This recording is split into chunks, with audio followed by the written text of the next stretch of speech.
நீராறும் கடலொடுத்த நிலமடந்த கெழிலொழுகும் சீராறும் வதனமென திகழ் பரத கண்டமிதில் தெக்கணமும் அதிர் சிறந்த திராவிடனல் திருநாடும் தக்க சிறு பிறை நுதலும் தரித்தனரும் திலகமுமே அத்திலக வாசனை போல் அனைத்துலகும் இன்பமுற எத்திசையும் புகழ் மணக்க இருந்த பெரும் தமிழனங்கே தமிழனங்கே முன் சீரிளமை திறம் வியந்து செயல் மறந்து வாழ்த்துதுமே வாழ்த்துதுமே வாழ்த்துதுமே.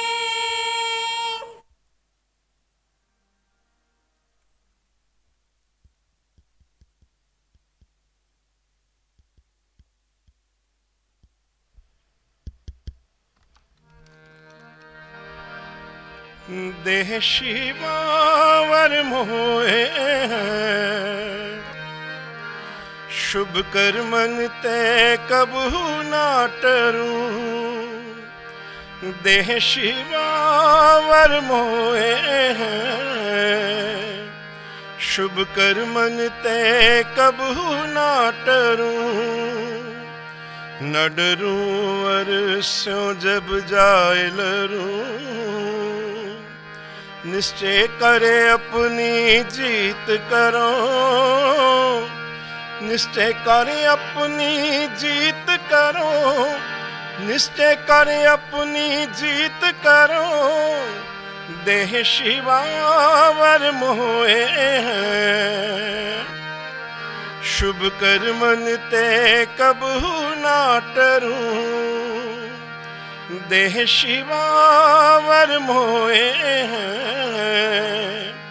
शुभ कर्मन ते कबू ना टरूं अर सिख हो अपने ही मन को अर सिख हो अपने ही मन को लालच हो गुण तो उचरो लालच हो गुण तो उचरो देह शिवावर मोहे शुभ कर्मन ते कबू ना टरूं देह शिवावर मोहे शुभ कर्मन ते कबू ना टरूं जब आव की औद निदान बने जब आव की औद निदान बने अति हिरण में तब जूझ मरो अति हिरण में तब जूझ मरो देह शिवावर मोहे शुभ कर्मन ते कबू ना टरूं देह शिवावर मोहे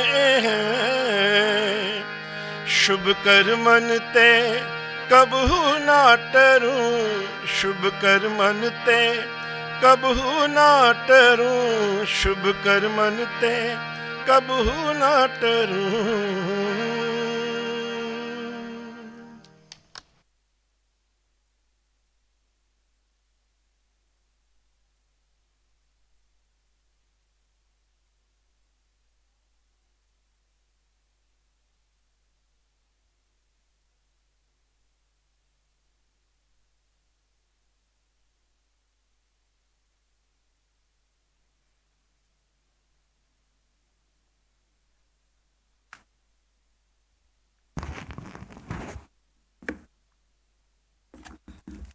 Good morning, honored are present here.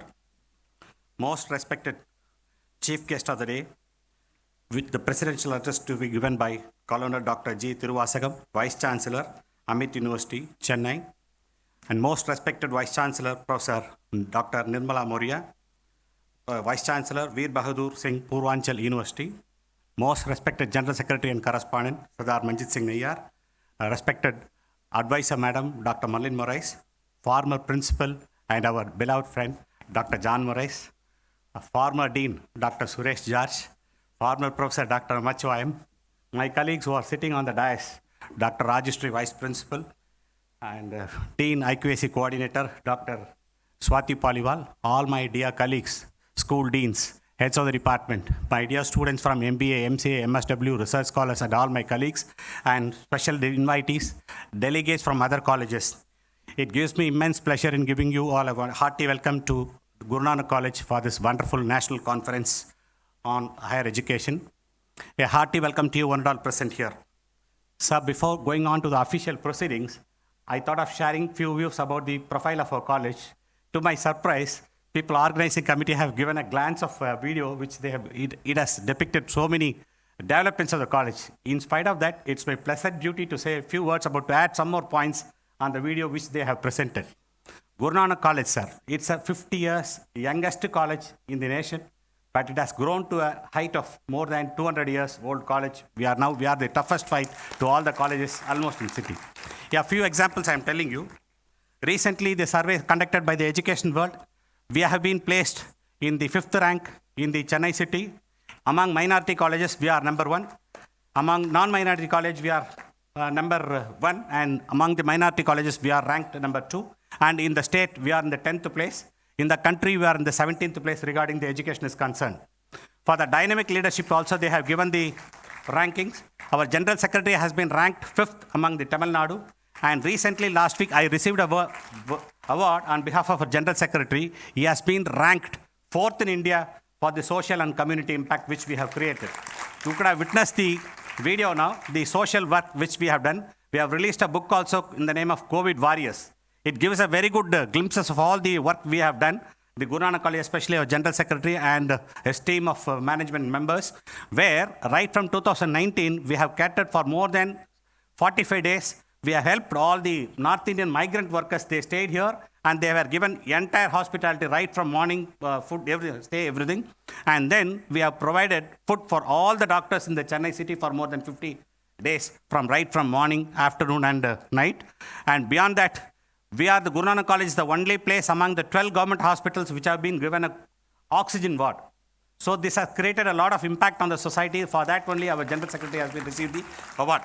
Regarding this education and social concern, taking off the sports, Guru Nanak College, wherever it goes, recently Pavit Singh Nayyar National Trophy, Cricket Trophy will be the best example for that. Guru Nanak College has won the prestigious trophy, and Guru Nanak College retains the same for the consecutively for the second year.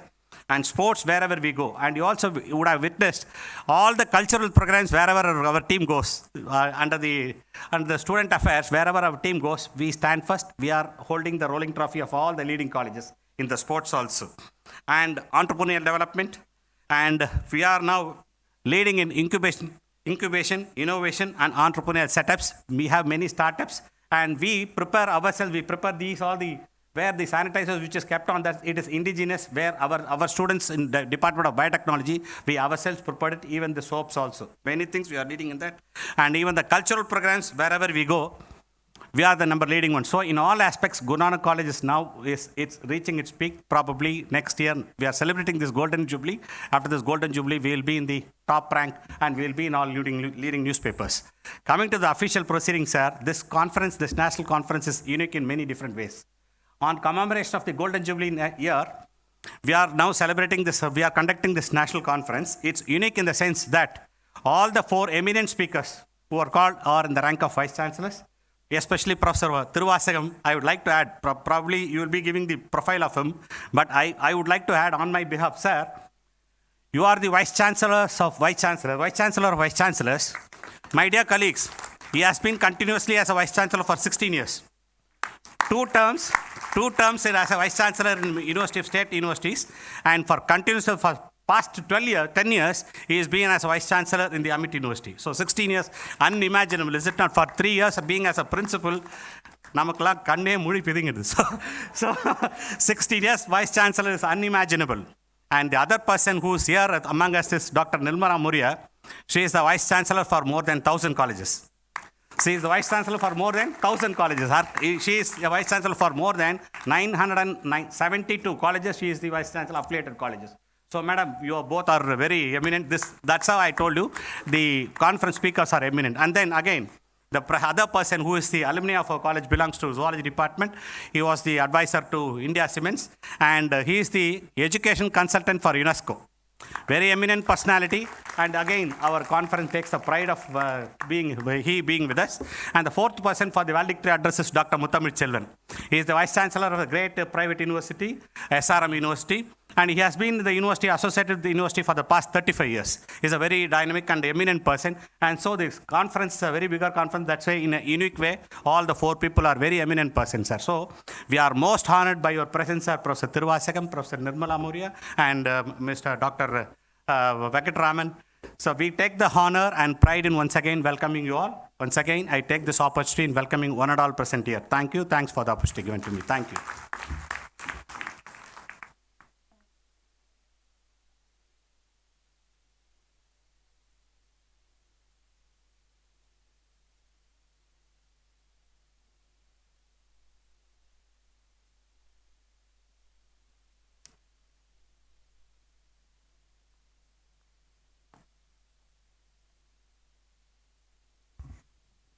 Good morning. Most respected and dear Colonel Dr. G. Tiruvasagam, Madam Professor Dr. Nirmala S. Mourya, Mr. Venkataraman, Principal Advisor,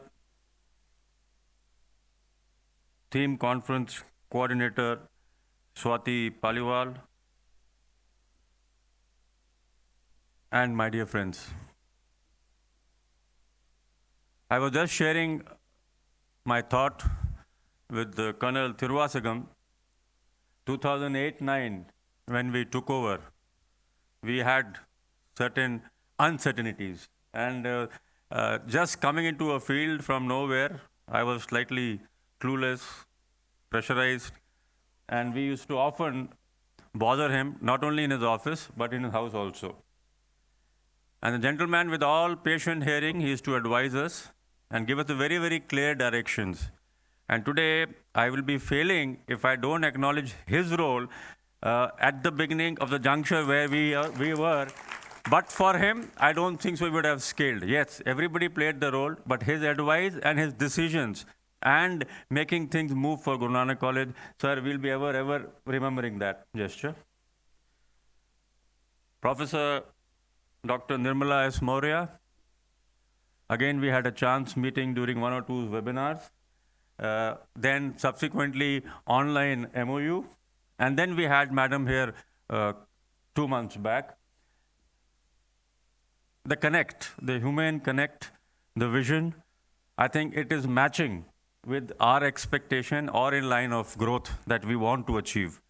And there, Madam, I am looking forward that Guru Nanak College and your institute, deemed university, Central University rather, will have a good partnership to, in the future years to come. And let's have some exchange of good programs, not only for students, but teaching faculty also. Mr. Venkataraman, I have just happened to say hello to him, so I would not know much about him. Yes, he's an alumni and a great achiever, as I understand now. He is part of UNESCO and in the role of education. Definitely, we are looking at a long association with you. Coming to the theme of national conference, everyone today talks of redefining, adding on new things so that education which we impart here takes the students outside world fair and fit and to the expectations of the industry. To the August gathering here, I must tell them Guru Nanak College embarked on this journey nearly 3 years back. We ensure that our students are matching the skills required or expected out of any student passing out for a job within, whether it's the IT industry, whether it is institutes of accountancy or any other field. And not only that, we are encouraging our students to become entrepreneurs. We want them to be employers rather than the employees. With this theme in mind, with this projection in mind, we have defined this today topic as redefining the role of higher education in enhancing sustainable human competence. And I'm sure with this outcome of this, we'll have a lot of things to take positive for us to strive even harder towards our achievement of this goal. Thank you for having given me this opportunity. Thank you.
Good morning, great dignitaries on the dais and the guests and other dignitaries of the dais and my dear colleagues and wonderful students.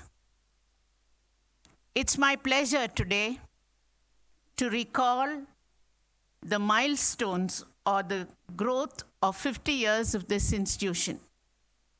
Before that, I would like to share with you my interactions with our guests today. Dr. Colonel Tiruvasagam was the Vice Chancellor of Madras University when I was principal of the college. And I think he is the first and only Vice Chancellor who was a college's Vice Chancellor. He gave importance to the role of all the affiliated colleges. He was the first person to call the principals for a meeting, consult us when any major decision at the university was taken. Always college principals felt a little let down. When you walk into the university campus, there was always an ego clash in the sense the university professors considered themselves far superior to college principals. And we used to feel we are tackling about 4,000, 5,000, 7,000 students today, and they have a department with maybe 10, 20, 30 research scholars, and yet they never gave the due importance to a college principal. And I must tell you, that was not the case during the term of our revered guest, Colonel Tiruvasagam, when he was Vice Chancellor. And several initiatives he took, right from grooming the university alumni to planning for the growth of colleges, to ease out the functioning of colleges, and anything you ask, he would suggest he would take it positively. I still would like to recall an occasion when I went up and we raised the issue that you want the staff to get qualified and you're not permitting colleges with UG programs to have research. Immediately he said, why not? Even if the college has a UG program and they have qualified guides, we can grant research. And that way, our college botany department then, Dr. Natarajan and all, got their guideship because of this bold decision, path-breaking decision by our Vice Chancellor then. And we did justice to it because the then Education Minister himself registered with our college for his PhD, and he was amazed at the facilities we had, and he said, oh, I've done an MSc in botany in Pachapas College some time ago. I can do my research here. And when he came to inaugurate the popular science program, and he enrolled and he's completed. He got his degree at the recent convocation. So I must say, this is one of the many initiatives by him as Vice Chancellor, and we record it with pride and gratitude, sir. Dr. Nirmala Maurya, she is a very encouraging person.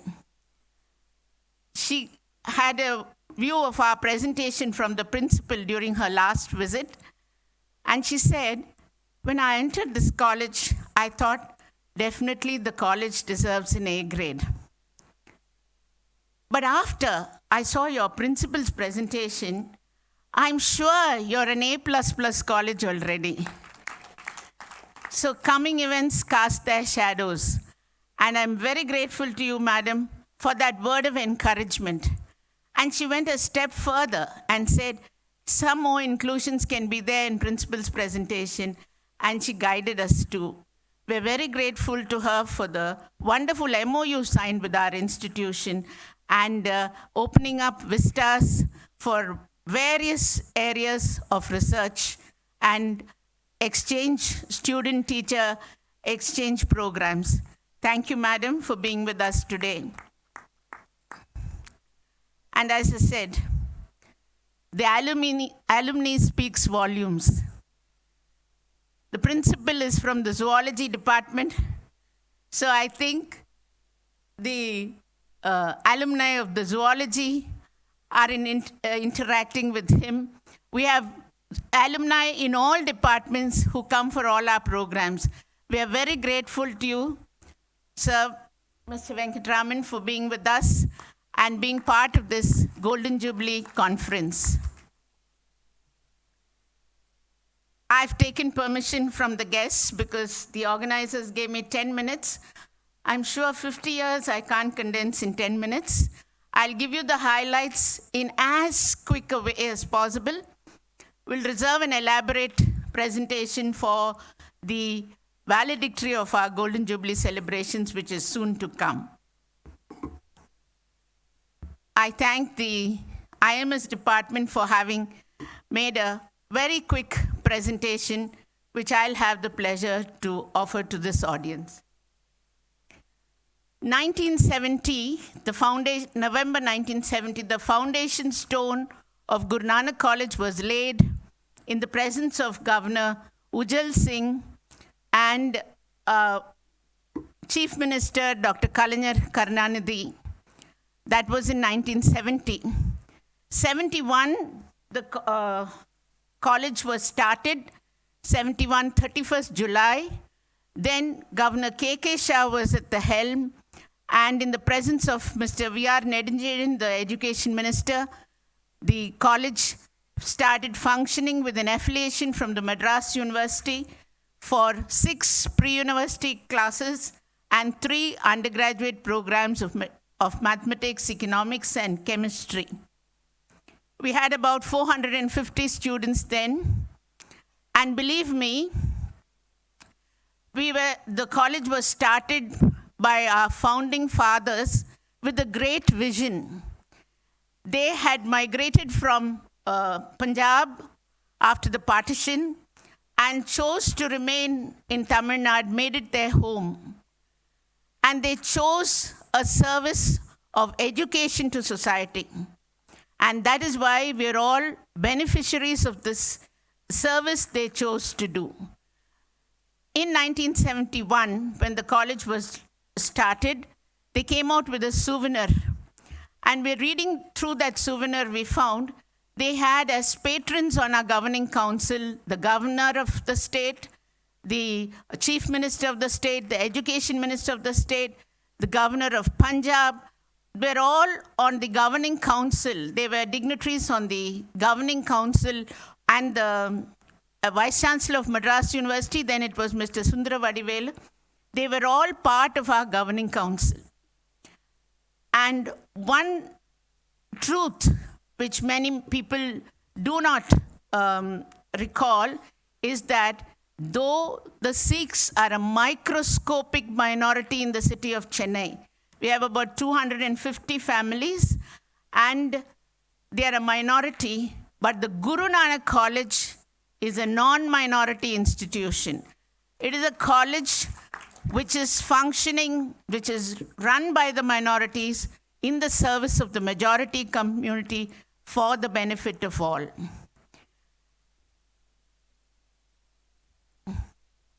As we go on, the Gurudwara, the place of worship, that's another unique thing. We're all blessed. You heard Gyanaji praying for us every function. And we have the blessings of the divine. We have this place of worship, which was built in 72. And in 2014, our General Secretary and correspondent, in his own funds, built the Langar kitchen attached to it. And from then on, 2014 onwards, we have a free meal scheme. Around 700 students, needy students, can walk into the Langar hall and have a free meal on every working day. The 72, the administrative blocks, you see the old blocks. We have Kishanchan Chelaram block and the Maharani Vidyavati block was started in 72. Maharani Vidyavati was a patron of the college. She had assigned a huge part of her property to the Guru Nanak Educational Society, and this was used for the college and also for the Gurudwara in T. Nagar. That was also partly funded by Maharani Vidyavati Devi.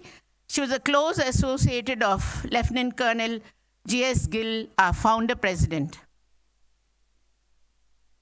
Then in 73, the hostel and mess block was inaugurated by Shri Guru Nanak Singh, and the Punjab governor, Chief Minister of Punjab, Jay Singh, was here to inaugurate the Guru Nanak Bhavan, which is now today this auditorium, which was inaugurated by him. And later he became the president and he inaugurated our school also.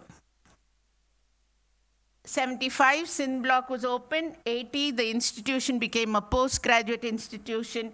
And 81, we had the self-financing stream. We've undergone a lot of changes. It was called the Evening College initially. Then it was called a Shift 1, Shift 2. And today, we call it the self-financing stream. And it's also in 2 shifts. We have SFS 1, SFS 2, which was originally started as the Evening College. In 90, we became a research institution by having the Gill Research Institute, named after our founder president, J.S. Gill Research Institute. And it was inaugurated by Dr. Jnanam, who was a vice chancellor. And this was for insect-plant interaction. The Gill Research Institute was started. The new library building and the canteen, as you see that block, was built with the funds from the UGC. The Silver Jubilee of the college was celebrated.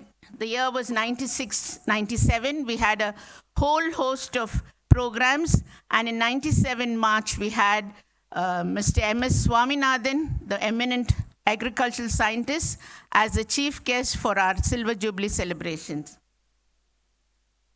Then came 2012, the Ruby Jubilee, the 40th year celebrations of the college. And it was then, I was principal of the college at that time. We inaugurated the Guru Tegh Bahadur Auditorium, which was then an open-air auditorium, which has now doubled up, and it has the e-library, the office of the IQAC, the office of the Controller of Examinations, and Dean Academics. This was inaugurated by Mrs. Manohar Singh Sabharwal. She was the wife of our founder, treasurer, Mr. Manohar Singh Sabharwal. And a few days before that, he passed away. But it was so gracious of our management and Mrs. Sabharwal to declare open the Guru Tegh Bahadur Auditorium. 2015, the Guru Harkishan block was opened by Mr. Ram Shankar Kathriya, who was then the Minister for State of Human Resources. And that was an academic block which now houses the principal's office, the vice principal, the boardroom, and all classrooms. Then this stately Guru Amar Das block, which has, where you are seated now, this auditorium and the MBA, MCA, classrooms, discussion rooms, and so on. It's a very unique initiative because, this is housing lot of very important functions.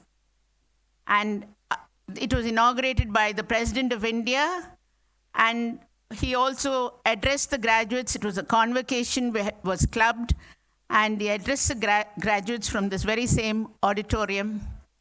And he was moved visibly by the free meal scheme or the Langar scheme. He mentioned to our correspondent that I've heard of free meals in schools, but not in colleges. It's a great service you're doing, he said. And he fondly recalled, and that's our management committee with our Honorable President of India. The latest addition to our infrastructure is the Shahid block you find opposite Westin, facing the main road, which was inaugurated last year by the Principal Secretary and Commissioner of the Corporation of Chennai, Mr. Gagandeep Singh Bedi. This is a block which is dedicated to all our outreach initiatives and extension services. We have in that block, the ground floor, of course, is reserved for a bank. First floor, we have the Guru Nanak Medical Center. This medical center, our management has appointed a doctor and 3 nurses full-time. They are rendering free medical service to the locality. Anybody can walk in, get his checkup and consultation, and it's also there for our students and staff. And now the doctors and the nurses come around and keep tab of the vital medical statistics of all our staff. So I'm glad you'll avail of it. It's a very nice outreach program, the Guru Nanak Medical Center.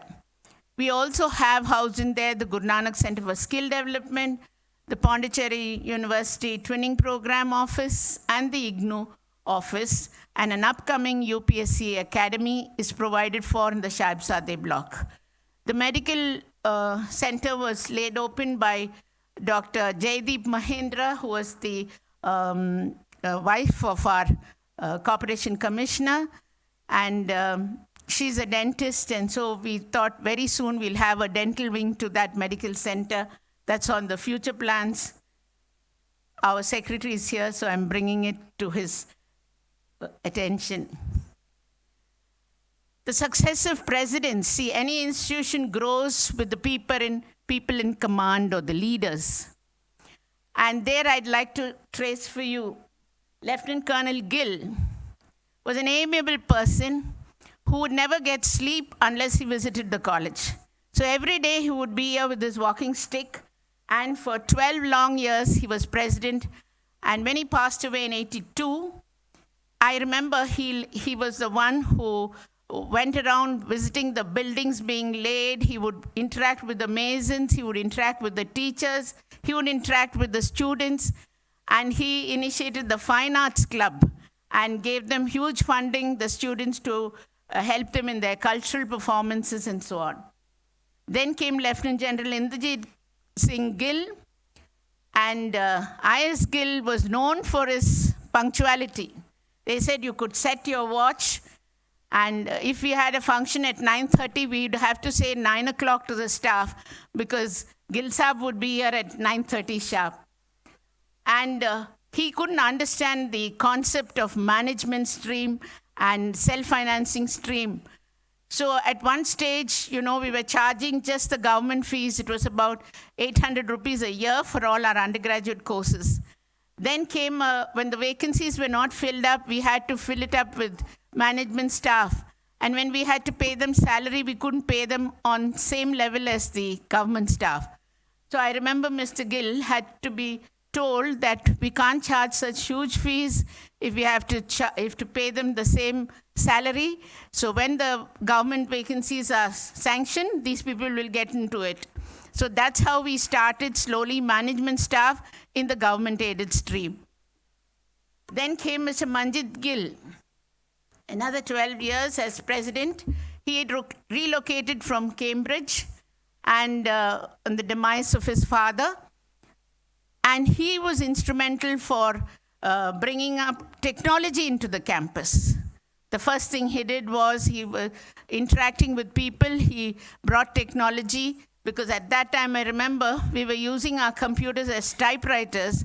And then he said, no, we should bring about software, and he introduced that technology to campus. Mr. Harban Singh Anand followed him as in 2013 because this was an elected post, and it was decided to elect Sardar Harban Singh Anand, who was earlier the correspondent of the college also. Very amiable person, a very religious person he was. I remember he'd start with Ek Onkar, God is one. And he was president from 2013 to 2018 till he passed away. And from then on, we have our present president, Sardar Ranjit Singh Basin, who's also a very soft-spoken, very deeply religious person, and very encouraging person. He supports the secretary and correspondent and the governing council in more ways than one, so we're able to function very smoothly and grow from strength to strength. Now, the general secretaries, as per the mandate of the Guru Nanak Educational Society, the seat of power or the authority is with the general secretary and correspondent. Our Colonel Gill, when he drafted the bylaws, he retained for him only the very limited scope. And the entire responsibility of the society laid with the general secretaries. And we were very blessed to have Padma Shri P.N. Dhawan as a founder secretary of the college. And he was secretary till his death in 1997, followed by Sardar Manoj Singh Sabharwal, who was our founder treasurer. He then became the secretary and correspondent. And that was followed by Mr. Manjit Singh Sethi, 2003 to 2008. During his period, I think we got the MBA, MCA initiated. And then came Mr. Manjit Singh Nair, our present General Secretary and Correspondent. He, as Principal mentioned, he received the Extraordinary Leadership Award from the education world last year. And #1 in Tamil Nadu, #1 in Chennai. And this year he received the award for social and community impact. #4 all India level, #1 in Tamil Nadu, #1 in Chennai. And Principal shared with us, I'd like for sake of repetition, but for its importance, that all others in the top 10, 9 were only universities with huge number of students in departments as affiliated, like some were in thousands, some were even in lakhs. And the 9 on the top 10 were universities. The only award given in the name of Manjit Singh Nair for social and community impact was for Guru Nanak College. And it was proudly received by our principal and Mr. Christie of IMS head at Delhi recently. He is a man with a passion for service. See, all our governing council comprise of outstanding or great successful businessmen. But for them, the institution service, their relationship with the institution is purely social service.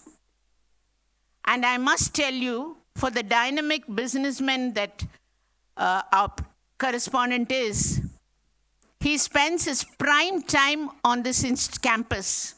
And that is why you will see we have such amazing growth during his tenure from 2008 onwards. There's been growth in all directions, not only infrastructure, not only number of courses, not only outreach, name it, it's there. Whether it's a deserving student, I remember recently Dr. Namachivayam prompted him to give a Sports Excellence Award. So students who had excelled individually in various sports were given a scholarship by him at the Pavit Singh trophy function. Similarly, you'll see somebody taking pictures, a little boy called Vetri. He's our second year Viscom student. The other day, he called him to the room and said, "You're doing a wonderful job." He gave him a big hug and a big check. That is the spirit of our secretary and correspondent, that he encourages the students. And whether you'll see all these smart young men and women in gray blazers, they're the Students' Council. So there's no area he's left unturned. He's turned around the college 360 degrees, and today we're all proud beneficiaries of this growth. Thank you, sir, on all our behalf. We come to the leaders of academics. We saw the leaders of administration, and the leaders of academics are our dear principals. Every principal represents that era of growth. The founder principal, Professor Gopalakrishna, 5 years, he was from the discipline of English. A very, very nice person who would drive a Morris Minor car onto campus. Those days, we had no connectivity as much, so anybody could hitch a ride with him. College used to start only at 10 o'clock, 10 to 3 it was, because we had no roads really. And we were part of the Guindy Reserve Forest. So later on, the management acquired a little land. The other land is donated on a long lease from the Government of Tamil Nadu. So they got this main road property, and then we got access. Otherwise, people could come through the deer park and enter college. Somebody would stray into college coming through, visiting the Guindy Reserve Forest. So that was Professor Gopalakrishna, and the next principal, Professor Venkatesan, was from the discipline of mathematics. He was a very serious person. I have seen him in the department, always with numbers, and he was there for a year. And then came Dr. Kumarapillai, I think the longest tenure, 10 years, 1977 to 1987, again from the Department of Zoology. So a leader from zoology, that was Professor Kumarapillai. I would recall that any function you invite him to, he would make his notes and he'll speak relevant to that subject. Though he was from zoology, and that was not the time of Google and so on. But he used to come and speak relevant to that function. A very nice person who passed away.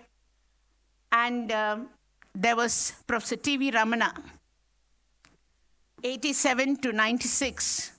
I think he is the architect for the discipline on campus. Till then, we used to have a few strikes here and there. But never ever, after Professor Ramana took over, it was strike-free campus. We didn't have all those gala elections, which we used to have earlier. And he was also instrumental in having this MOU with India Cements, and the wonderful world-class cricket ground you see on campus is his brainchild. Professor Ramana had a 9-year tenure, and that was followed by Professor Dandapani, M.V. Dandapani, who was a commerce person. He was there only for a year, but his specialty was he was a Silver Jubilee principal. In his tenure, we celebrated the Silver Jubilee. He was an author and a commerce teacher. Then came Professor Balasubramaniam of physics. He was very renowned for his coaching classes for IIT examinations. He was a very great physics scholar. And but when he was principal, he passed away in in his cabin. It was a sad thing that he left us too soon. For the Silver Jubilee celebrations, it was he who edited the Silver Jubilee magazine, and then he passed away when he was principal. Following him came Professor Jay Rahman, a very amiable chemistry professor, a very good, jolly person, I should say. He was very, very happy on campus, and he would encourage all youngsters, and he would get his work done very easily. He never had any airs about himself, and he's still in touch. That was Professor Jay Rahman, 98 to 2002. Then came Dr. John Morais, who's present here for today's conference, 2002 to 2009.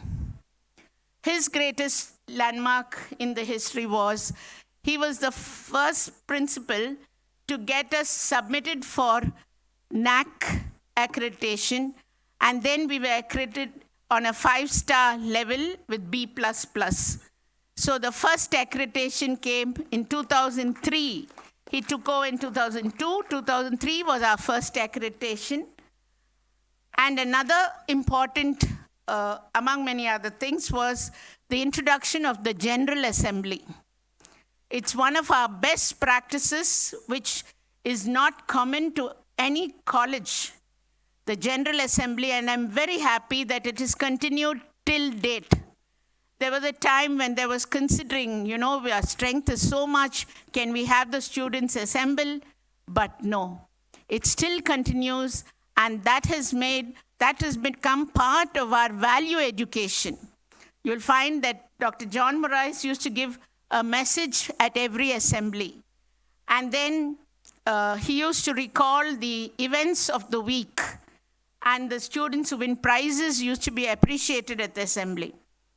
Then during my time, the assembly took a little change. We had department-wise in charges, and the heads of department started giving messages. That was a suggestion by our correspondent. Let's hear messages from all heads of departments. So, it was like a celebration. The General Assembly was like a celebration, and that was unique to Guru Nanak College. Then is yours faithfully, myself. People tell me that what I did was celebrated the 40th year of the Ruby Jubilee in 2012. And I was also given this task. It was a very short period of 3 years, but about 30 months. But I had 2 assignments given to me at the interview. One is they said, Madam, is it possible for you to submit the NAC report, SSR report? It's due. Second is, will you be able to apply for autonomy? Believe me, with this wonderful team of faculty in college, I did both. We were re-accredited at A grade in 2013, which was the highest grade then. And we submitted our college for autonomy, which we received in 2015. So, and also some government appointments, like in Dr. John Morais' time. During my time, 26 government appointments were made during the year 2013. And they're all wonderful, hand-picked people who have scaled heights. And I'm very proud that Dr. Swati Paliwal, Dr. Savitri, all of them belong to that team of 2013. So they're doing a wonderful job, quite a few of you, yes. So that was during my tenure. And then came Dr. Selvaraj. He was called Punnagai Manan earlier by Dr. John Morais. He used to be in charge of the NSS and the student council, a chemistry teacher who always had a smile on his face. Never perturbed, never stressed. He took everything in his stride, and he was during his period that we got the autonomy in 2015. And then comes our present principal, Dr. M.G. Raghunathan, a very simple principal, very, very amiable, Anyone can approach him. He never has airs about him. He never throws his weight around. But he's a stalwart in his discipline. He's a national level scientist and the Executive Council member of the Indian Science Congress. We are very proud because he's the only college professor who's on the Indian Science Congress. All the others are vice chancellors. So that's Dr. Raghunathan for you. And you see his work. And he's awaiting results now of the NAC peer team visit. And he becomes the Golden Jubilee Principal. So that's another. Jubilees are very important years in the history. And I wish you all the best, Dr. Raghunathan, for having a wonderful tenure. He'll have quite a long tenure, a very young person. So he'll be with us till 2028. Now that was history for you. Our academic highlights. We have adopted the school system and we have 6 schools of excellence. The School of Languages, Humanities, Commerce, Sciences, IT, and Management. 6 schools of excellence, 6 centers of excellence. The Guru Nanak Center for Skill Development, the Guru Nanak Center for Research, the Guru Nanak Center for Innovation, Incubation, Entrepreneurship, and Startups, the Guru Nanak Medical Center, the Guru Nanak Media Center, and the Guru Nanak Center for E-Governance. We have 600 plus industry academy alliances. We have signed MOUs both at the national level and the international level. And if not for COVID, we would have had a few of our staff members teaching in France biotechnology. I recall with Ecole Ducas in France, we have an MOU through the Europe India Foundation, and they are the leaders in perfumery.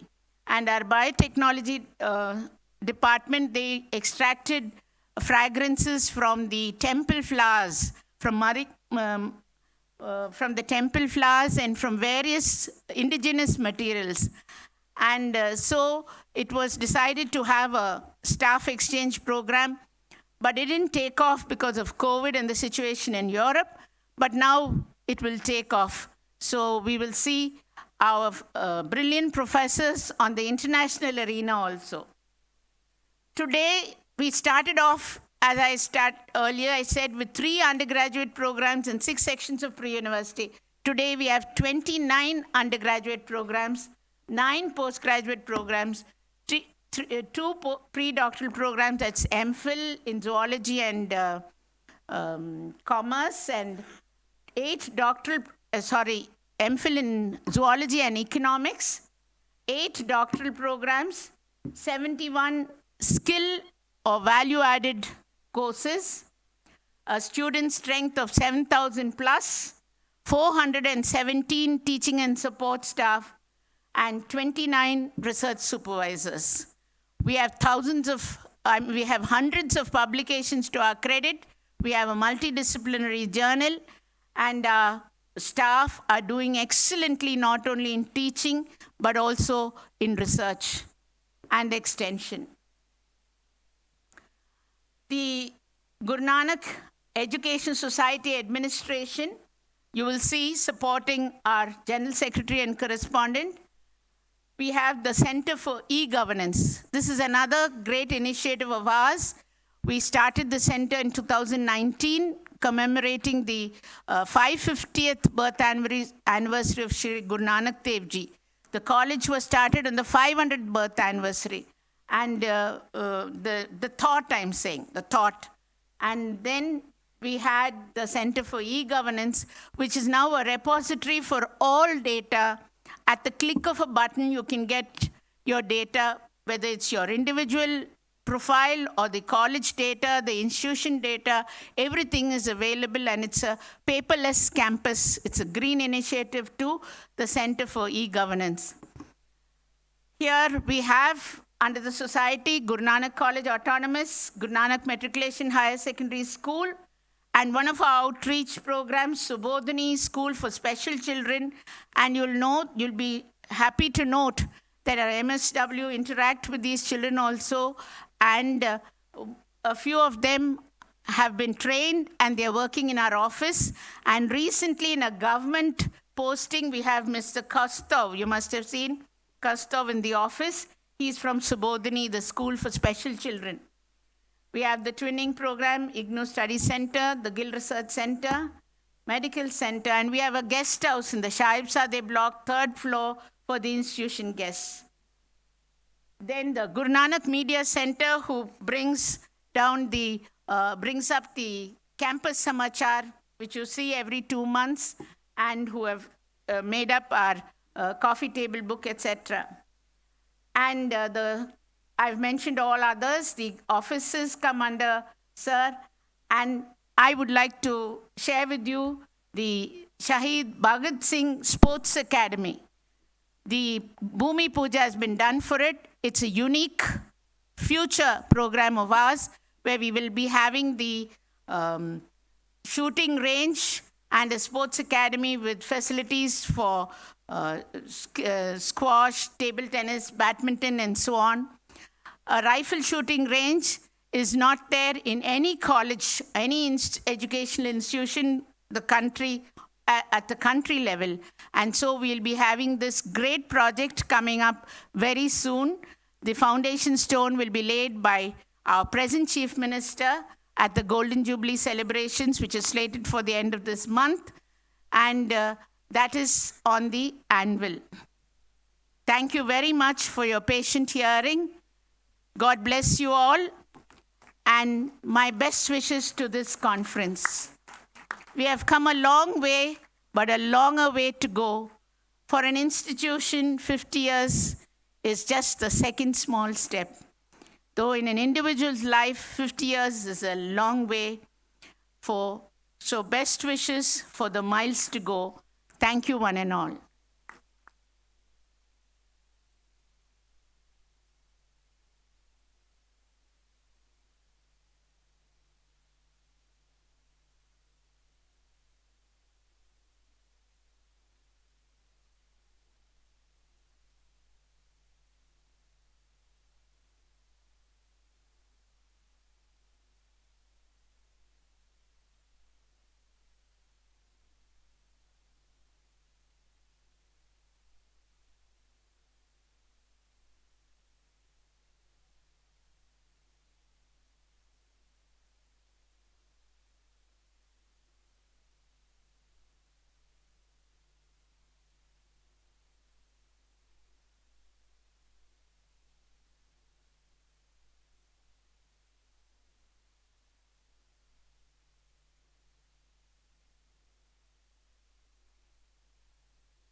Honorable Vice Chancellor of Veer Bahadur Singh Purvanchal University, Professor Nirmala S. Maurya, Honorable Vice Chancellor, Amit University, Colonel Dr. G. Tiruvasagam, General Secretary and Correspondent of Guru Nanak College and patron for this national conference on redefining the role of higher education in enhancing sustainable human competence, Shri Manjeet Singh Ji Nair. Before that, Mr. Venkat Raman from UNESCO, Advisor and Co-Patron, Dr. Merlin Morris, Principal and Convener, Dr. M.G. Raghunathan, Vice Principal, Shift 2, and Co-Convener, Dr. N.C. Rajshri, distinguished guests, organizing committee members, faculty, staff, and dear students. At the outset, my warm greetings to all of you on behalf of IQAC and on my own personal behalf. This national conference is being organized by Internal Quality Assurance Cell of our college as a part of its Golden Jubilee Year celebration. In India and many countries of the world, the role of education in general and higher education in particular is perceived by most of the stakeholders as being limited to enhancing the employability of the individual. What some people may perceive as commercialization of higher education has further shifted the entire focus of degree to ensuring that whatever is taught serves the ultimate object of getting a job for the student. No doubt, preparing and enabling the student for future vocation is and should be one of the most important objectives of higher education, but this does not mean that the other objectives are sidelined or not given due attention. Importance of higher education in creating responsible members of the society who are involved in civic activities and are aware of their rights and duties as citizens of the country and member of the community needs to get the attention it deserves. Any society can only ignore this aspect of higher education at its own peril. Hence, there is a need to balance social versus economic aspects and public good versus private benefit in higher education. There is a need to have an informed interaction on these aspects among the key stakeholders. Keeping this object in mind, this one-day national conference has been organized by Guru Nanak College. I am thankful to the management of Guru Nanak College, especially the General Secretary, Advisor, and Principal for this initiative and take this responsibility. And I take this opportunity to thank them for entrusting us with the responsibility of organizing this prestigious event. Thank you, sir. As we are all aware, for this conference, 11 sub-themes falling under the umbrella of main theme have been identified for the deliberation and articles in order to impart a holistic character to the entire process. These sub-themes are Education for Sustainability, Education 4.0, a comprehensive approach, Youth Participation in Unnat Bharat, Skill Needs of Labor Market, Entrepreneurship Education, Gender Sensitization, Corporate Social Responsibility, Ethical Issues in Education, Life Skill Integration, Global Challenges of Education, Community Engagement.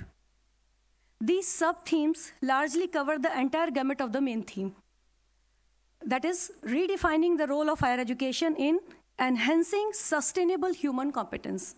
For example, the sub-theme Education for Sustainability has a lot of relevance to the present times, when we are genuinely concerned about the future of our beautiful planet, Mother Earth. While technology and material progress has made human life more comfortable, it has also put a heavy burden on the environment and natural resources. Heavy industrialization has accelerated the rate of which natural resources are being exploited, posing risk of their stock running out, apart from causing serious problem of pollution, environmental degradation, and destruction of the natural habitat of many species which are on the verge of extinction. Earlier, communities lived in the close harmony with their environment, respect for nature, natural resources, going to the extent of treating them as gods. Harmonious living with one's environment, treating flora and fauna as integral part to their ecosystem came naturally to these communities. Children in these communities were also raised with these values. However, now, rampant commercialization, urbanization, changing values, which have become more materialistic, and tendency to put human at the center of the universe has adversely affected the harmonious living. In such situation, it has become especially important that higher education inculcate these values of sustainability in our future generation. While current higher education system attempts to discharge this responsibility through courses like EVS and UG, many times due importance is not given to the same by the concerned stakeholders, students, parents, and of course we teachers. One of the sub-theme of the conference is skill need of the labor market. Indian industries has often complained that there is a big gap between what is taught in our educational system and what is required for the manufacturing and service sector. The sub-theme, skill need of labor market, will throw the spotlight on whether and why such a gap exists and what need to be done to address this. It is felt that disparity between market needs and academic curricula exist in various fields, whether it is a degree or diploma, whether it is science or technology, humanities or commerce. In India, many of the skills required by the market are acquired through informal institutions rather than in a formal academic setting. What I mean are the skills of mobile repair, CCTV installation, gardening, landscaping, mushroom cultivation, apiculture, and many more. These are very important trades, and in many developed countries, almost all of the labor force working in this sector is trained in educational institutions in a proper, structured manner where both theory and practice are taught. Whereas in India, many of these skills are picked up in an informal manner, which act as an obstacle to innovation and adaptation of latest technology and practice.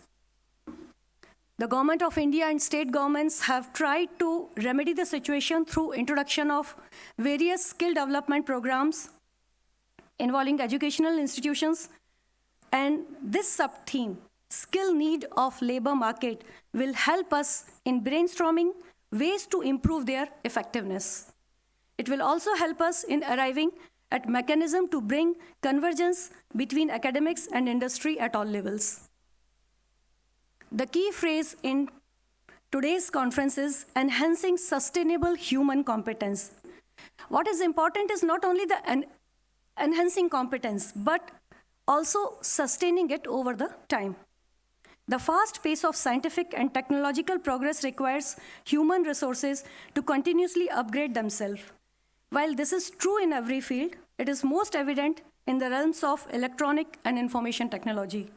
Present trends have also put a question mark over the requirement of a degree in certain areas and put the spotlight on training at work for the specific job requirements and to upgrade skills. There is a need to explore how conventional educational institutions like us can fit into this role. The sub-theme, Education 4.0, a comprehensive approach, will be covering these aspects. Higher education can act as a very powerful tool to bring about positive changes in the society. With the increase in gross enrollment ratio of the higher education in a society, the ability of higher education to influence the social environment also increase. In a state like Tamil Nadu, whose gross enrollment ratio in higher education is more than 50%, HEI can act as a catalyst to bring about positive changes in the society. Gender discrimination has been a negative aspect of our patriarchal society. Higher education helps in tackling gender discrimination in at least two ways. One, direct way, that access to higher education empowers women economically, thereby automatically raising their status in the society. Indirectly, syllabus, both at school level and institutions of higher education level that encourage gender sensitization will bring about a positive change in impressionable young minds. Through this shift from a patriarchal society to one which treats all members equally regardless of their gender, we can unleash the full potential of each and every citizen in contributing to our nation's growth. The sub-theme of gender sensitization will definitely generate constructive dialogue on this important issue. Similarly, other sub-themes have also been chosen after a lot of diligence by the organizing committee, And I'm sure they will generate a lot of new ideas and active interest in various directions. It is a matter of great honor for us that eminent educationists of the country are taking part in this conference. I am happy to inform you that there has been unprecedented response from contributors across the country for our request for article submission. This is a clear indicator that all stakeholders are dedicated to ensuring that higher education continues to evolve, to respond to the changing needs of the society and nation. May this day be full of lively discussions, debates, presentations, deliberations, and question-answer session. Thank you very much. Nandri, vanakkam.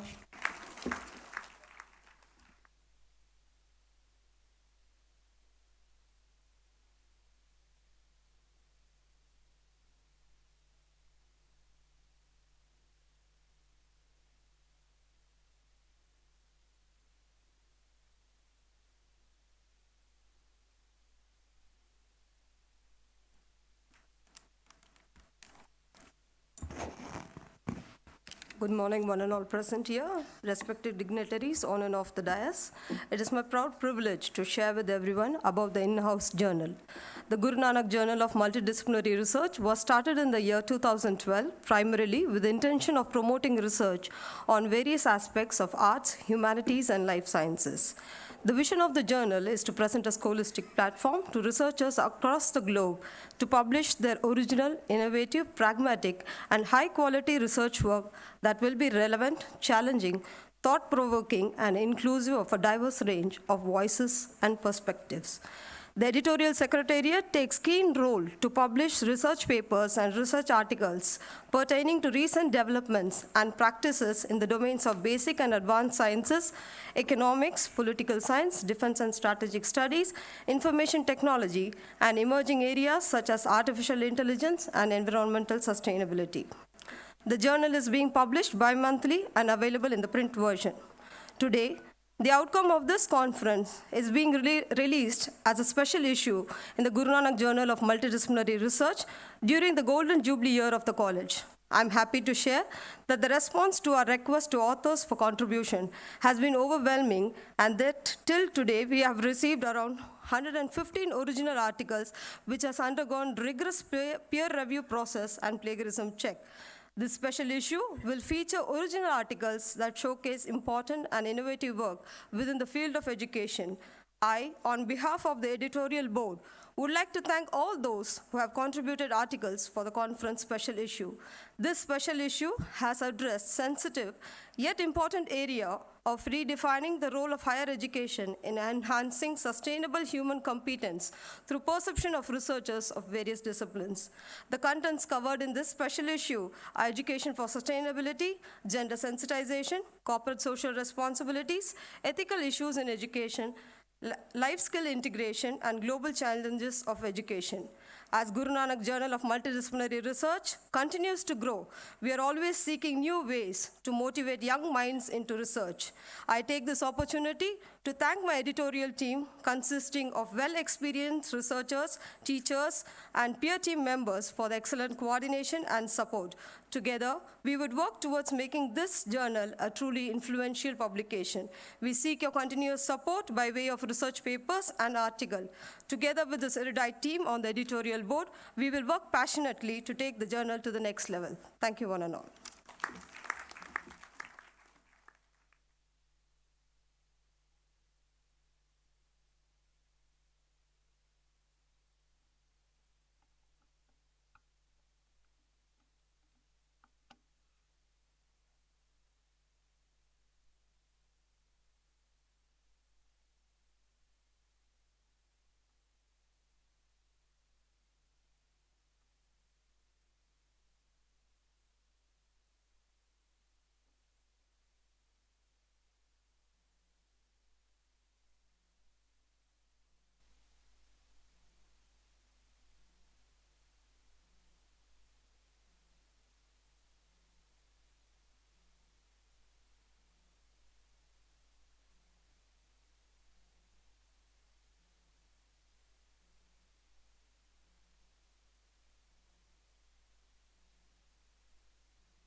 honorable dignitaries on the dais and off the dais, faculty members of our college and other colleges, and my dear students, good morning. Higher education is one of the key drivers of growth, performance, prosperity, and competitiveness in national and global economies. Universities and all higher educational institutions are not only delivering tertiary education and ongoing skills and training, but also provide bustling research environment that produces innovations with valuable commercial applications. Hence, to improve the role of higher education on creating quality workforce and supporting business and industry with more skills, we, Guru Nanak College, IQAC, is organizing this national conference. It's my tremendous honor to introduce our chief guest to this august gathering. Our chief guest, Colonel Dr. G. Tiruvasagam, is a person of academic and administrative eminence. Sir has dynamic experience in higher education for 5 decades. He served 34 years as Professor of Commerce and Management and 10 years as Principal and a member syndicate in Madurai Kamaraj University. Sir was appointed as Vice Chancellor for 2 successive terms, that's 2006 to 2012, in 2 different Tamil Nadu universities, namely Bardiyar University and the University of Madras. Sir obtained his PhD from Madurai Kamaraj University in the discipline of management and postdoctorate from the University of Southampton, United Kingdom. During 2011-12, Sir was a visiting faculty at National University of Singapore. In 2015-16, he was invited to serve as a visiting professor at Alam Maritime Resources, Malaysia. He is the author of 18 standard books. He has published 36 articles in well-reputed national and international journals. Our chief guest served as a member in planning and academic committees and visiting committees of UGC and a member of visiting and education committee, chairperson of NAC. We can give an applause for him. He has served as executive member in Tamil Nadu State Council for Higher Education, which is the top level planning board of the higher education of the state. He was one of the 6 Vice Chancellors of India invited to serve in the Central Advisory Board for Education. It's an apex body responsible for making recommendations to the Ministry of Human Resource Development on all aspects of higher education. Sir is serving as the President of the Association of Indian Universities. In recognition of his academic contribution in the field of higher education, he was awarded with Colombo Plan Fellowship by the British Council, UK in 1992 and conferred with Colonel status by the Tamil Nadu State NCC Battalion in 2008 and adjudged as the best management leader by the International Business Management Council, Mumbai in 2016.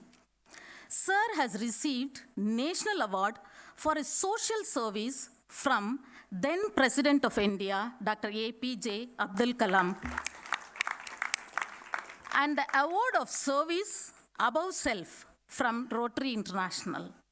Our chief guest has visited almost all major developed countries in the world like USA, UK, Germany, France, Australia, Japan, China, Spain, Singapore, Hong Kong, UAE, etc. Not only visited, but also interacted with the authorities and the scientists in their universities and with their industries. For this national conference, Sir is an appropriate person to enhance, to enlighten, and to enrich our knowledge and innovative ideas in improving the sustainable human competence in higher education. It's a proud privilege to have Colonel Dr. G. Tiruvasagam as our chief guest of today's national conference.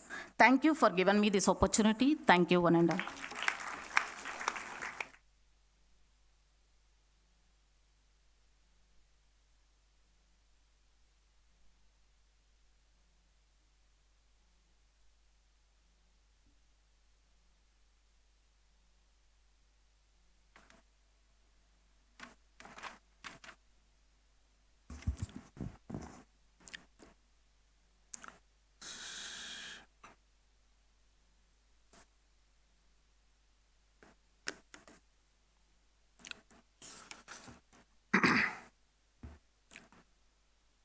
Honorable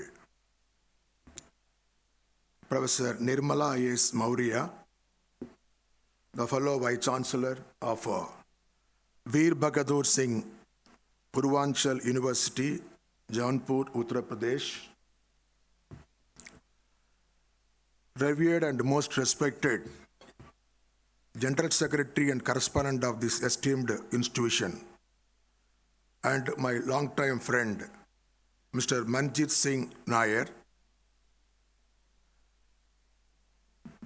the former principal of this college and presently the advisor of this institution, Dr. Marlene Morris. Of course, the former principal, John Morris, is also available. I'm happy about it. Beloved and respected principal, Dr. M.G. Raghunathan, the IQAC coordinator, who has made a very brief introduction about the theme of the conference, Dr. Swati Paliwal, respected vice principal on the dais, Dean Research, learned faculty members, faculty members from other institutions, above all, my dear lovable student friends. At the outset, I should thank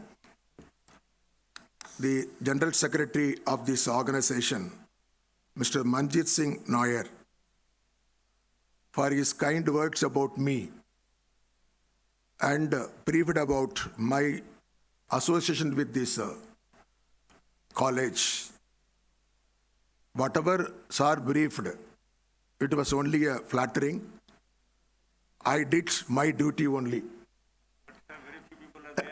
It is okay. It's the same case with the present advisor of this college, Dr. Marlene Morris. She has also mentioned that during my tenure, I did a lot for all the colleges, affiliated college of University of Madras, and very specifically the Guru Nanak College as well. Thank you very much, madam, for recollecting my good association with you and this esteemed institution as well. The same case with the principal Raghunathan. He has also mentioned a lot about me as well. My dear friends, first of all, I should thank all of you. Nowadays, inviting a former Vice Chancellor to a program like this is a very rare phenomenon as well. Colleges, they will go behind the present Vice Chancellors, because present Vice Chancellor alone can do something if at all they take a decision. The former Vice Chancellor, they come and say a few words of blessings and wishes alone. But despite of that, you invited me and allowed me to speak as well. So I should be ever grateful and thankful to all of you as well. I'm sorry I have not recognized the presence of the alumni of this institution, Sri Venkataraman as well.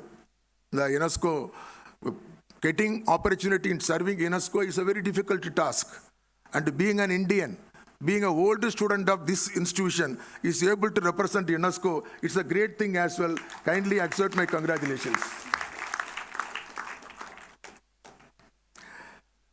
I'm happy the institution is crossing 50 years. And I should be thankful to, again, the advisor, who has made a very, very brief introduction in the name of milestone, out of which I found a few things which I can share very openly as well. Madam, you have shown almost 12 or 13 principles. I don't see any one principles is from Punjab or from the community of Sikh. It is very rare. It is very, very rare. Normally, the organizations running institutions like this, they always go for their own people to get the institution as well. You don't bother about religion. You don't bother about community. You bother about the quality, capacity, capability, and leadership skill. So, as an academician of 50 years of experience, I would like to bow my head to the management, directly to the General Secretary, but a good work what you have been doing. Moreover, people are telling the NAC team is going to come, peer team is going to come. No need. Tell, already Professor Thiruvasagam came here. And he is the man of academic excellence, as you said, if you agree. 50 years of service. And who is chairman, in his capacity as a chairman, visited many universities for giving ranking of A, A++, etc., etc. And who is the president of the Association of India University for the 1,100 university, visited, seen the campus, and listened the campus, observed the campus, and listened to the presentation as well. Above all, three things which are most attracted to me. Number one, when we were in dark, when in their world were in struggle, the humanity or extension of help to the humanity was a problem to every one of us. Even I think I was not able to come out from my house. Even you think you cannot come out from our house. But there is an organization. The organization, how many people? Only 200 people they came to Chennai. 250 family came to Chennai. Several years ago, the Chennai city has the people of thousands years ago, people are here. But in spite of all those people, the people, only 250 alone came to Chennai from Punjab. They thought about the migrant laborers of several thousand, accommodated in the campus, provided food, provided medical facilities, taken care of A to Z, old people to small baby and child. Again, on behalf of Bharat Mata, once again, I salute you, sir, for the good human thing what you have done to the people as well. You have created a monument, very big auditorium here. You have created so many things which Madam has shown. That and all secondary for me. Out of your creation, you have made a medical center meant for the community as well. Medical center. Nowadays, people are very selfish. People want to do something or anything for themselves only.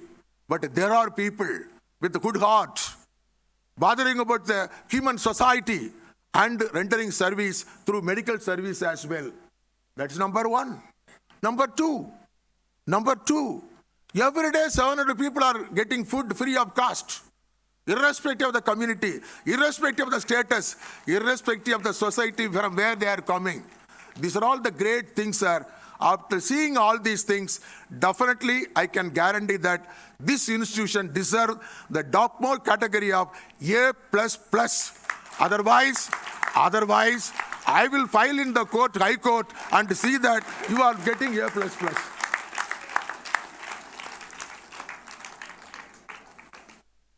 My dear friends, I was introduced here as the President of Association of Indian Universities, for which I should be thankful to the Guru Nanak College.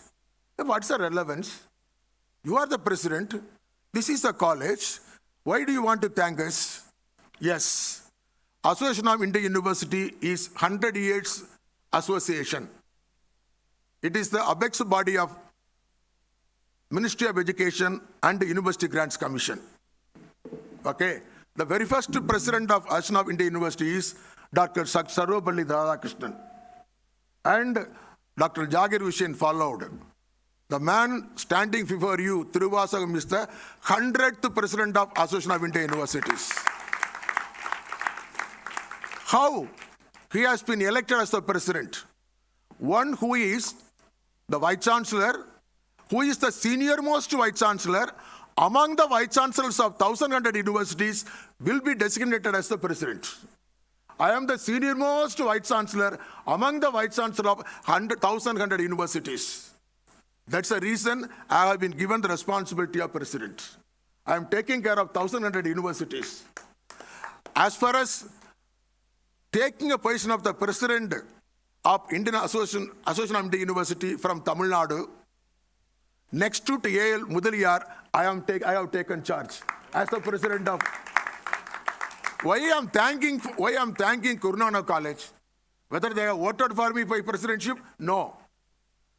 No, the thing is, people tell I have 16 years of experience as the Vice Chancellor. Yes. How it was possible? When I was in University of Madras as the Vice Chancellor, if my name was totally damaged, no other university would not invited me as the Vice Chancellor, third university as well. During my period as the Vice Chancellor of University of Madras, all of you were with me.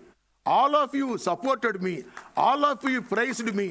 That because of the credential what I had the opportunity of going to third university, and the third university is taking me till this time as the Vice Chancellor in the 11th year as well. So I should be thankful to all the colleges, including Guru Nanak College, all because of your good blessings only. Now I have reached the level of a senior-most Vice Chancellor among the Vice Chancellor. Thank you very much indeed. Again, present principle and past principle, very specifically mentioned. When I was here as the principal, I was the principal mainly meant for colleges. Why not? Because that time, my route was a college.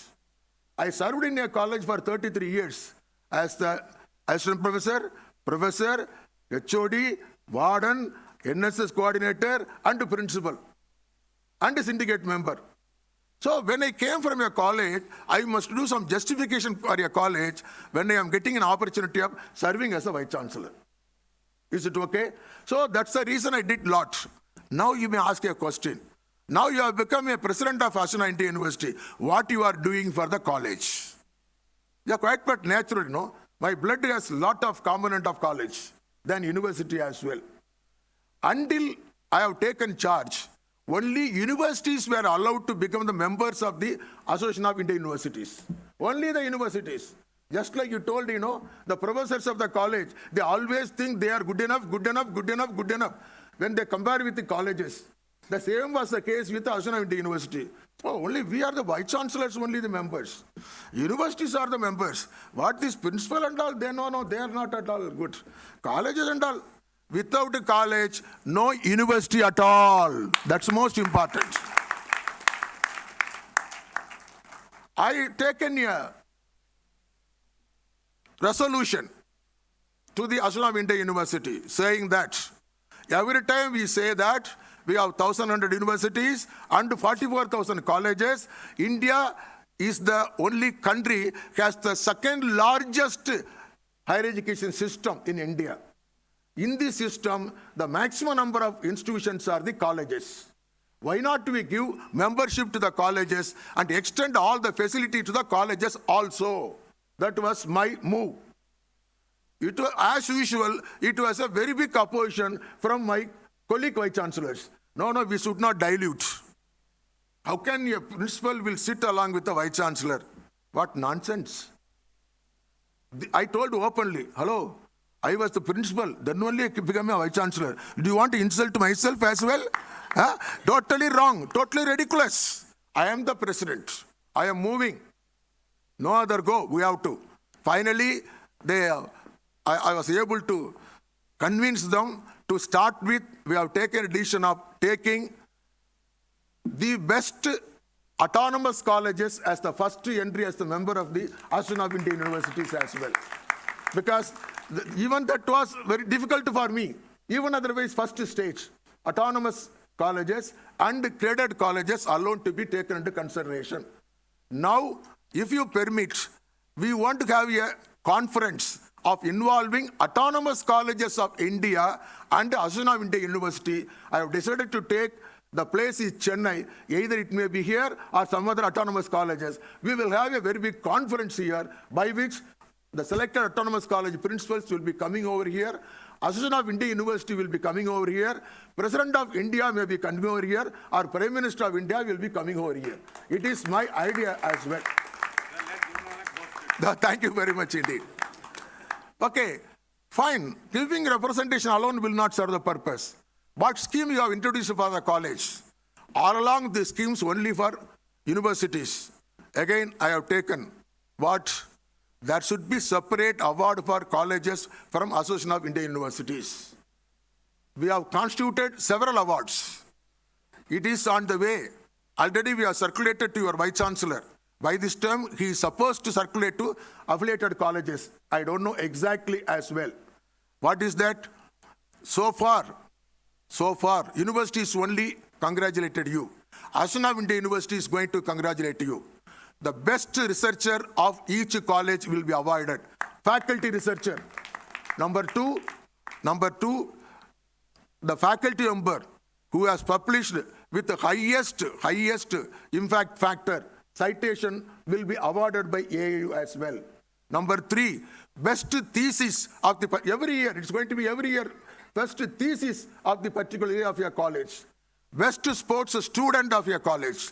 Best discipline student of your college. Likewise, we have several awards. Above all, once in a year, joint conference with the Association of Indian Universities, for which 25,000 will be given to each college. Money is small, but participation is big. Every participation will be given certificate of Association of Indian Universities. One representative from Association of Indian University will participate in the conference as well. These are all the new scheme we have devised. So thank you very much. It is all possible because this gentleman president came from your college. Thank you very much indeed. I think I can wind up my speech, right? Of course, after knowing that only, I have been given 1 hour, an hour time. It is okay. My dear friends, now only the main picture comes. Before that only trailer, okay? Okay, it's okay. This conference is being organized when there is a mixed opinion about standard and quality of higher education of India. There are two types of opinion. Yes, today it appears in the Times of India. As far as the grading is concerned, ranking is concerned, as far as among the Asian universities, there are Indian universities. I find I am happy about it. At the same time, we don't have sufficient meritorious ranking under the global ranking. That is a very big criticism from top to bottom. That's the situation. Above all, as you know pretty well, every country has its own national education policy. As far as other countries are concerned, the major scope and objective of the higher education is somewhat different. As far as this country is concerned, our country is concerned, major objective of higher education is providing employable education. This is the major objective. Okay, fine. As I told you, mixed opinion.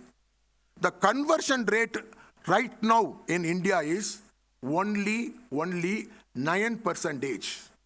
What do you mean by conversion rate? It's not conversion from one religion to another religion. It's not conversion from one community to another community. Conversion rate means when 100 students are attending interview, how many students are getting selected? That's a conversion rate. As far as the statistics available, presented in the recently held parliament, 100 students are facing interview, irrespective of arts and science or professional degree holder, 9 students are getting selected. So what about 91% of students? Whether we have achieved the employable education, that's a question mark. So there comes the quality and standard. Of course, I'm happy, I'm extremely happy. There are universities struggling in bringing out research journals. Even 100 years old university, they don't have journals, they don't have patents. The Guru Nanak College is able to bring out a journal, multidisciplinary journal. It's a great thing as well, I appreciate. We are good in research, but not up to the level of global recognition as well. Okay, so employment-wise, research-wise, we do something, we have to agree, but at the same time, we are not successful up to the level of facing the global competition. Right. What we have done, I mean government also. This situation we face even after facing 3 national education policy. The first national education policy came in 1968. The second educational policy came in 1986. The third education policy, what we have is 2020.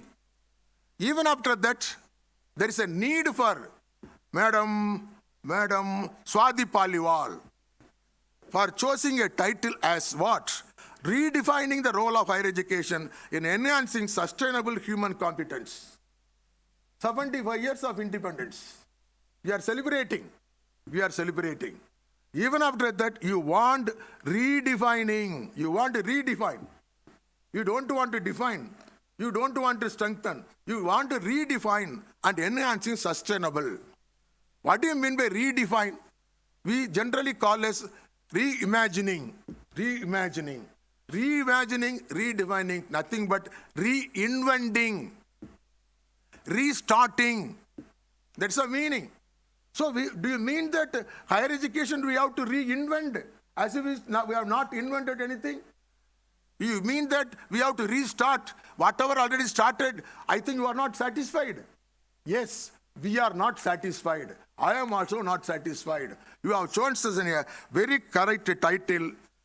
Why it has not happened? Why? Why still country is facing poverty? Why is still unemployment? Why environmental hazards? Even after 75 years, it's not a national issue, it's a global issue. Guru Nanak Ji, Buddha, so many priests, so many people. Why those people? Dr. Ambedkar, Mahatma Gandhi, Dr. Abdul Kalam, all these people told about education, defined education. If you people really observed means there is no need for redefining education. There is no need for reinventing education. Just we are mentioning Dr. Ambedkar. He has written the constitution. He has defined education. Yes, you are reading, reproducing in your thesis, in your answer paper, but you are not practicing. The same case with who? Dr. Abdul Kalam, one of the best presidents of India, one of the best close friends of young youths of India. He has defined which one is the real education of India. We are using name of Abdul Kalam, but we are not really implementing the words of Abdul Kalam. The third one, Mahatma Ji, the father of the nation. He instructed, your education should be like this. It should not be theoretical. It should be application oriented. It should be practical oriented. Every time we talk about Mahatma, we totally forget about Mahatma. We would have done it By this time, there is no need for redefining, reimagination as well. What those people told, I would like to recollect, my dear friends, Ambedkar, Dr. Ambedkar. It was in the year of 1947. 1947, do you remember? What happened? We got freedom. Immediately after independence, after 2 days of the independence, the first Prime Minister of India, Jawaharlal Nehru, convened the first cabinet meeting. And after the meeting is over, he came out of the conference call. And press people intervened. Hello, it's the first Prime Minister, first cabinet meeting. What major decision we have taken? The reply given by Jawaharlal Nehru was, yes, we were under the British rule for several decades, several years. Now only we got independent. We have to act independently. Therefore, we have decided to take serious steps to improve 3 major sector or department of our country. One is agriculture, second one is industry, third one is education. Yes, you have taken a decision like that. Have you constituted a committee? Yes, I have constituted 3 members for developing or advising or guiding or improving for the education. They are Dr. Kothari, Dr. Sarubali Radhakrishnan, and Dr. Ambedkar. In my capacity as the Vice Chancellor, I had an opportunity of going through the real documents of all these 3 people, out of which all the 3 people have given definition for education. But the most impressive definition given by Dr. Ambedkar. With your permission, I would like to recollect and share with you as well. Education is the right weapon to gut the social slavery and to enlighten the downtrodden masses to come up and gain social status, economic betterment, and political freedom. Only through education we can achieve everything. If you want political freedom, education. If you want to cut the slavery of the people, education.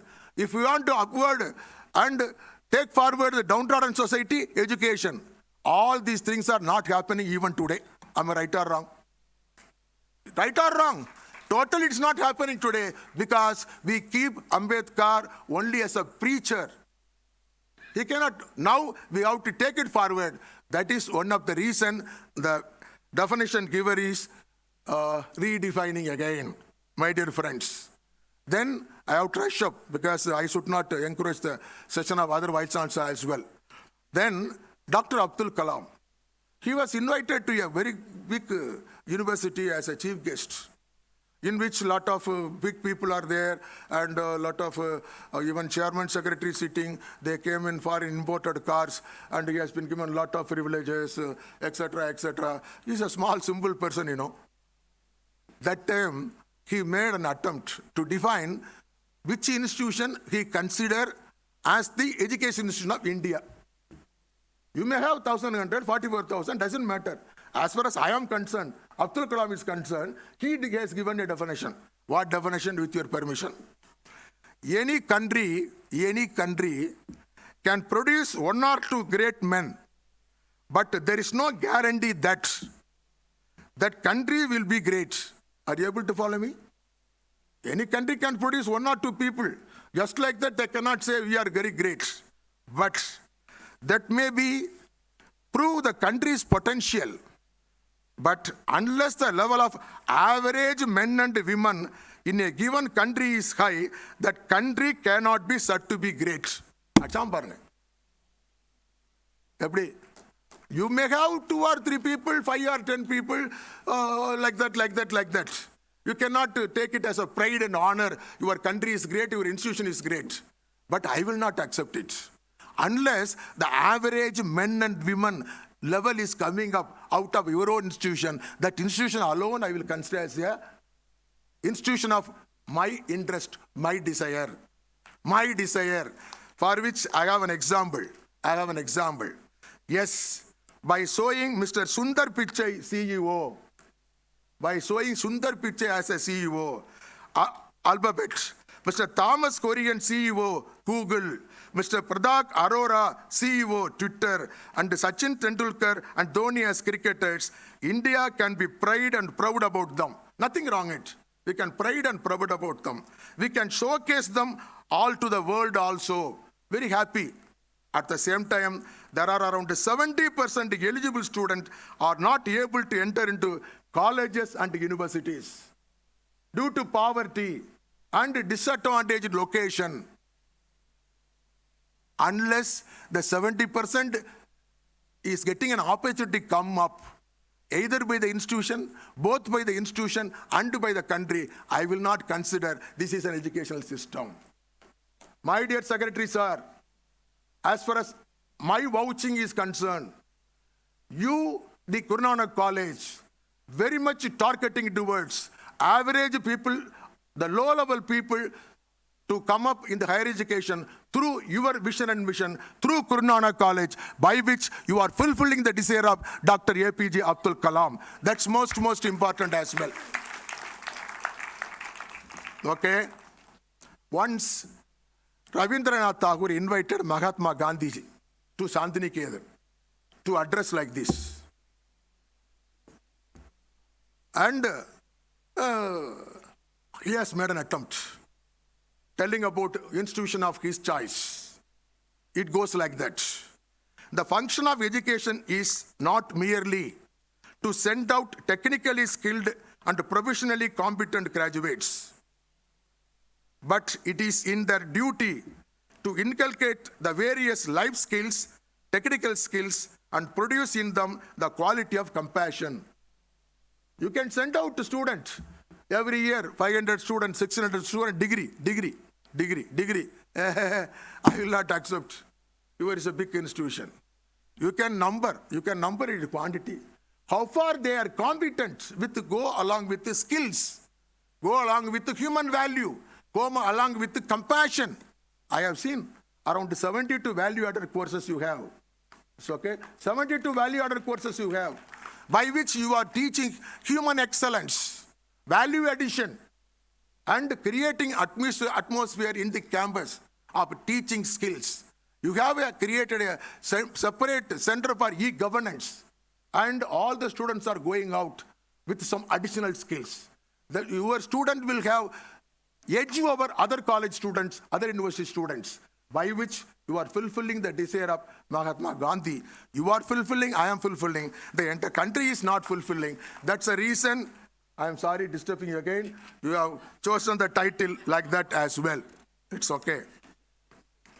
My dear friends, now another 10 minutes only. Sorry, I have to give chance to the others, because I didn't go to the topic still. Only interval.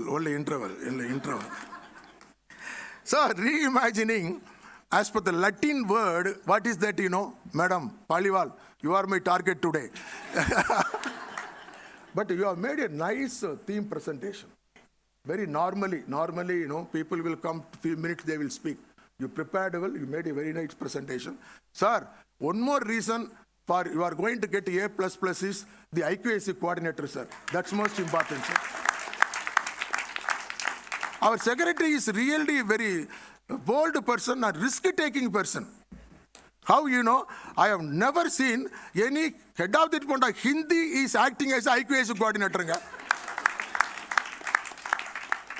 But he deserves more than other discipline HODs. I have observed, it's my certification to you as well. Enna English, enna presentation. Good. Right, okay. So, nothing, again and again, it is a redefining. Okay, that again and again when you go, my dear friends, nothing but in our higher education, if you want to give a new, outlook to the human approach, is creating a new concept and strategy. That new concept and strategy should be there, starting from your curriculum, and continue with your delivery, and taking care of their skill and placement activity as well. What the new change strategy require? It requires each and every student desire should be fulfilled. The aspiration should be fulfilled. When they enter into the campus, they come with a lot of aspiration, expectation. Not only the student, but also the parents as well. That reimagining, redefining education should accommodate that those desire and attitude, aptitude, and the future should be decided. Second one, to ensure them financial stability for the rest of their life. That is nothing but placements. Mere giving degree will not serve the purpose. Giving placement is most important. Now, my dear friends, I am going to give you a statement. Sometime it will be controversial, but I don't want to mind it. Previously I told we forget totally the words of Ambedkar, the words of Abdul Kalam, the words of Mahatma Gandhi. That's why we are suffering. Now there is a small light. We see a small light. It's going to be a bright light by which I have small confidence that we will fulfill the desire of all these three leaders. It's nothing but National Education Policy 2020. Yes. My dear friends, it is a holistic development. It ensures holistic development. What do you mean? To increase the number of coming to, I told about 70% of the people not reach higher education. The target fixed at what you call as in the national education policy is seeing that the gross enrollment ratio of today of 32% will be taken into 50% in the year of 2035. They have not mere given statement, but extended opportunity for us. How? Even the autonomous colleges can offer distance education program. That's the most important aspect as well. Okay? Those days and all, distance education program cannot be given by colleges. Even the university, all the universities not permitted. That opportunity is there. The 70%, it will become 50, 40, like that. The GR will be definitely increased. That is an advantage, I would like to say. And there is one more opportunity given, my dear friends, multiple entry and multiple exit. The students who are outside, I know pretty well, even among the crowd, even among the students of Guru Nanak, sizable number of students are going for part-time job after attending forenoon session. Am I right? Evening they go for part-time job. The same case, the students are struggling very much to undertake both their part-time job and the study. For those type of students, they can very well take first year, relax second year, then get a diploma and post-diploma and finally degree as well. Diploma they can finish here. Migrant labor you told.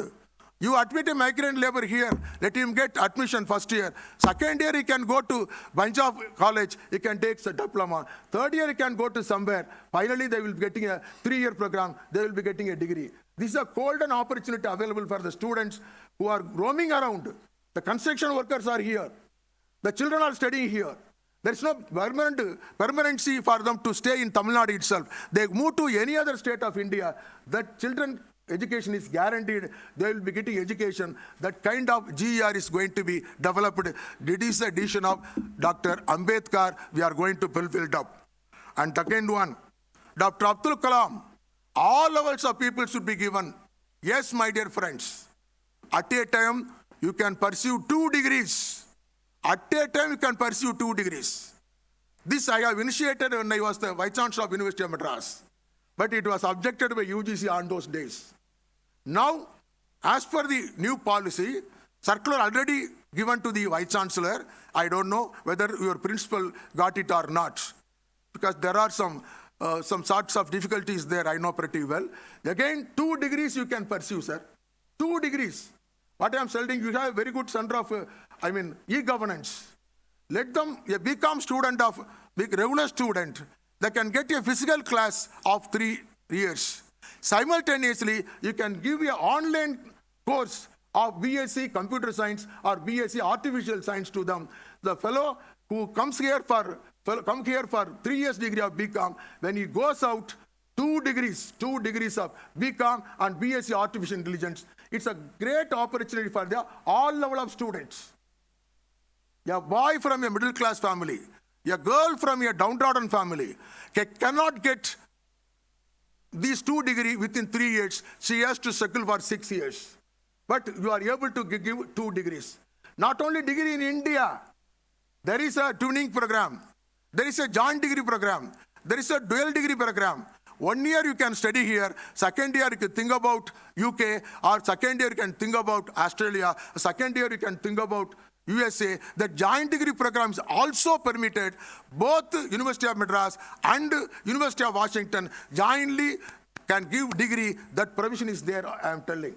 So all levels of student will be getting all levels of degree, the quality degree, which degree ensures definitely placement, definitely employment. You will be fulfilling the desire like that. And one more opportunity is there. These academic banking credits. That's also most important. Your student can very well enter into the IIT. I can be there for one course. You can take some credit and you have to incorporate the credit.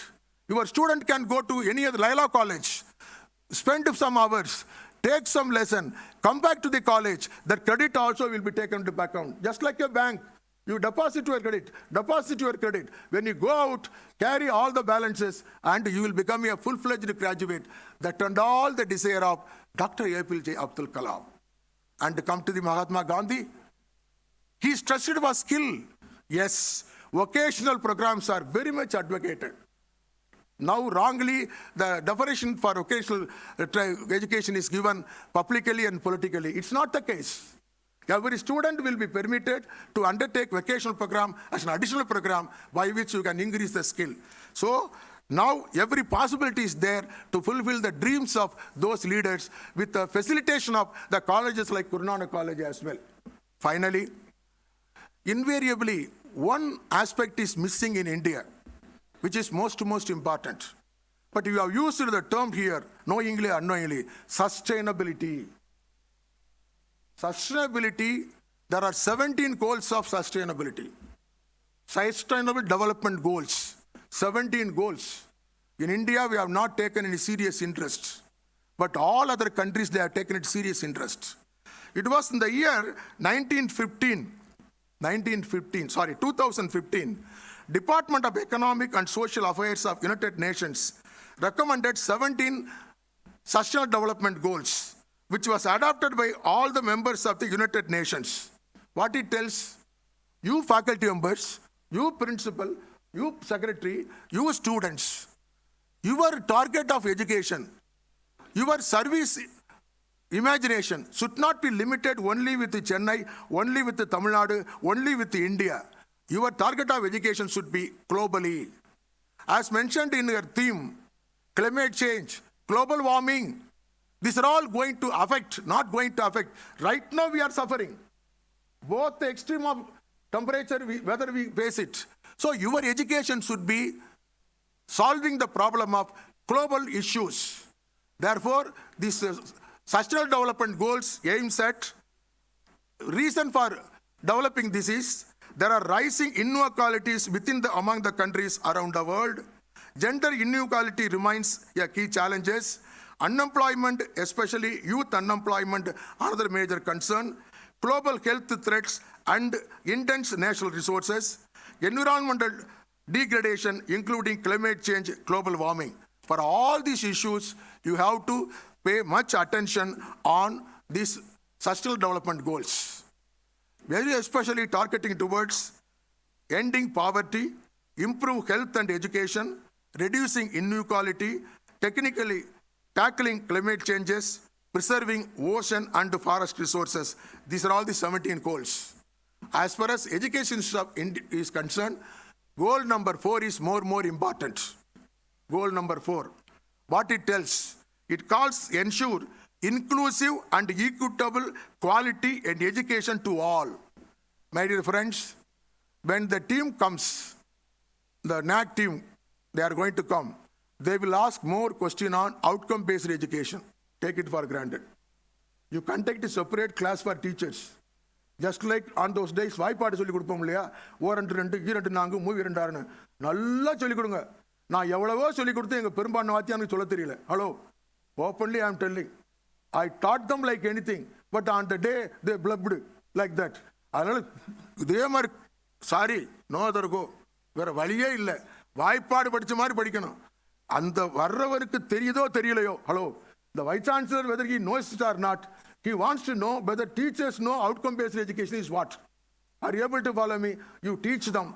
Likewise, sustainable development goals also they will ask. This gentleman from UNESCO, he knows the importance of sustainable development. As far as India is concerned, 2021, they made an evaluation how the country is successfully implementing a sustainable development goal. Where is India, 125 out of 165 countries. 125th place out of 165 countries. That awareness is not there. Tell a brief about them, that faculty members, they may ask something about this as well. And due to time factor, I don't want to take much time. How you can do something on sustainable development, eradicating poverty and equality, gender sensitivity and all, you must take care of all courses to be affordable to all higher education institutions to be accessible to all. Internationalization of higher education is to be offered to all levels of students. Equal opportunity to be given to girl students. If you go through like that, definitely you will be fulfilling the goal number 4 of sustained development. I am confident already you have started fulfilling, already started satisfying all this goal. You will be very, very successful. Thank you very much for the opportunity. Wish you all best of luck. Thank you very much.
Very good morning to the respected dignitaries on the dais and off the dais and my dear friends.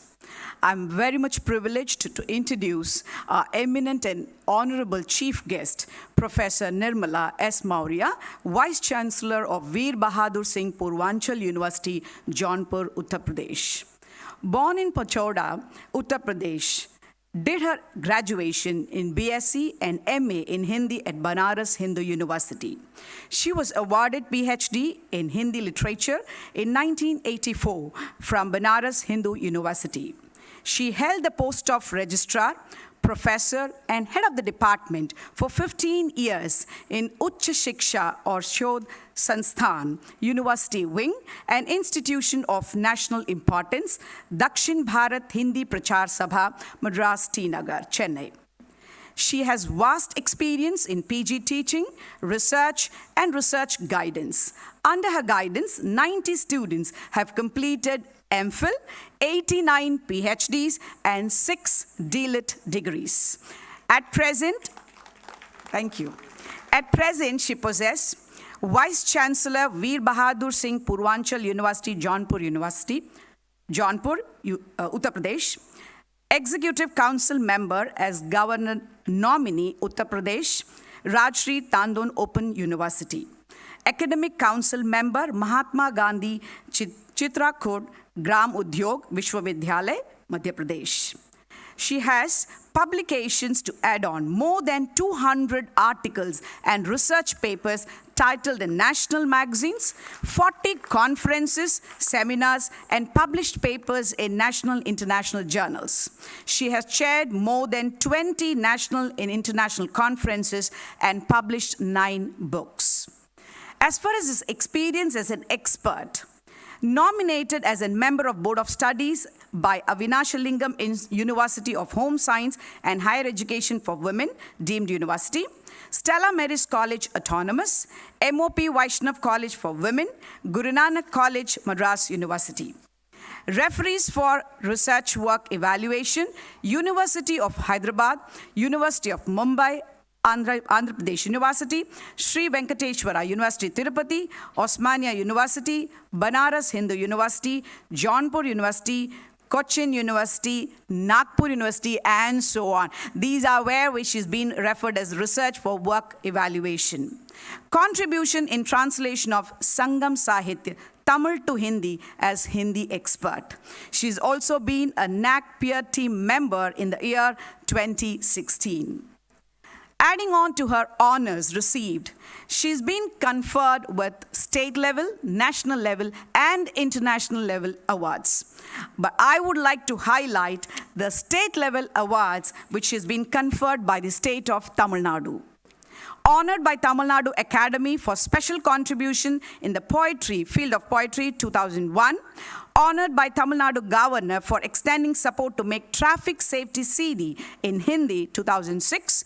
Honored by Tamil Nadu in Hindi Academy for extraordinary contribution in the field of teaching and research 2007. Honored by Tamil Nadu Hindi Academy and by DRBCC Hindu College as Hindi Shikhar Award 2013. Honored by Tamil Nadu Hindi Sahitya Academy on the occasion of Vishwa Bhasha Hindi Divas for Original Creation 2015.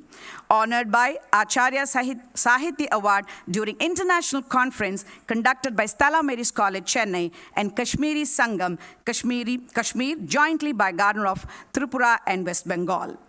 Can I have a big round of applause for her? For the state level, exclusively being meant only by the Tamil Nadu. International awards, honored by Indian-Norwegian Cultural Forum, Oslo, Norway, August 9, for contribution in the field of research and comparative study of literature.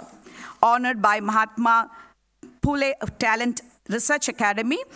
This is International Award for contribution in Hindi, higher education, and research work in South India. She has made her visits abroad, where again she has been taking up Hindi, the language, in a greater heights. Presented paper in 8th World Hindi Conference held at New York on the invitation from Ministry of External Affairs. Indo-Norway Cultural Forum, Norway 2009, invited by the Honorable Minister to visit the Parliament of Norway. Visited Denmark and Sweden and promoted Hindi in New Zealand via Bharat Darshan. Not only in academic research, but as a social worker, she's been, beside Hindi propagation, worked for the upliftment of weaker section by teaching them and giving free books, paying education fee, helping students to prepare competitive examination and interviews for jobs, etc. Encouraged several housewives and women, those who left their education due to personal reason, to continue education and take jobs to self-motivate and motivate their family. Madam जी, तहे दिल से Guru Nanak college आपका हार्दिक स्वागत करता है. On behalf of Guru Nanak College, I wholeheartedly welcome our most respected and honorable chief guest, Professor Nirmala S. Maurya, Vice Chancellor of Veer Bahadur Singh Purvanchal University, to deliver the inaugural address. Madam, please. Thank you for the opportunity.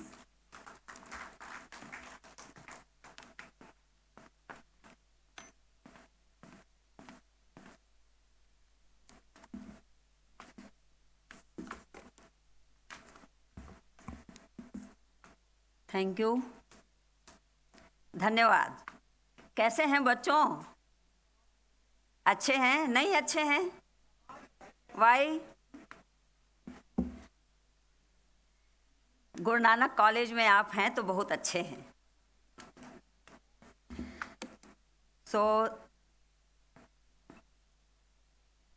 सभी को thanks, धन्यवाद. मैं अपनी बात थोड़ी पीछे से जाना चाहूँगी. Maybe you all people know 1918 में पेंडेमिक हुई थी, influenza, we known as Spanish flu. After 100 years, COVID-19 came. That is also pandemic. हम लोगों को ऐसा लगा था कि हमारा जीवन रुक गया है, लेकिन ऑनलाइन क्लासेस, एग्जाम्स सभी हुए ना. We started webinars. I think lot of webinars everywhere, all over the India. And हम लोग कहते हैं हम लोग चलते गए, और आज हम यहाँ हैं. और ये गैदरिंग ये बताती है कि हमने ऑलरेडी कोरोना महामारी को जीत लिया है. We win. Respected dignitaries on the dais, of the dais, faculty members, staff, my dear students. It's very good to be here. और मैं कुछ लिख करके लाई हूँ because last time when I visited here, that feeling, what I felt that time, I want to share here. जैसे अभी बता रही थी ना, A++ मिलेगा गुरु नानक को, जरूर मिलेगा. I ensure that. Why I am telling the reason. ये इनॉग्रेल सेशन है और हमारे बीच प्रेसिडेंशियल एड्रेस अभी हुआ. वेरी एनर्जेटिक, वेरी इंफॉर्मेटिव, बहुत अच्छा.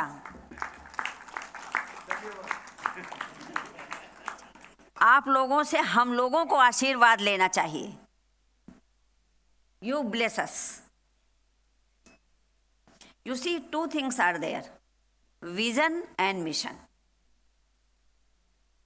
When any institute or university or college establish, that time vision.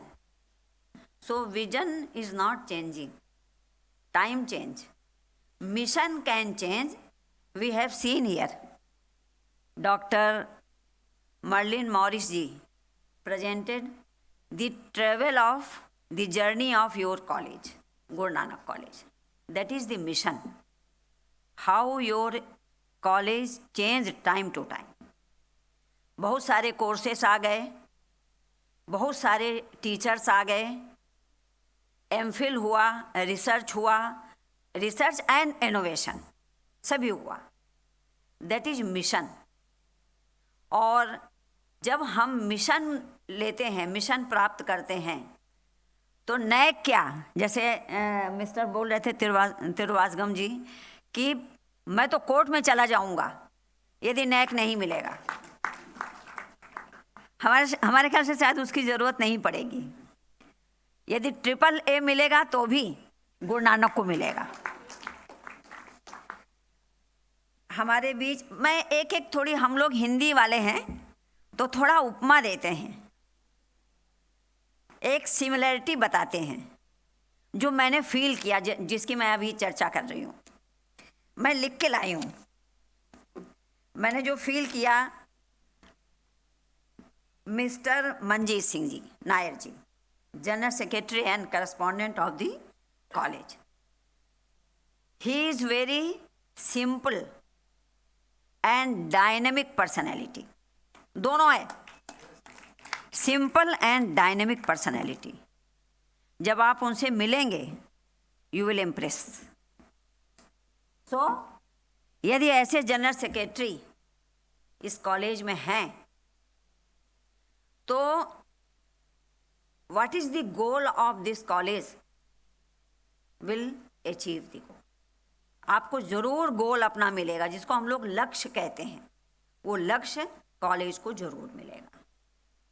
हमारे बीच हैं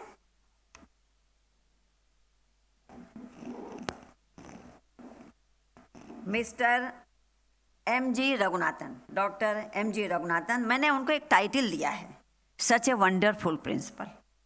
जब लास्ट टाइम मैंने इनका नेक प्रेजेंटेशन देखा, such a wonderful point wise presentation, very impressive presentation. तो आपको बहुत सी बधाइयाँ और शुभकामनाएं भी, क्योंकि जुलाई में नैक आ रहा है। You will get, don't worry. और हमारे बीच हैं very knowledgeable adviser doctor Merlin Maurice ji, और ऑफ द डायस बैठे हुए हैं John Morris, farmer principal Guru Nanak college. हमारे बीच हैं vice principal. We are, I think last 20 years, no? We are the friends. Dr. N.C. Rajeshri ji. She is very affectionate Vice Chancellor. हम लोग कहते हैं बहुत ही स्नेह करने वाली, बहुत ही प्यार करने वाली। राजेश्वरी जी, हम लोग ऐसे ही आगे चलते रहें। And my near and dear, just like my daughter, Swati Paliwal, IQAC coordinator, very big role in the NAC. So, Swati जी, आपने इतना बढ़िया टॉपिक चुना है और कितना बढ़िया डिस्कशन उसके ऊपर हमारे विशेष अतिथि ने किया, स्पेशल गेस्ट ने किया। वेरी रेलेवेंट और कंटेम्परेरी टॉपिक, जिसकी आज ज़रूरत है और जिसके बारे में आपने बहुत अच्छी तरह विस्तार में बताया। Doctor Swati ji, I congratulate you, not you, with your team also. आप और आपकी टीम, ये टीम वर्क है। और हमारे बीच हैं डॉक्टर एस वेंकटरामन जी, कितनी दूर से चलकर आए हैं यूनेस्को। हम उन्हें सुने नहीं, शायद समापन में वैलिडिटी में आपका स्पीच होगा, उस समय लेक्चर है और पेपर प्रेजेंटेशन होगा इसके बाद। तो मैं दो चीज़ अलग बोलती हूँ, एक तो बधाई, कॉन्ग्रेचुलेशंस, और एक ब्लेसिंग, शुभकामनाएं। तो स्वाति जी, आपको बहुत सी शुभकामनाएं कि आपका ये जो सेमिनार है, कॉन्फ्रेंस है, ये स्मूथली चले और टाइम पर चले, पेपर प्रेजेंटेशन हो, और जैसा कि अभी हमारे स्पेशल गेस्ट बोल रहे थे, क्वालिटेटिव प्रेजेंटेशन। क्वांटिटी तो बहुत होती है, we don't want quantity, we want quality of the papers, research papers. और मुझे बहुत अच्छा लगा कि हमारे स्पेशल गेस्ट रिसर्च पेपर तैयार करके लाए थे। हम लोग जब खड़े होते हैं डायस पर, पोडियम पर, तब हम लोग रिसर्च पेपर प्रेजेंट करते हैं, कुछ भी नहीं बोलते। मैं भी तैयार करके लाई हूँ, तो मैं बहुत कम समय में, पेपर तो मैं स्वाति को दे दूँगी, लेकिन 10 मिनट तो बोलूँगी। और सब शुरू करने से पहले मैं बधाई देती हूँ गुरु नानक कॉलेज को कि इनका गोल्डन जुबली ईयर चल रहा है। हमारे ख्याल से पूरे साल भर, I think so many programs will be there, और जुबली भी मनेगी, उसके लिए भी आपको बधाई।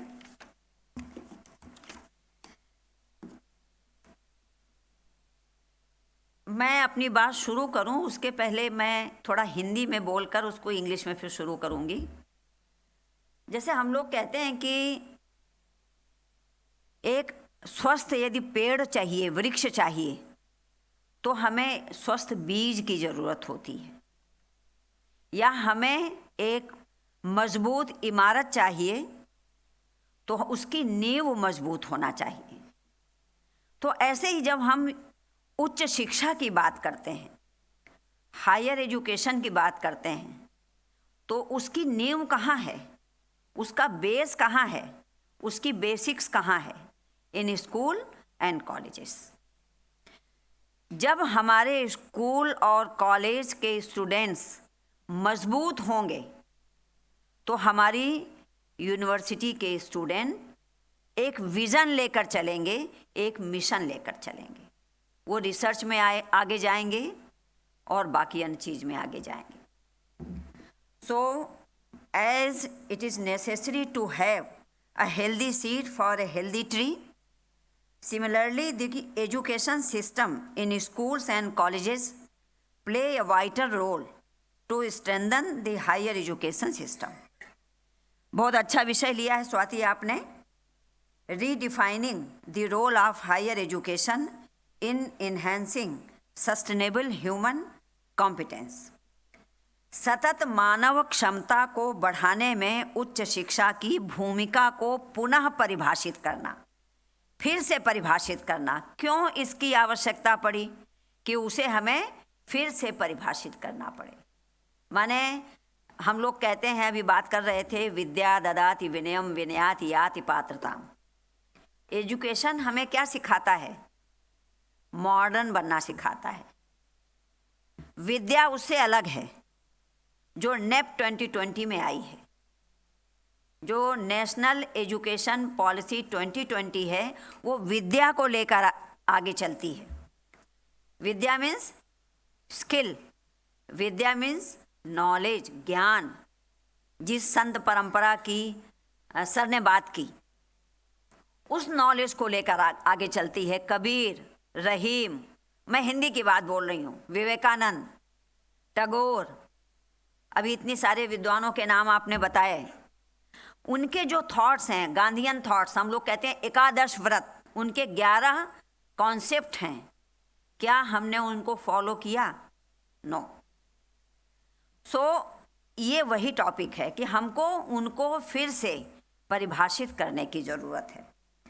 The purpose of education is to upgrade humans with the required skill and expertise.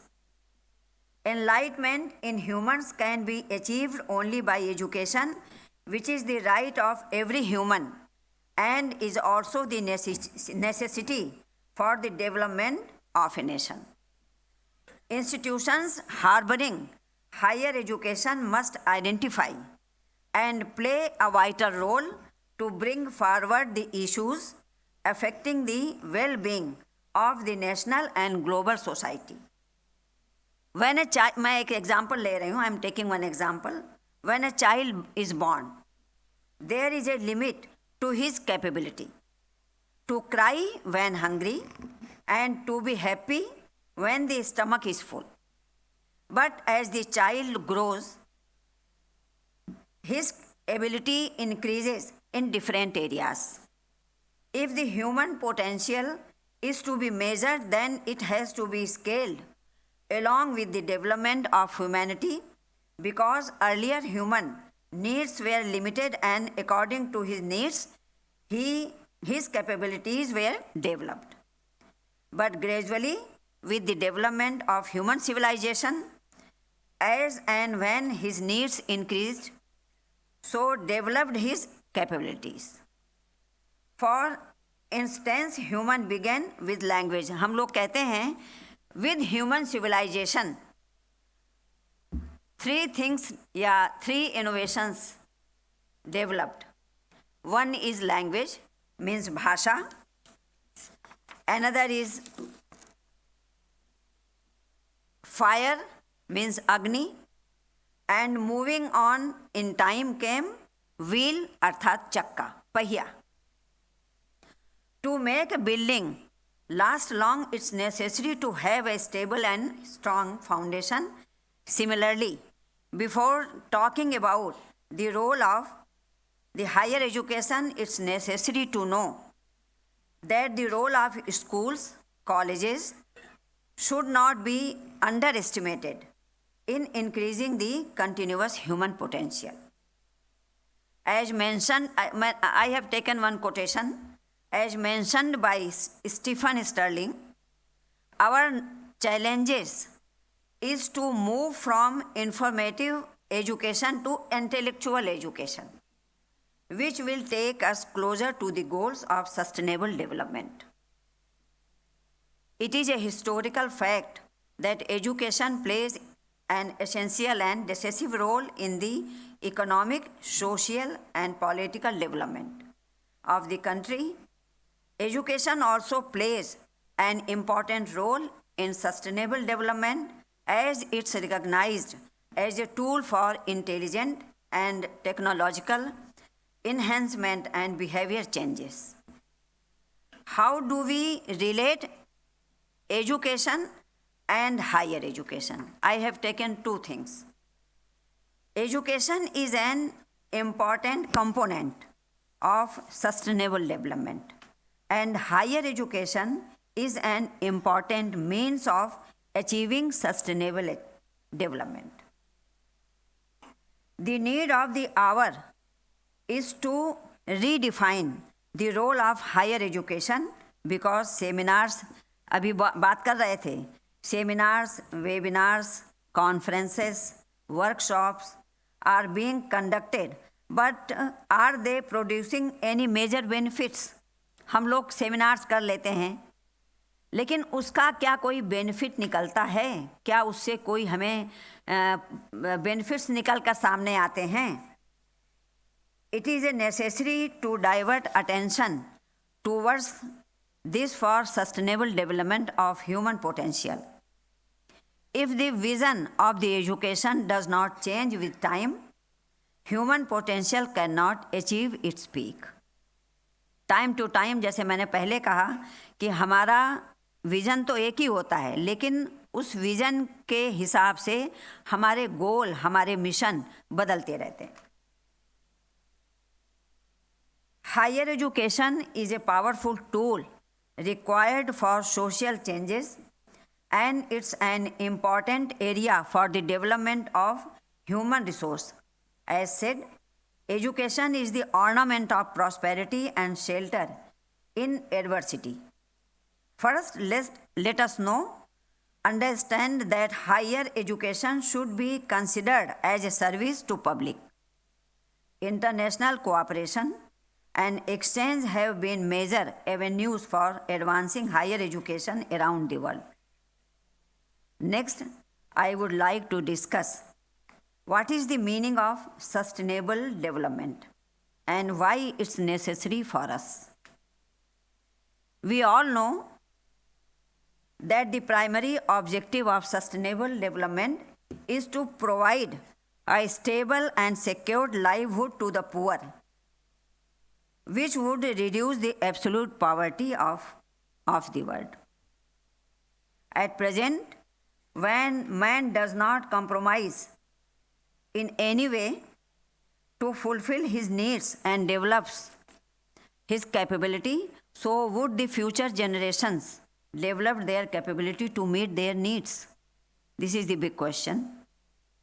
Sustainable development is a dynamic, continuous process. The principles of sustainable development can be seen as follows. I have taken some points. Respecting the tolerance of nature.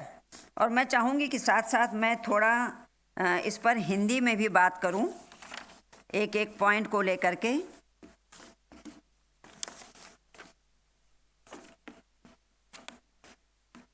Respecting the tolerance of nature, प्रकृति की सहनशीलता का सम्मान करना.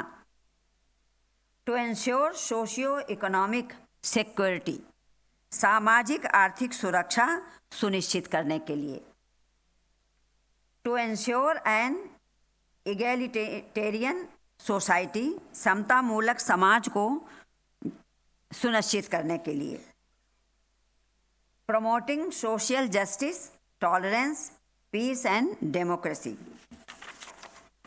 सामाजिक न्याय, सहिष्णुता, शांति और लोकतंत्र को बढ़ावा देने के लिए.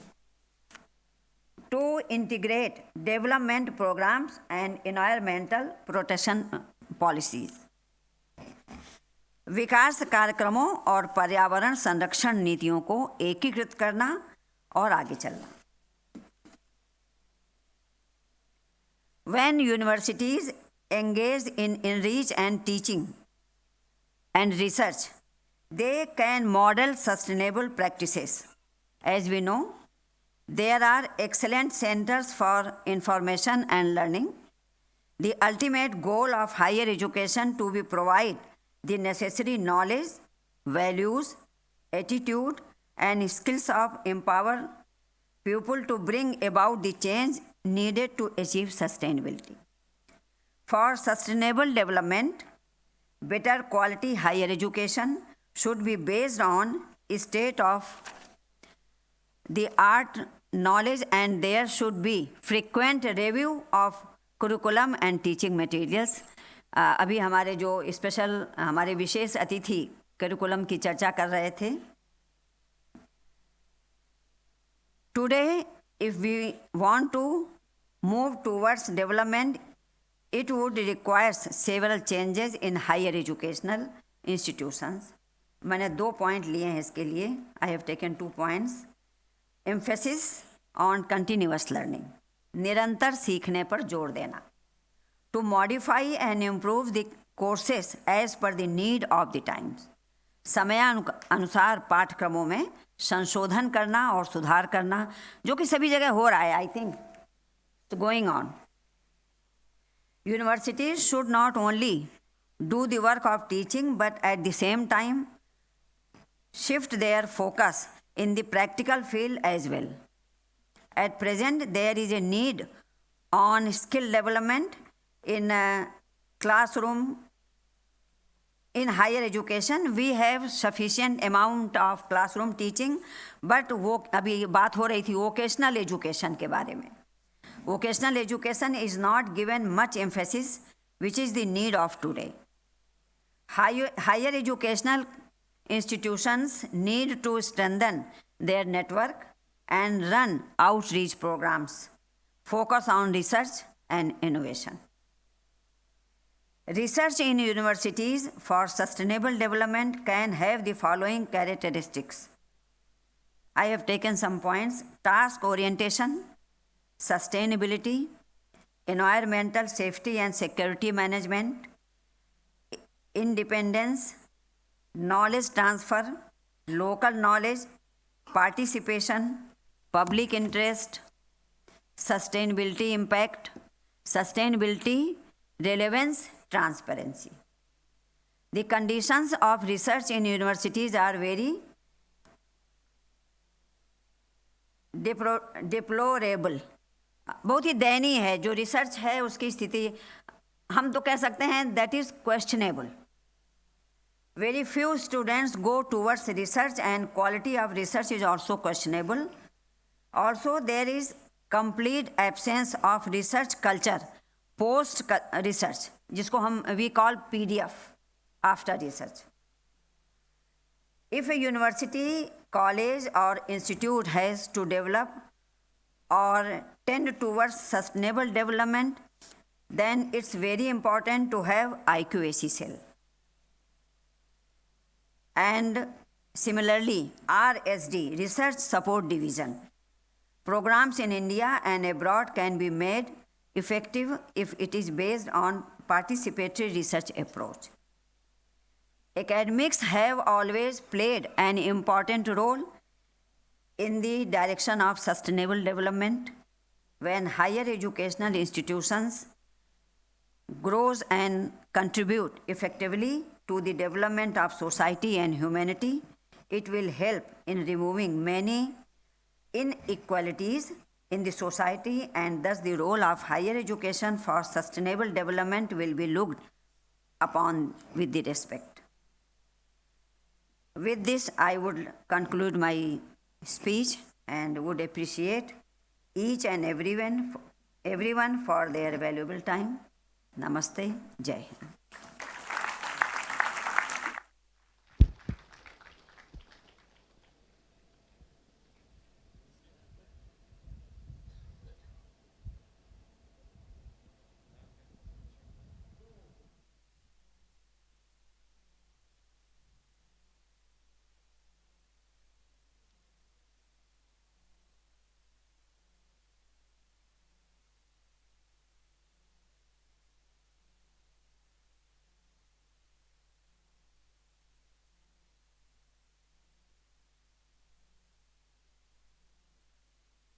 for your observation of the institution and all appreciation rendered.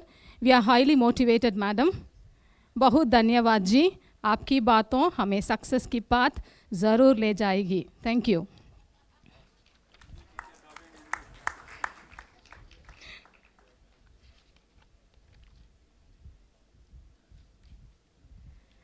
And now we invite Dr. S.C. Nurjagan, Dean, School of Sciences, to introduce our special guest, Dr. S. Venkatraman.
Good afternoon, one and all present here.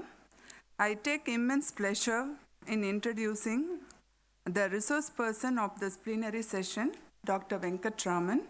Dr. Venkatraman is an international consultant and works on sustainable development, education sector development and planning, education in emergencies, rights and inclusion.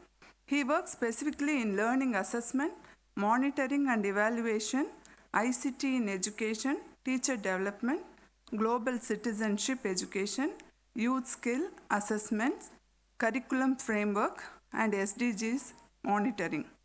He works in countries from the Asia-Pacific region, South Asia, Eastern and Southern Africa, Middle East and Latin America. I am very happy to share that Sir is an alumnus of Guru Nanak College.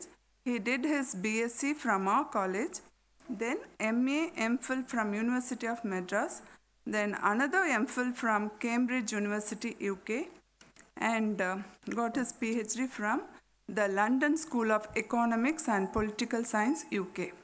He has studied under the Nobel laureate and economist Professor Amartya Sen and world-renowned sociologist Professor Anthony Giddens, Cambridge University. He is currently working as a senior technical specialist in education sector, UNESCO, headquarters Paris, and involved as an advisor member of the technical advisory group of World Health Organization on COVID-19 and educational institutions. He has also worked as senior consultant to UNESCO Regional Office for Arab region, Asia Pacific, Vietnam, then Jordan, Cambodia, Tanzania, Rwanda, then Myanmar, Qatar, and India. So earlier, he has worked as staff member in various UNESCO offices for over 13 years with more than 90 governments across Asia Pacific, Africa, and Arab regions. He is an international consultant to the Asian Development Bank. Sir has headed the research in School of Communication Studies at the Nanyang Technological University in Singapore and Vice President Education and Training in the India Cement Limited. He is serving as a technical advisor to many NGOs like SDG Watch, PEN India, to name a few. He has served as a member of Board of Studies in University of Madras, Tamil Nadu Open University, and MOP Vaishnav College.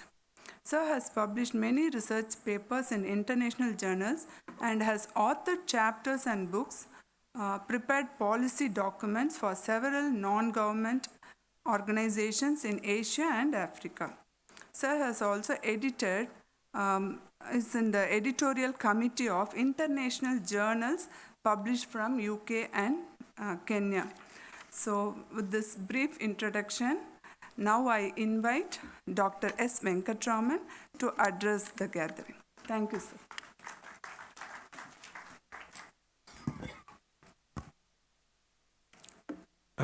Very good afternoon to you all. First, let me thank the management of Guru Nanak College and the principal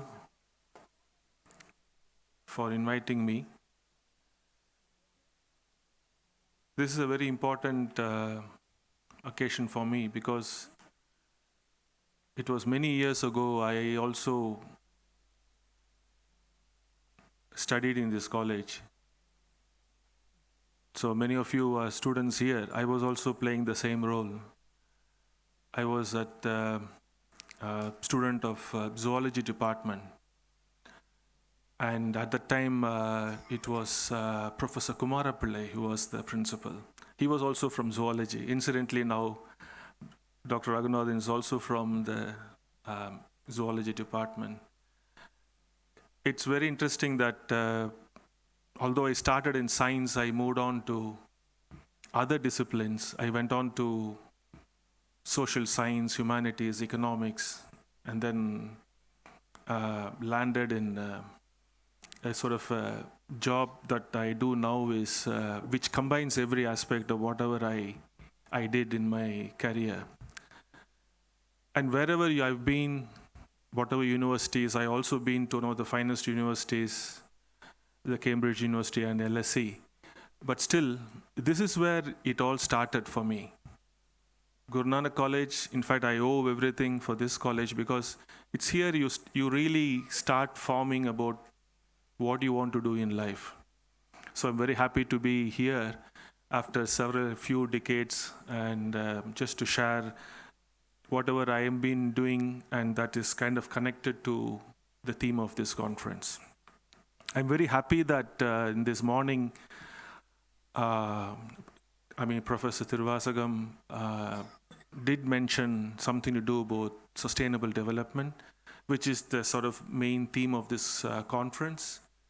And in my profession, I work in this area because, as you know, or probably you may not know, UNESCO is one of the oldest UN organizations. When the UN was formed, soon after the Second World War, it was the first organization that was formed to take care of education, science and technology and culture. And UNESCO is the lead agency for goal number 4 of Sustainable Development Goals, which is provision of quality education. And I work a lot in areas that relates to emergencies in education. We work a lot globally with migrant, displaced populations, refugee populations, especially we are concerned about providing education to children and youth. And especially after this COVID, it has affected every one of us. So we are now looking at the new landscape. In a way, I don't know whether it's a coincidence or this was thought about, but this particular conference is happening in a very interesting juncture. 2 weeks ago, in Barcelona, Spain, we had the World Higher Education Conference. Yesterday was World Environment Day. And these are all very interesting events that's happening around us. And everywhere you go, and also, as I speak today, the UNESCO Asia Pacific Regional Office is conducting a high-level ministerial conference on SDGs. In fact, I was there yesterday online because now travel restrictions. It's it's a very interesting juncture. Now, everyone is talking about the changing landscape of education, how we want the higher education to go on. So briefly, I will just touch upon this role of higher education and sustainable development. Point towards there? Or? Can someone change the slide? Because it's not, this doesn't seem to pick the signal. Next.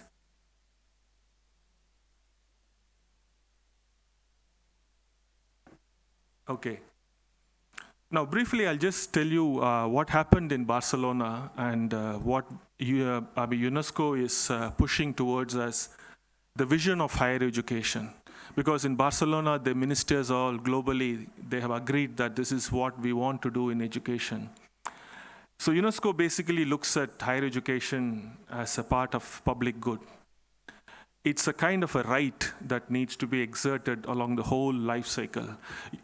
See, education is not about only producing qualifications, and it doesn't stop with schools or colleges. It's a lifelong thing.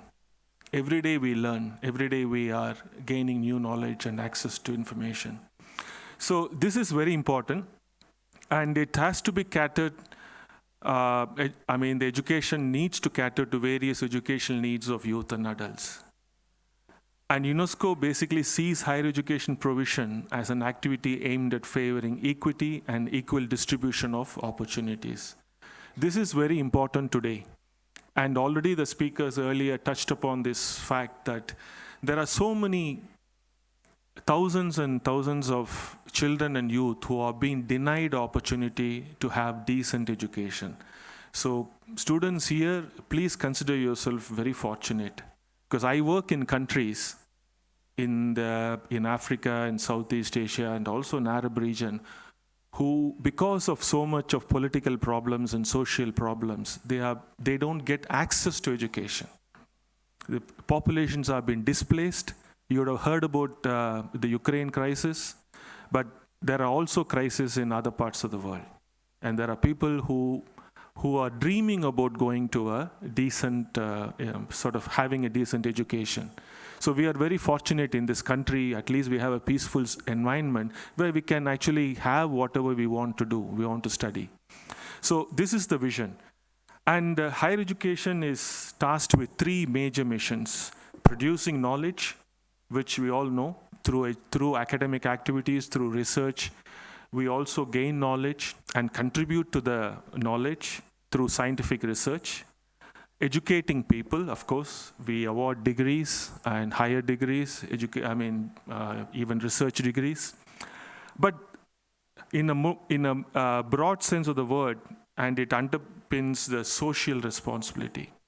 This is a very important thing that's been now discussed widely as to what a higher education should be doing.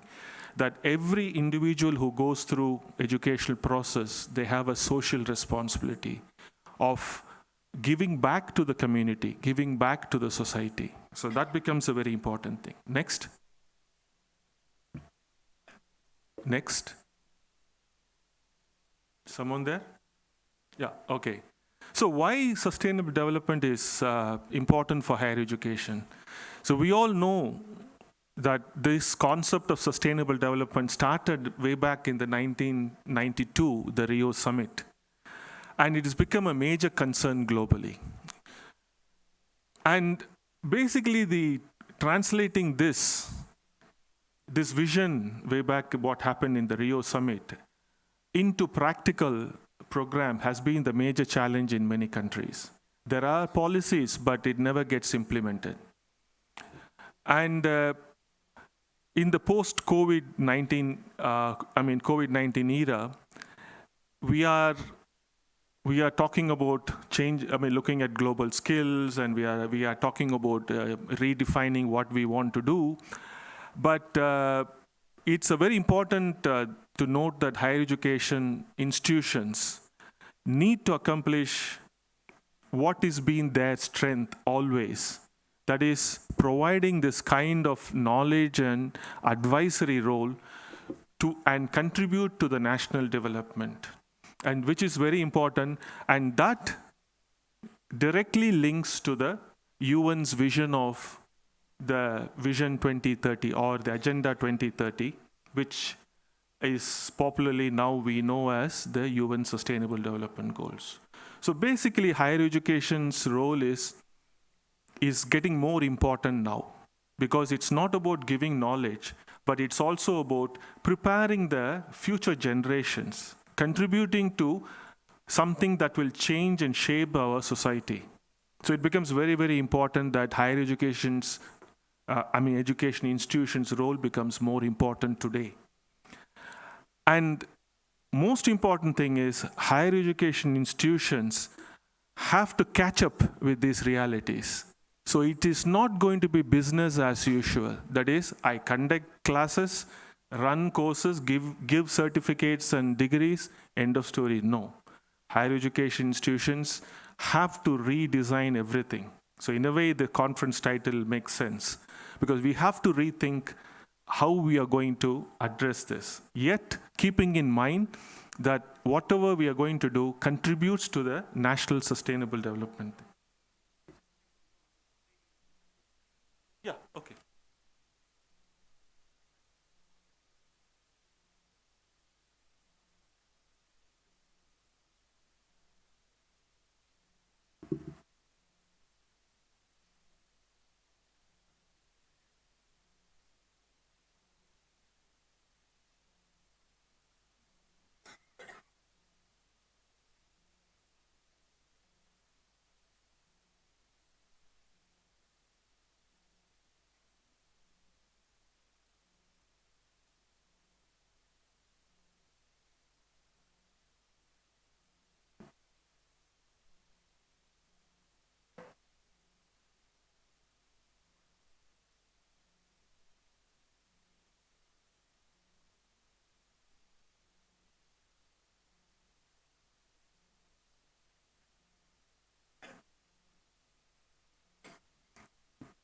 Yeah, you can go to the next slide.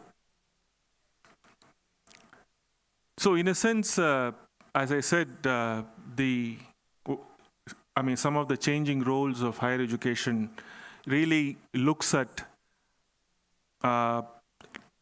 basically this transdisciplinary, there is kind of across the disciplines, looking at developing education and contributing to the education from a very multidisciplinary angle. It becomes very important.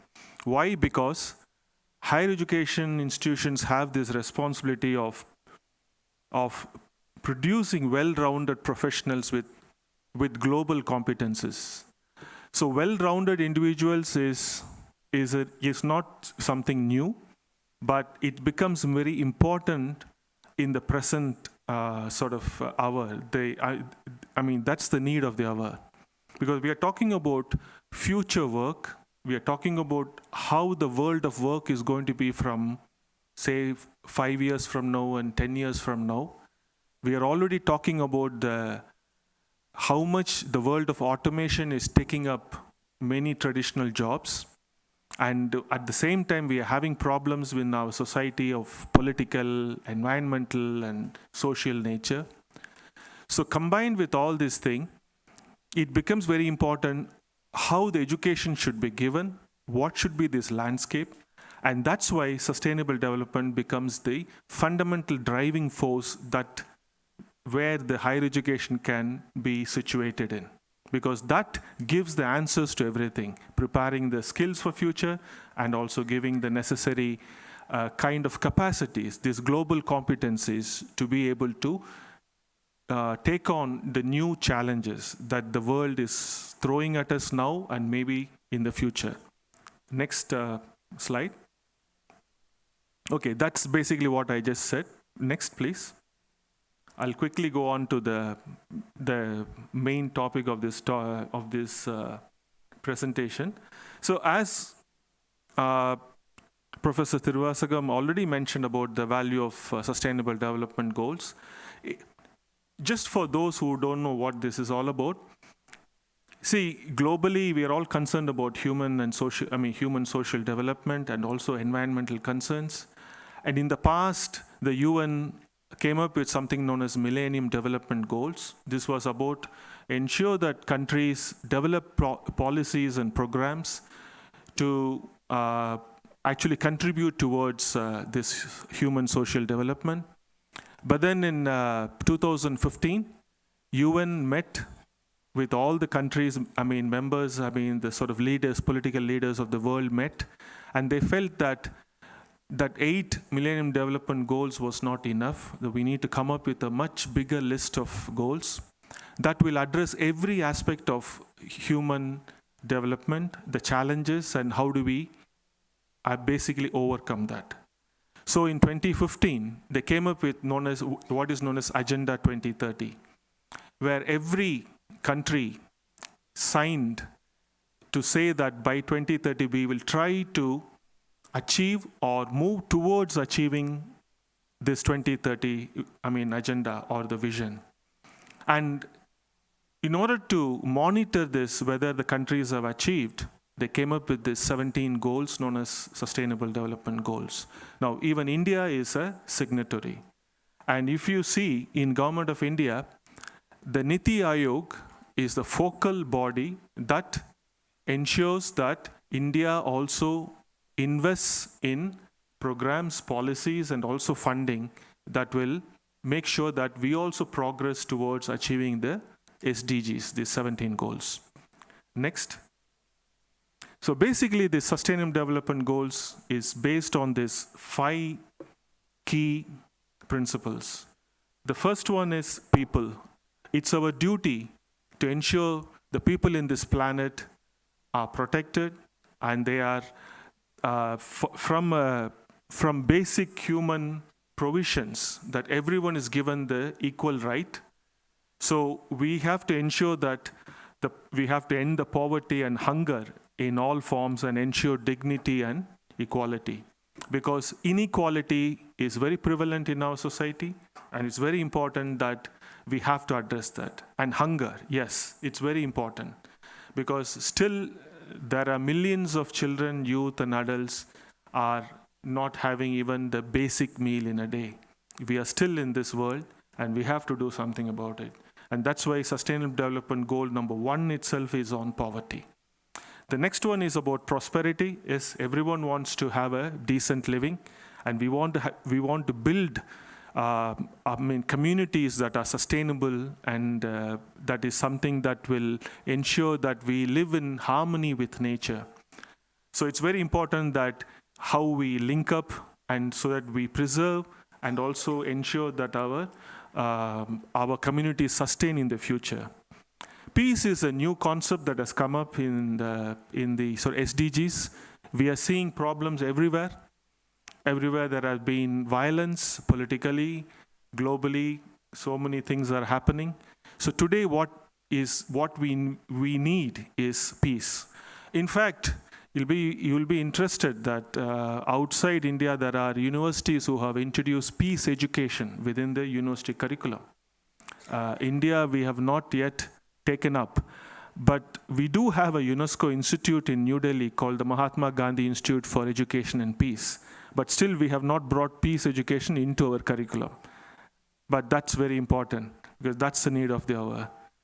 And another one is partnership. Whatever we want to achieve, we have to have partnership. Partnerships with industry, partnerships with civil society, partnership with various communities. So governments, education institutions, through partnerships only, we can achieve.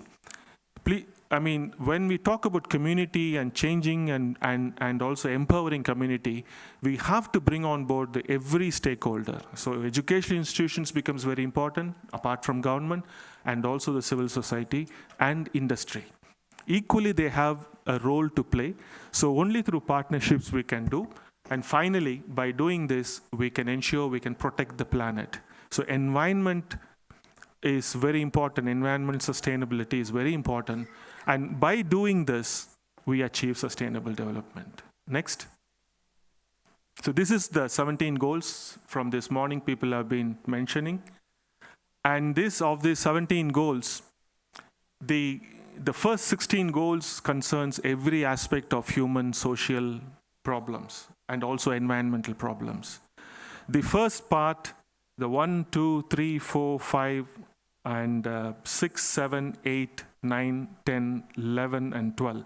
The first 12 goals directly relates to people, communities, and our living, the problems we confront, and what we need to do. Whereas the goal number 13, 14, and 15 is about our world, the planet, the environment that we live in. We have to preserve them, conserve them. And the goal number 16 is specifically for the world we are living in. We want to make this world better. It's about peace and harmony and a just society. And to achieve all these 16 goals, we need the goal number 17, which is about partnerships. But these goals have close to about 169 targets. So anyone who talks about sustainable development goals, you have to understand that these are monitoring targets, the goals and targets. So this is basically to monitor whatever that has been given in the Agenda 2030. So higher education institutions have a responsibility to carry forward some of these things into their programs. And I'll give you some examples. You'll be surprised how much global universities have taken up on board SDGs. Next. Now, this is goal number 4. Morning professor also mentioned. Now, goal number 4 is specifically about providing quality education. This goal number 4 has 10 targets. It covers everything from early childhood to primary education, to higher education, to vocational education, to adult literacy, to the role of technology, role of vocational education, and also the role of teachers, and role of providing a safe and secure and learning environments. And more importantly, there is something called 4.7. This 4.7 is a very interesting target. It's now the most talked about, discussed target, because this encompasses everything about sustainable development and global citizenship. And 4.7 is getting highly recognized globally by education institutions to that extent. There is an institute in South Korea which deals with global citizenship education, and there is an Asia Pacific Institute which is providing curriculum and materials and tools on global citizenship. And interestingly, the National Education Policy has introduced these concepts. In fact, the NEP talks about global citizenship education. The NEP talks about sustainable development. So it is up to us to take it up, expand it, and introduce it. From students' point of view, you'll all be wondering whether this relates to me. It definitely relates to you, because the future work skills, we are talking about global competence. I work in many countries, especially among the developed countries like in Europe and in Japan and Korea, and even in the US. They are now introducing subjects, they're introducing courses on this global cultural competence. What is this about? How much you know about sustainable development, how much you have done practical work, how much you have actually given time on producing this, to do some work related to sustainable development. This is considered as the future skills, one of the future skills. Next. Okay, this is basically what sustainable development is. I don't want to spend too much time on it. What I want to say is, those 3 sort of rings that keep sort of coming in all sustainable development concepts. There is a social aspect to it, there is an economic aspect to it, and there is an environment aspect to it. And each one is basically overlaps each other. The fact that is, what we need now today is higher education institutions should develop students or any researcher who is familiar with these 3 concepts, and they are able to link all these 3 through their discipline or through their course. If you are a science student, you have to ask, what is the role of this science in the society that I am living in? How much science contributes to the society? If I'm in humanities and social science, I need to look into how much I actually know about the problems of this society, how much my discipline knowledge contributes to that, and how much I can engage in this sort of wide set of social groups and what is it I can do. So each one of us, in whatever disciplines we are, we need to be aware of the other two spheres. So these three kind of interlinking things are very important for sustainable development. Next. So basically, this is the thing I'm trying to tell you is it's all interrelated. So the future way of how we want to look the higher education in future is it is multidisciplinary in perspective. Everything is interrelated. And we have to have that kind of an idea that whatever that we are trained in, we need to think in a multidisciplinary way of looking at things. Next. Okay, this is I've already said. Please move on. Okay, just few things I want to raise here. What higher education institutions can do to address some of these issues. Next.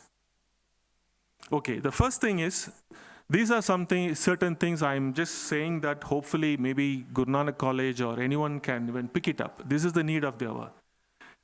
See, higher education institutions need to start, because we keep talking about sustainable development goals, and this cannot be achieved through a lecture or through a workshop. You need to integrate into the course and curriculum and activities. So some sort of a sustainable development goal hub or a cell where various departments come in, professors and the students kind of come together, and where you can think about, discuss, deliberate, and also do some programs that relates directly to sustainable development goals. So this is one way of doing it. One brilliant example that has come out of this kind of a concept happened with the Columbia University, where they sort of instituted this Earth Institute. You would have heard about it. This is one of the premier institutes that looks at the various issues related to sustainable development and also the challenges that the globe is facing, and they are producing a lot of policy documents. It doesn't stop there. This is the part that gets more interesting. Why I'm saying that we need to integrate something into our own college or university curriculum is because already globally some of the leading universities have started integrating SDGs into their own academic program. Let me give you a sample, few of the universities. Next. So this is few universities from the Asia Pacific region. You have a university from China, Kyushu University, Japan, University of Philippines, Nagoya University. You will see that there is it says SDG 1, then +5. That is, it has taken on board 6 SDGs and they have integrated into their university's program by creating a hub or a cell or a place through which they are introducing academic programs, activities, and collaborations. Next slide. These are from UK. You see, even my own university is there. University of Cambridge, University of Manchester, University of Oxford, University of Salford. This is just a small list. Close to 30, 40 universities in UK are actually consciously integrating sustainable development goals into their programs. Next one, as we move to the US, you see, Penn University, University of California, Berkeley, Massachusetts Institute of Technology, Harvard University. And if you see below, different SDGs are mentioned. So what I'm trying to say is, we are still we have not even started this process. Whereas all other universities globally, the leading ones from Harvard to Cambridge to Yale, they've already moved on. And today, the world of work, the world of business, world of entrepreneurship, everywhere they're talking about how much you know about bringing sustainable development into your own practices, into your own businesses. Today, IIM Kozhikode has introduced a program called Management and Liberal Arts, and within that, they have integrated sustainable development into their entire program. Like that, so many attempts are being made. So I think it's time that, and even in our NEP, there's an entire section dedicated for this. So it's high time that our institutions and also students who are part of it start thinking in these lines. Because traditionally we used to talk about community engagement from NSS or NCC or other things, and also it was reduced to only to social work departments or sociology departments. Not anymore. Everyone, every staff, every student, every researcher is expected to contribute to the SDGs, and there is enough proof I have shown you. So it's high time we also move into that. Next. So finally, as a way forward, so basically our education programs should start training students to think systematically about major challenges. Whatever the course may be, we need to look into areas of such as poverty, inequality, how we create sustainable cities, etc. And also and also think from a multidisciplinary angle. Whether it is about research or innovation, we need to prepare students to think in a very more from a global and national perspective, but also from a multidisciplinary perspective.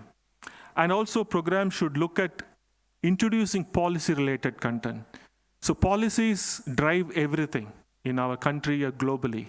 Many people who actually pass out of many things, they are not aware of such things. What are global standards? What are our national policies? Because unless we know what's going on, we don't know what to be done, what needs to be done, where the gap is. So policy awareness is very much needed to whomever it is, whatever the student, wherever they are studying, they need to know from my discipline perspective. So that's very important.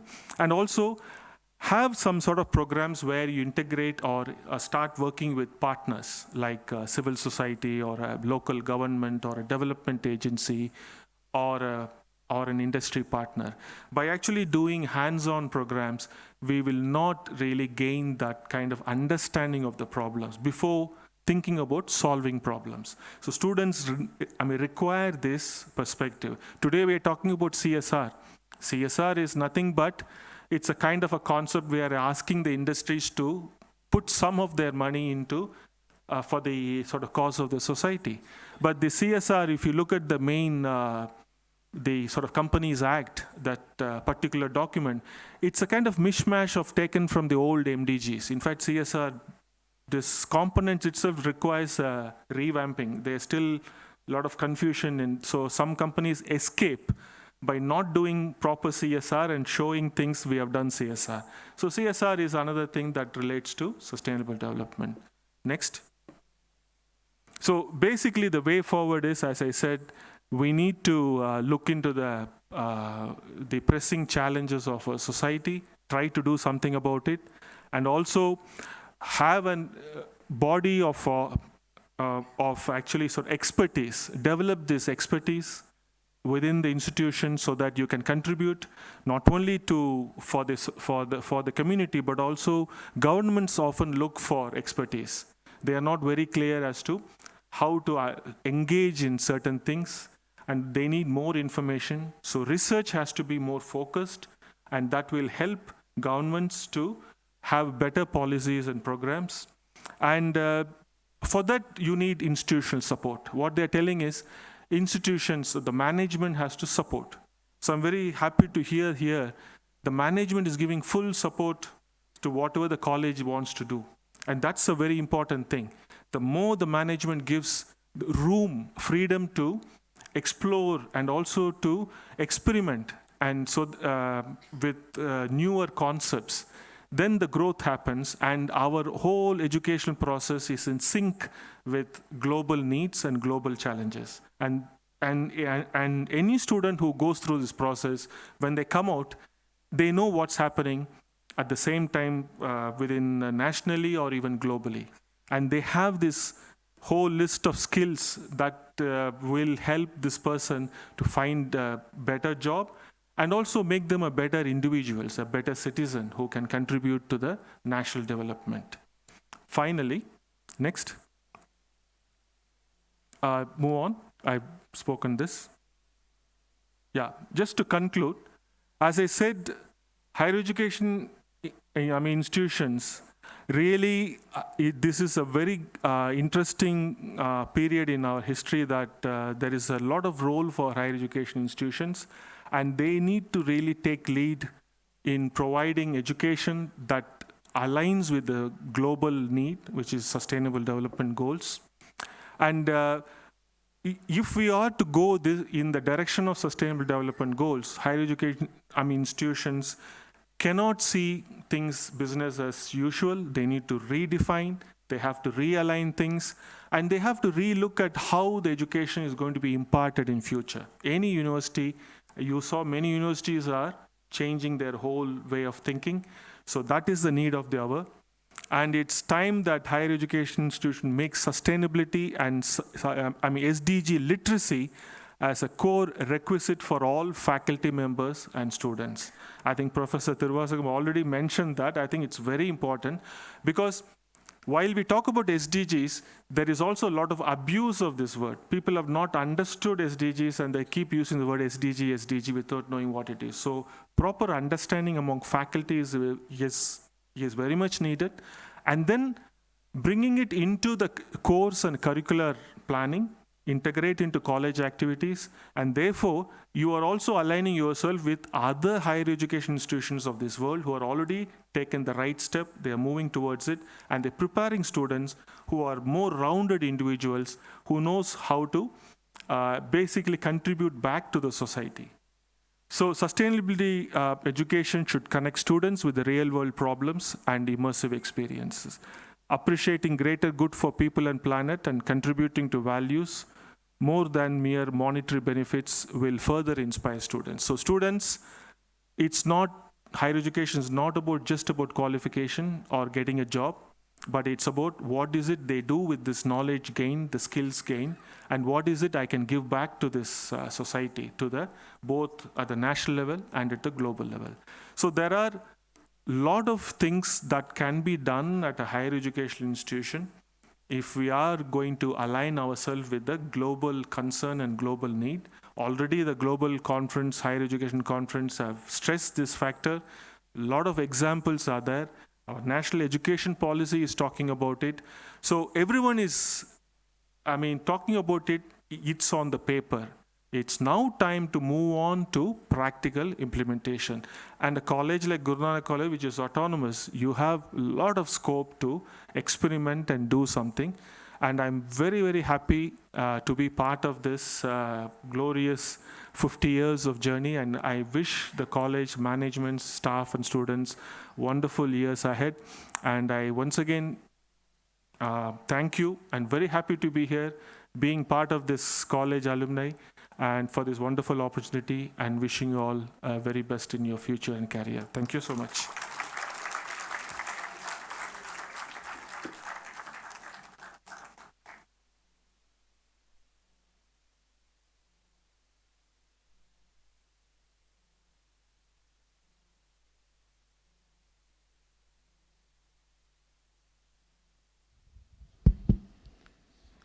Thank you, sir, for reminiscing the humble beginning you had in GNC and being an alumnus and in the UNESCO as a senior consultant. We are really proud to be GNCians. Thank you so much, sir, for sharing your experience and vision for GNC with well-supported, highly informative presentation. Thank you, sir. With this, we have come to the end of the inaugural session. Thank you all. Now we'll break for lunch and we'll assemble at 2:15 for paper presentation. Thank you.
and I'm working as an assistant professor.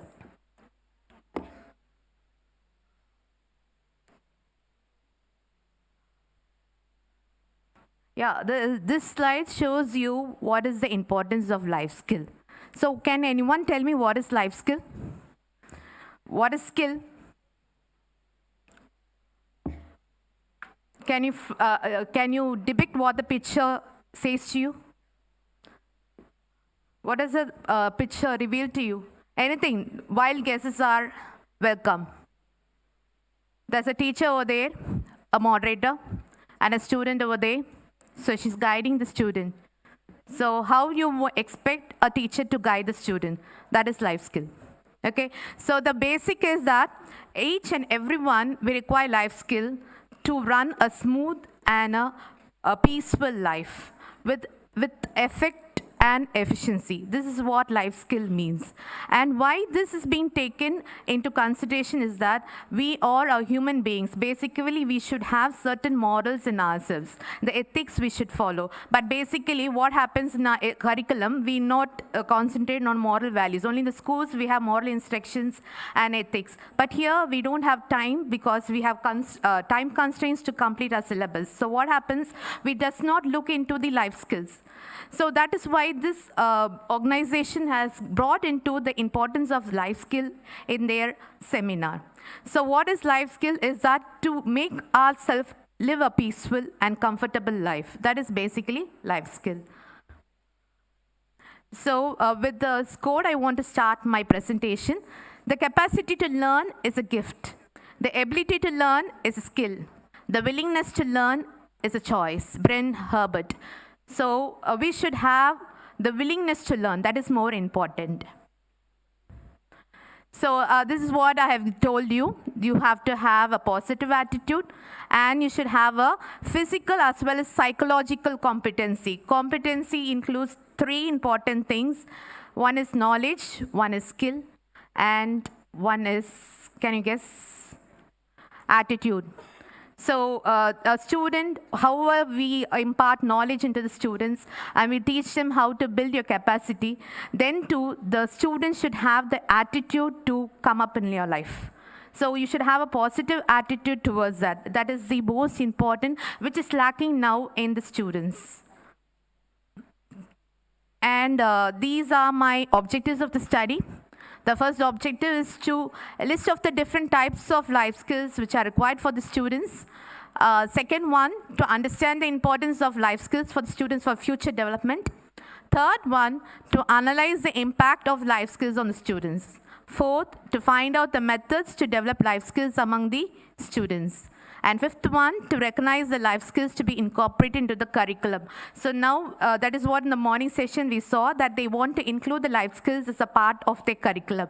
And next one, to identify the challenges faced while implementing life skills education. And the last one, to suggest ways to overcome the challenges faced while implementing life skills education. So why should we go for life skill? So first thing, to improve your mental health. We all concentrate on a physical health, but nowadays we see LKG students are undergoing a stress because of the technology which has been incorporated in the curriculum.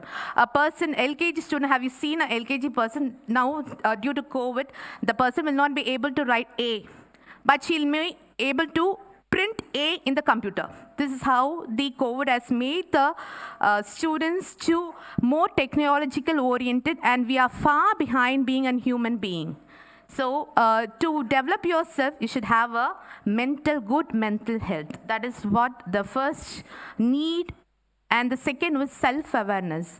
So you should be aware. Once you are aware of yourself, you will know what you are and where should you go. So when you're not aware of yourself, then how can you come up in your life? So self-awareness is the most important thing when one wants to excel in their life. And next one is your self-esteem and social media. So nowadays, the social media plays an important role in self-esteeming a person. Self-esteem is how you want to become, how well you want to be successful in your life. That is your self-esteem. And nowadays, you have the social media supporting you. So each and every event which you are doing is being advertised socially. So WhatsApp is there, and Twitter is there, Instagram is there. For every and each moment of you is being watched by thousands of people. So automatically we are all socially moving. And then you have the role model. So, excuse me.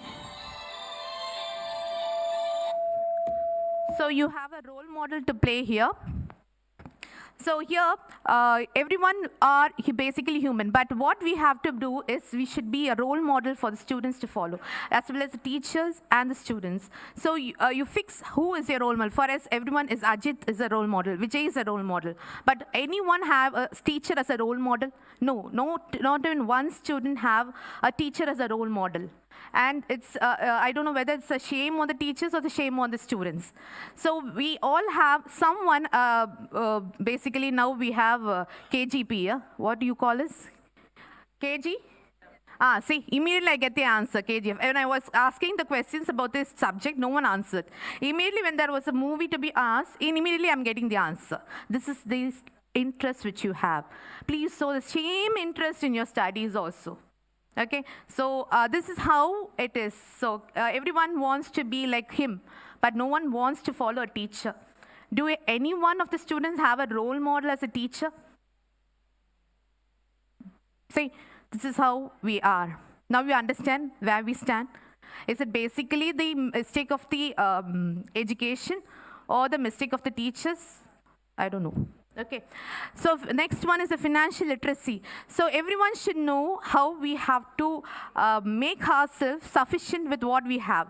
So instead of taking up loans to meet our financial needs, we should know how to curb our needs with the amount which we have in hand. So monetary, we should be able to control. So that should be taught to the students, because nowadays students are lavishly spending their money which are hard earned by their parents. So we should know, we should teach them that the money, each penny which they are spending is a hard earned, the blood and the sweat of the parents, they are using it. So that should be inculcated there. So they should be given training how to use the money which they have in their hand. Next one, healthy communication and interaction, very important. So when we communicate, we should know that the person is able to understand the same sense in which we are communicating to the person. So here, you should have a healthy communication, because nowadays, have you seen the WhatsApp and the YouTube? All bad languages. Have you seen the, nowadays what YouTube we have? One famous person is there. He'll act as a student only. Who's that person? I'm not able to get the name. Boys, can you help me? Yeah? My son knows the name. I'm not getting the name. He'll be addressing the school, and the sir will be asking why you are late, and he'll be giving some excuse. So many things will come. No one will answer now. Okay. Can you tell me? Yeah? Anyone? Okay. So I don't know the person. But the way he communicates, it's all nonsense. So now what happens, the media is promoting the language, filthy language is being promoted, and you have so many views, so many subscribers for that. And where we are going, we don't understand. But when we talk about certain important things, there is no views for there, no subscribers for that. But if I talk some vulgar language, I have many followers for me. I have many subscribers for me. So where does we stand as a student as well as a teacher? So please think about that. And next one is a cordial relationship. So nowadays, we don't maintain any relationship. We'll only maintain relationship through a cell phone. So all the communication we do is through cell phones. So please avoid using your cell phones and try to communicate physically, because physical communications have more impact than your cell phones. Clear? So we are all technically well, but how we communicate with our students, how we communicate with our teachers, we don't know. Okay, and when I saw a vice principal ma'am was asking them to sit down, and I saw only few people listening to her advice. So it means how the students are reacting to the teachers. So the communication. So when a teacher asks you to sit down, immediately students should obey. That is how the communication should be there, and that is how the students has been expected nowadays. But that has been lost. But we are all brought up in that way. And effective decision making. So we have so many choices to have, but what choice we are going to choose, that depends upon your decision making. How effective you are in making decisions. This should be given to the students. What happens here is that we have the pressure on us. So you have to do this within this time.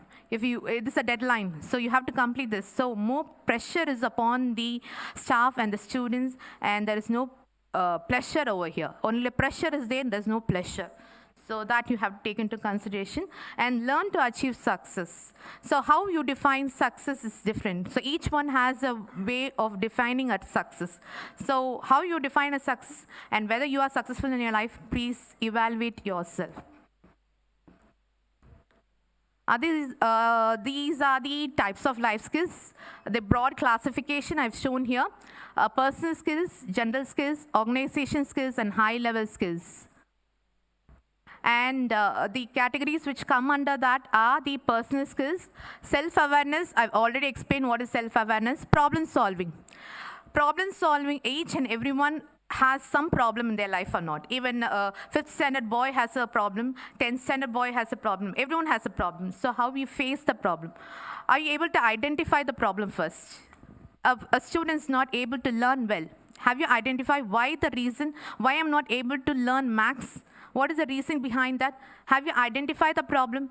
That is where the problem lies. First, identify the problem. Whether the problem is with the student, the problem is with the teacher, the problem is the method of teaching, or the process of executing the teaching. So you have to find out what is the thing. Okay. Thank you, ma'am, for giving me a reminder that I have to complete first. Okay, communication skill, I've already told you. Decision making, critical thinking. So here you are given the opportunity to think. So how you have to think in a different vein.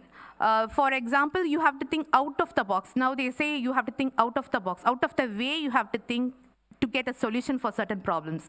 So that critical thinking will help you to come up in your life. Self-control skills, empathy skills. Empathy skills is very important. Why now? We should put ourselves in the shoes of the others and think. That is what they say about empathy. And in the morning, we saw that your general secretary is giving food for 70 people. This is the first time I'm hearing 700 students are getting a free food in a college. This is the first time I'm hearing in my life. Okay, so that's what the empathy here means. Okay, and then you have the self-esteem. I've already explained that. Resilience skills is very important. You have to bounce back.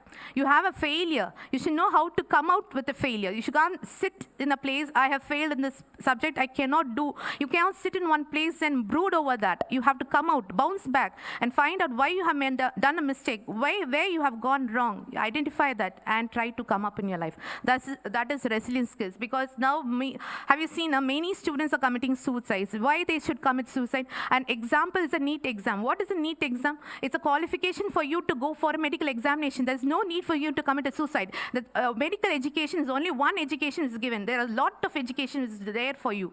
So it's not that you have to be a doctor. I'm not a doctor, but I have become a doctorate. So it doesn't mean that you have to be a doctor. Whatever is given to you by God, please accept it. So committing suicides is a crime and it's punishable. Okay, so don't ever try to do that. That is what the resilience means. The people who face failure will also do that. Then creative and aesthetic skills. Try to appreciate beautiful things. Listen to music. Relax your mind. Okay, so that is one thing. And financial skills, goal setting, time management, achievement. Achievement motivation is how you achieve in your life. Okay. And cognitive skills, how you define what is right, what is wrong. Moral and ethics gives you the moral values. Okay. And then you have the importance of life skill. So learning and education gives you the thing, adapt to change, balance your work and study. So how will I balance my work and the study? And learn to organize. How should you organize? Which should be given the prioritization? Which should I first finish? And cope up with the work pressure. So whatever the pressure is, you should be able to cope up with the pressure, and you apply this to all skills. And I have given the methods of inculcating your life skills. Is that discussion? You know what is discussion? Debate, you know. Role play, you know. Brainstorming, storytelling, question answers, poetry and recitals, case studies, miming, and songs and dances. These are the methods in which you can inculcate the life skill in the students. Then challenges which you face: lack of funding, student family problems are bullying, being discouraged and motivating under challenging times, lack of effective communication that you know, and disciplining students, very important. Disciplining students is the greatest challenge which our staff members are facing nowadays. So how to handle that situation? Then endless paperwork. So stop with the paperwork, go for E. And pressure from the school administration. The administration puts you the time management and burnout. These are the challenges. And how to build up your life skills: build relationships. First and foremost thing, you have to build your relationships. So whether it's of parents or the teachers or your peer group. So however, you try to build up your relationships and have high and consistent expectations. So when you read, that is what Abdul Kalam says, dream big, so you achieve big. So you have to have a high in expectations. Reflect and reflect often. So whatever you have done, think whether I have done it correctly or not. In case I have not done it correctly, what should I do the next time when I do the same thing? So reflect and reflect on, and be intentional with your lesson planning. So when you come to the class, please plan out your lessons, how you have to take the lessons, and if the questions being raised, how will I address the questions. Teach vocabulary explicitly, provide multiple opportunities, then balance data approach. Ma'am, 5 minutes, just 5 minutes, I'll finish it off. Okay, get your two students engaged and excited. Don't be afraid, be vulnerable, okay? So with this I completed. See, the types of the life skills, this is a life skill education cycle. Types of life skills, then life skill activities you have to vest upon the students, ways to develop life skills, and methods of teaching life skills, then problems in implementing life skills, and ways to overcome the problems. Okay, that's all I have done, and research, and I have done the objectives I have done, and this is what I infer. Say there is a relationship between the methods of inculcating life skills and skills to be incorporated in curriculum. And then the objective 6 and 7 gives you that skills, that is implementing life skills and the ways of overcoming the challenges is right. And this is the findings I've done. And to conclude, so we have to try to implement life skills in our education system, and how we can improve the living standard of the people, that is through education. So these skills are most important now, which has to be inculcated in the curriculum to enable the students to reach up to their heights. So thank you for giving me this opportunity. Thank you.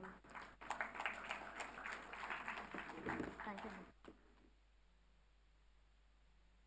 Oh, you have a question? Yeah, please. Thank you, Dr. Mary Geetham. That was an elaborate explanation. Thank you very much. We would like to know, how can peer pressure be a life skill that has to be taught in school? If you can expound on it.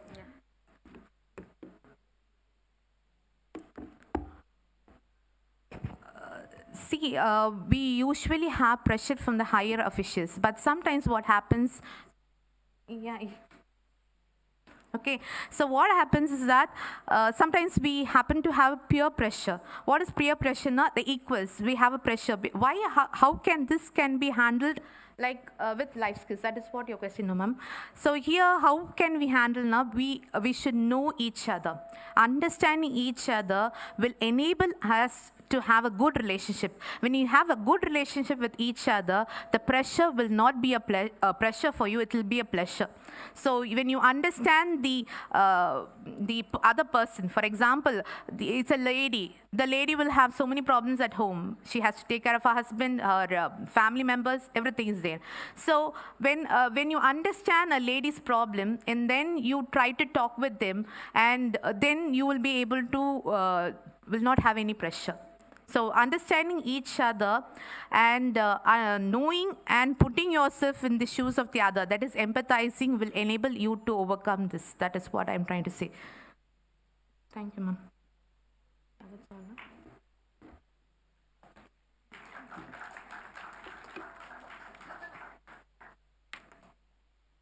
Thank you, ma'am.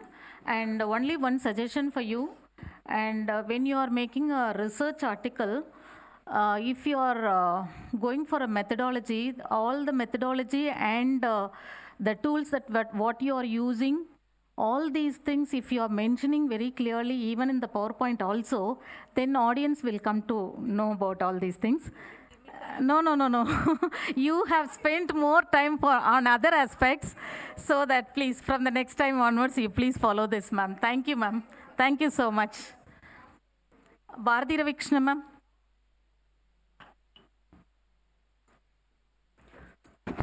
Our second presenter is Dr. Bharati Ravikrishnan, Assistant Professor and Head, Department of Biotechnology from Guru Nanak College, on the topic Pedagogy for Connecting the Gaps among the Fields of Science, Humanities and Commerce towards Sustainability. Madam, please.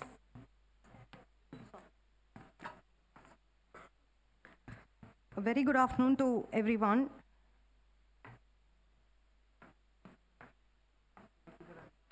I'm just going to give you an elaborate content about how we can connect the gaps between the fields of science, commerce, and humanities. UN has given us a roadmap on sustainability, and this is the avenues where we really need to develop our technologies as agriculture, reforestation, biodiversity conservation, human rights, community empowerment, climate change, water pollution emissions, water sustainability, solid waste management, and healthcare systems. And in this current scenario, we are all concentrating upon a concept called as a smart city, where we have to reduce or minimize the amount of waste that is being generated on. And coming to the economic patterns, yes, there are two economic patterns are there. One is on the linear economy, where the objective is take, make, and dispose. Let me give a small example of the fossil fuel. So fossil fuel is important for transportation, and transportation is a foundation for all the economic development. So as and when the fossil fuel depletion happens, there is a huge inflammation, and that is what the entire world is also facing the problem now. So when you go on for the alternative to the linear economy, that is a circular economy, where waste of one industry is used as a raw material for another industry for developing the new products. By such a concept of bio-based economy, yes, we can reduce or minimize the waste production, and we can also aim towards a positive or resilience economic growth. Now, coming to biotechnology, we have two objectives here as sustainability and bioeconomy. The benefits of biotechnology are a positive environmental impact, self-resilient society, viable technology-based solutions, cost-effectiveness of products being produced. Good example is pharmaceutical products can be produced at a lower cost, and everyone in the society can be using those kind of high costly products. And coming to the challenges, yes, we need to address all these challenges at a great level. One is the ethics, policy and regulation generations and its implementation, risk assessment in the technologies, whatever is being developed, industrial scaling up of research, and rights to the intellects. Now, coming to the bioeconomy, in the bioeconomy, we are producing much more or a great number of renewable biological resources and the conservation into food, feed, bioenergy, and bioproducts. Here, I just wanted to highlight upon this toothpaste tube, what is being developed now with the help of a pitcher plant.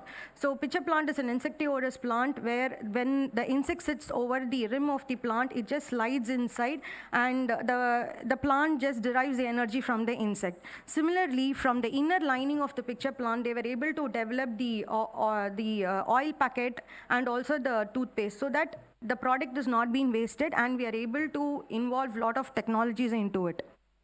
And for the bioeconomy, the two pillars are biotechnology and the biogenic resources. In the concept of biotechnology, I'll give you another example of pharmaceutical industry. See, let's take ashwagandha. In the ashwagandha, in the entire plant, the phytochemicals or the compounds that are related for disease curing, it is present only in the root. So through biotechnology, yes, it is possible to produce only the root part of the plant, not the entire plant. By doing so, we don't destroy the biodiversity. At the same time, we can also produce the product of our interest. Now, coming to the core concept of biotechnology is, it is a multilateral emerging concept, and there are a few of the objectives of biotechnologies which I'd like to just mention. The first thing is management of biological data is very, very crucial nowadays, and we can do it with the help of the IoT modes. And the market today is flooded with many of the biotech products, like bioproducts, like personal healthcare products, nutraceuticals, aquaculture feed formulations, biofortified foods. So the students of biotechnology or any life science must be taught by incorporating both life science and business models together.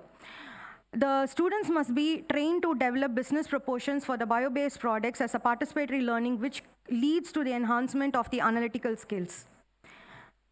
Now, coming to an academic model, we have to create an awareness in education through research. We have to identify the problem in the society and then develop the research by which this waste can be converted into various products, for which our faculty members have got a great role. Like, we have to go in for out-of-box thinking.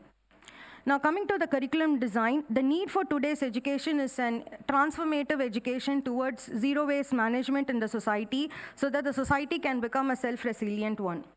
Now, as facilitators, yes, we do have our own doubts, like what am I teaching, to who am I teaching, how should I deliver my content to the students, and whatever I've taught, whether my students are able to understand this or not. To do all these things, yes, we need to have a self-evaluation on ourselves. And from the learner's point of view, they do have something called as a reflective thinking, wherein the students will think what was easy, what was hard, what did I learn today, how will I use this in the future, what am I working upon, or how am I going to do this in the future. So here, participatory learning will definitely help the students to overcome all these doubts. More of lab hours and very less of theoretical hours. The self-interpretation of the results is very, very important. And we must also train the students to develop business models upon their research-related outputs. The pedagogy for life science is preparation of content is very, very important for the teacher. Mode of teaching to the learners is very, very important. More number of lab hours are really required. Focus upon connecting the applications of the various fields so that the students will understand for what concept are they learning the particular topic. After the particular topic has been taught, initiation of the participatory learning, which leads to cognitive and psychological based learnings. Always there must be a self-evaluation for correctness in the teaching and in the learning process. We all should agree now that knowledge is one of the support for growth of creativity. Now, students do not come to a college or any school just to learn knowledge. They come to the college basically for the curiosity what they have in them. So it is our mandatory rights to increase the curiosity and give them the solutions, and we must make them to find the solutions on their own. So here there are two phases. The first phase is constructive learning paradigm, and the second is creative thinking skills. Let me just give you an example done by Professor Saji Verghese. He is working as a professor in Bangalore College, wherein he has just developed the straws from the coconut waste leaf.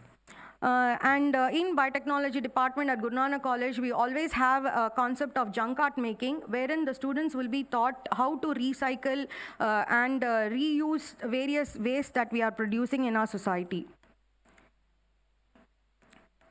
Now, as a teacher, the responsibility lies on my shoulders to prepare the students for the core career objective and also for a plan B.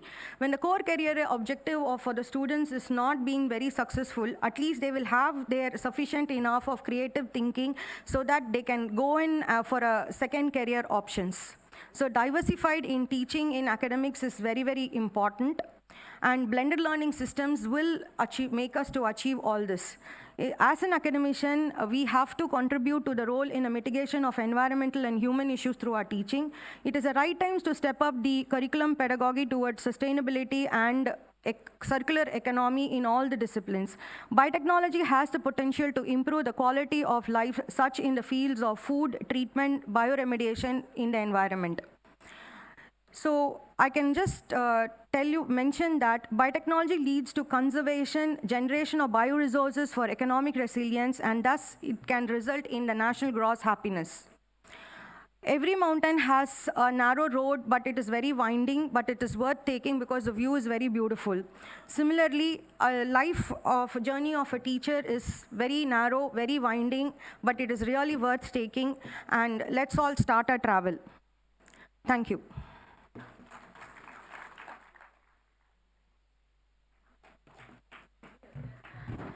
Thank you, ma'am. It was wonderful one. I have a question.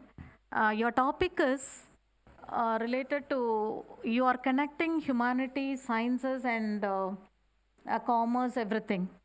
When you are connecting, even in 4.0 also, when you go for a multidisciplinary teaching methodology or whatever it is, you will go for through the research or through the skills. When you are developing all these skills, you will have to go for especially where the pricing, that means you said that some of the public goods and all, it's being wasted. So that how to use that public goods that you said in one slide. So the public goods now at present, even American countries and even all the developed countries, they started to go for pricing. So when they go for pricing, what all the difficulties that they are facing, that also when you are telling, then you can connect. That means humanities and commerce, because the commerce people, they can give their own ideas about how to go for pricing, which pricing will be the most suitable pricing method, that they will be telling you. So humanities, they will be telling about the cost-effective method and all. So when you go for this, if you are giving one slide, that also, it will be fulfilled one. I feel like that. I think you will be taking up that. Yes, sure. Thank you, ma'am. Thank you, ma'am. Definitely. Thank you, ma'am. Yes, multidisciplinary in all the aspects, skill development, and at the same time, research development also it's going to be taken place. Thank you, ma'am. Thank you, ma'am. Wonderful. It was wonderful. Thank you, madam. Our next presenter is Ms. S. Muthulakshmi, Assistant Professor, Department of Commerce, A.M. Jain College, Meenambakam, Chennai. Madam will be presenting her paper on the topic, Employability Skills of BCom Graduates, a Skill Gap Analysis with a special reference to self-financing colleges in Chennai. Madam, please.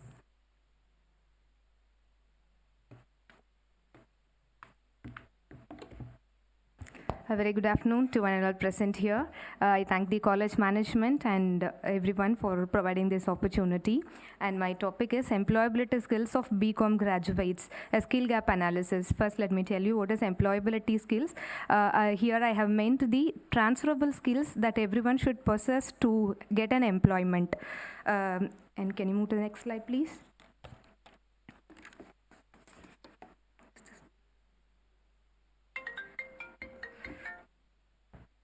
Which one? Ma'am, which one? Next slide. Yes. Next. Can you move on to the next slide?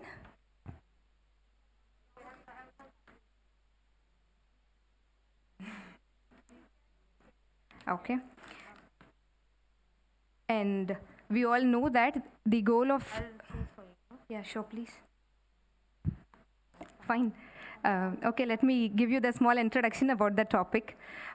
We all know that the ultimate goal of education institution and education is to upskill the students to get the job market with the most promising attitude. And with that aspect, our Indian education institutions and our Indian accreditation authority have suggested that for outcome-based approach. I hope that is the new era, that is the new teaching pedagogy that every Yeah, and these are all the things that I'm going to present now. I have introduction, review of literature and everything, and it ends with conclusion. Excuse me. Yes. Okay. Is that okay, ma'am? Or okay. Sure, ma'am, sure. Okay, and as I told you, the Indian educational institutions are aware that the persisting global competitiveness of our Indian youth, and despite of the availability of the highly qualified institutions, still the proportion of qualified candidates and educational institution remain low, and the skill gap between the business and graduates students are widening for various reasons. That could be curriculum designing and the scope and opportunity which the institution can give for their students. But in my study, I am fully focused on the skill competency of an individual. To go for an employment, I have concentrated on the skill competence of an individual. So in my paper, I would like to focus on the skill gap of an undergraduate commerce students, and I wanted to point out the crucial contributing element for employability skills, and as well as I would like to give some of the recommendations to the educational institution for the betterment of the students' outcome. And these are all the skills that I have focused. The last slide, please. These are all the skills that I have focused for my study. I have started with cognitive skills, job relevant skills, and high order thinking skills. Cognitive skills are basic functionality oriented skills. It has skills like communication skills, reading ability, and paying sustained attention and memory backup. I have framed questionnaire with that aspect. And the job relevant skills, something I have technical skills about the job. And then high order thinking skills based on the first two skills. These high order thinking skills like creative and being creative and problem solving, analyzing skills can be developed. And this is the primary focus of my study. And after that, and I have reviewed more than 60 articles, but I have presented only few. These are the major contributing articles for my study. The first article shows that economic motive, the cost-oriented motive is prevailing when selecting for an educational institution. And the second article says that a skill gap remains the biggest problem for an employer to acquire a prominent candidate. And the third article states that it is the global force and it is the need that needs to be addressed. And the last article says that the deliberate effort and innovative pedagogy will definitely help in improving employability skills. And this is the significance of my study. Yes. My only concern is, before attempting this project, my only concern is I want every one of the student to get placed in a proper place. But once they go out of the college, I can hear only few of them are getting job, and others are still searching or they don't know what exactly they are doing it. So I just wanted to address that particular aspect, and I wanted to know what happens to them and what can be done to them for the betterment of their career. So with that aspect, I have taken this study. And as I told you, the efficacy of higher education is promising. That is undeniable. All the institutions are doing a pretty good job, but still there is a gap getting employment. Employability skill is not the only skill to get an employment. Actually, everyone has to possess employability skill, even if they wanted to become an entrepreneur. So once you are ready to be an employee of some other concern, then only you will be able to manage that particular firm. So in that aspect, this is the significance and statement of the problem. I feel that this is the need that need to be addressed in a alarming situation. And next one. And objectives of my study, I have framed only basic two objectives. First, I would like to know the actual employability skill possessed by the BCom graduates. I have asked few questions to them. I just wanted to know what is the exact level, where are they in the terms of employability skills, the skills that I have mentioned earlier. And the second objective is I wanted to determine whether the socio-economic factor has any impact on their possession of employability skill.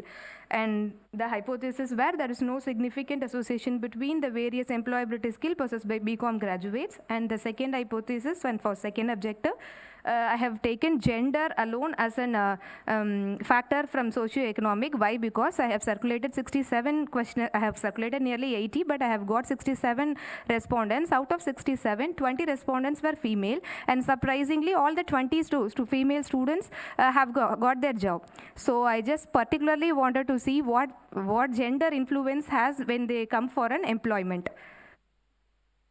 And this is the methodology I have adopted for my study, and descriptive in nature, and I have focused primary data. I have collected primary data. I used to have the details of students who have passed out, and I used to collect details from my friends who are working in other college, and I'll put up a WhatsApp group always, and I'll always do some research and do some question. I will ask some questions from them. From that questionnaire, I have prepared the study. And the students particularly who have graduated in the year 2020 and 2021 were focused for this particular study. The results of the study will be from the students who have passed out from 2020 and 2021. And out of among all the statistical tools, factor analysis, correlation, one-way ANOVA were used to analyze the data with the help of SPSS software. And this is the components of my questionnaire, and part A contains of demographic variables, name, gender, as well as the year of study and the area they belong to. And the current employment, part B is consistent, current employment status and the satisfaction of their job. I have asked the questions like, do you have a job, or what kind of job you are having, or whether you are satisfied, and what about your environment. Similar questions were contained in the part B. And part C, the level of skills they are possessing right now. I asked like communication, computing, adaptability, and time management, and skills like time management skills. And part D, questions relating to the perception. Questions relating to the perception on institution they studied. Next. And this is the analysis part for my first hypothesis. Sure, I'm sure. Okay, this is the analysis part. For my first objective, I have framed the analysis like there is no significant association between the employability skills possessed by commerce graduate students. Here we can see that the p-value of the each component is less than 0.05. So we can reject the null hypothesis that there is no significant association between the various skills possessed by commerce graduate students, which means that each skill has to be addressed in all arenas of their life. Not only communication skill, not only computing, and not only adaptive skills. Each skill has its own value. It is not associated with one another. So it is the duty of the institution as well as the teachers to address each set of skills for the development of the students, like communication, computing skills, technical knowledge, team building skills, and adaptable, creative, and time management, and leadership skills of the students. And next. And this is the second hypothesis that I have framed for my second objective. There is no significant influence of gender on the employability skills, and there is a significant.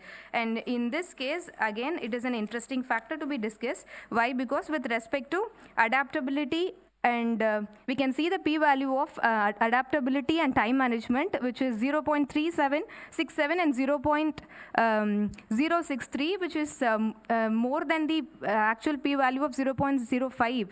So which means that we have to accept the null hypothesis for this two particular variable. With regard to adaptability and with regard to time management, there is no significant influence of gender. For both gender, there is no significant influence. Whether they could be a male or female, these skills doesn't have any influence with regarding to the gender. And remaining skills like team building, leadership, and creative has a significant influence. As we can see, their p-value is less than 0.05. And ma'am, next please. And this is the major contributing. I have used factor analysis, principal component analysis using rotation method, Varimax Kaiser normalization, to identify the key contributing factor for employment skill. We can see the eigenvalue of variable computing and technical, which is near to 0.954, which is near to 1. So we can say that is the most contributing variable. Computing skills and technical skills can be the one of the basic skills that every student should possess when in terms of employability. So out of other skills, this is the basic one required at this point of time. Ma'am, excuse me, next please. Yes, and here are some suggestions that I am trying to give. I'm not at all blaming any institution. All the institutions are doing a wonderful job. Out of my study, I would like to again mention that as the students are completely reliant in the institution, this institution should give ample opportunity to the students to improve and to prove themselves. And out of the 3 skills that I have identified, there are some other skills called practical skills, which can be acquired by practical knowledge. Subjective skills, we used to teach subjects in the class, but what I insist is, when in terms of promising attitude with the work, students might need the practical knowledge of the subject, so that has to be taken care. And time management and adaptability, as we see, there is no gender influence, and that skill has to be driven from their early ages itself. And again, the most important suggestion I would like to tell you is the education institution should make the people aware of the government initiated skill development program. Even government initiated skill development programs have greater scope. Even students who cannot afford for a high level of skill development courses and all, they can go for it. So I think it is a responsibility of the institutions to make them aware of skill development initiatives which are already there in the Tamil Nadu, and as well as if it is possible, the education institution can be a partner of such education government initiated skill development programs. And next one. And this is the conclusion.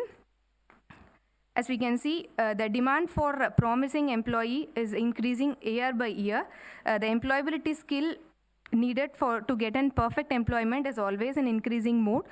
So it is I think we have every institution and everybody has to feel that the train the trainer approach, I think. Train the trainer, I think that approach will help the students to get a better opportunity in their career.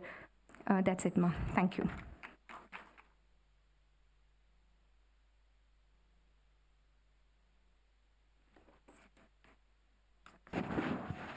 Thank you, Ms. Muthulakshmi, for that quick rundown. Can you suggest few measures to be taken by the institution to upskill the students from the grassroots level without outsourcing or affiliating with other organizations or institutions? I think the first 2 presentations have given multiple pedagogy techniques that can be adopted from the teaching level. So out of which blended learning and career diversification, and as I told, a train the trainer approach could be the best for the students without asking help from the outside. Train the trainer approach will definitely help the students for the betterment.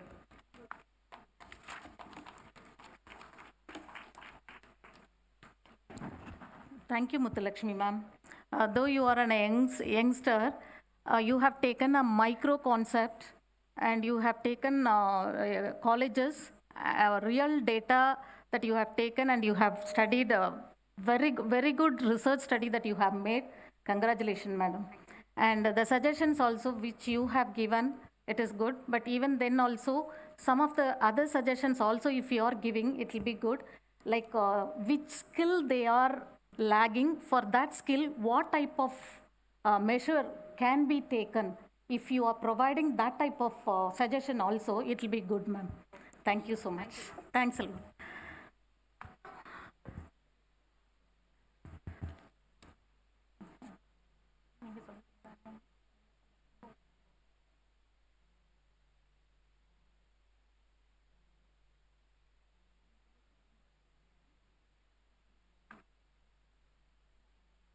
So in this presentation, totally 3 people have given their presentation.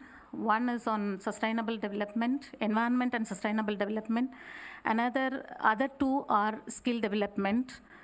The environment and sustainable development, it was very good. How 3 or 4 disciplines could be connected to develop the sustainable development and also the skills. And we have given some suggestions also. And with that suggestions, as madam said, we'll incorporate in our college itself, and definitely we will go for multidisciplinary research and the skill development also in multidisciplinary level. Thank you, ma'am. And the other two are skill development. As Madam said, one is a micro study, a complete analysis she has given. It's wonderful. And the second one is how to develop the all other skills, decision-making skill, like that. Whatever the life skills are needed in higher education, that they have concentrated, and definitely these three presentations would have been more helpful for our students, how to develop your skill and how to develop your research skill also, and even in multidisciplinary aspect. Thank you so much.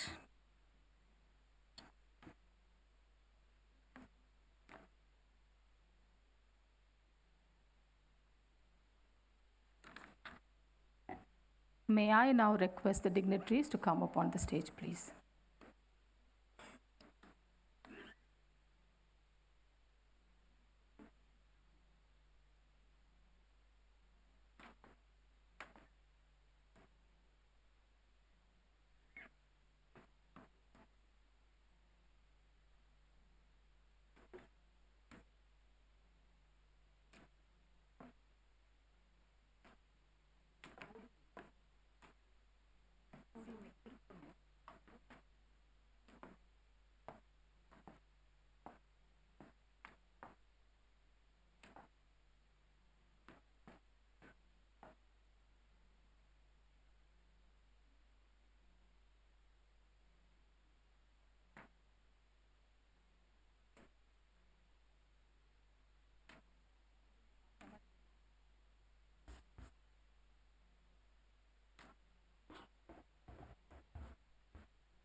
As a part of the Golden Jubilee celebrations of Guru Nanak College, we, the team of IQAC, feel extremely elated to welcome you all for the valedictory session of the National Conference on Redefining the Role of Higher Education in Enhancing Sustainable Human Competence.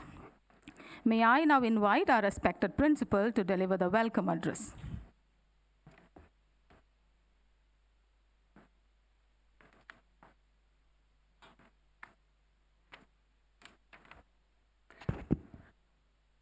Good evening, one and all present here. Most respected Chief Guest of the Day, Professor C. Muthamizhelvan, Vice Chancellor, SRM University, Kattangalathur. Respected General Secretary and Correspondent, Sardar Manjit Singh Nayyar. Respected Advisor, Dr. Merlin Morais. My colleagues on the stage, Dr. Rajeshri, Vice Principal, Shift 2, Dr. Swati Paliwal, IQAC Coordinator, and my colleague, Dr. Savitri, Dean Academics.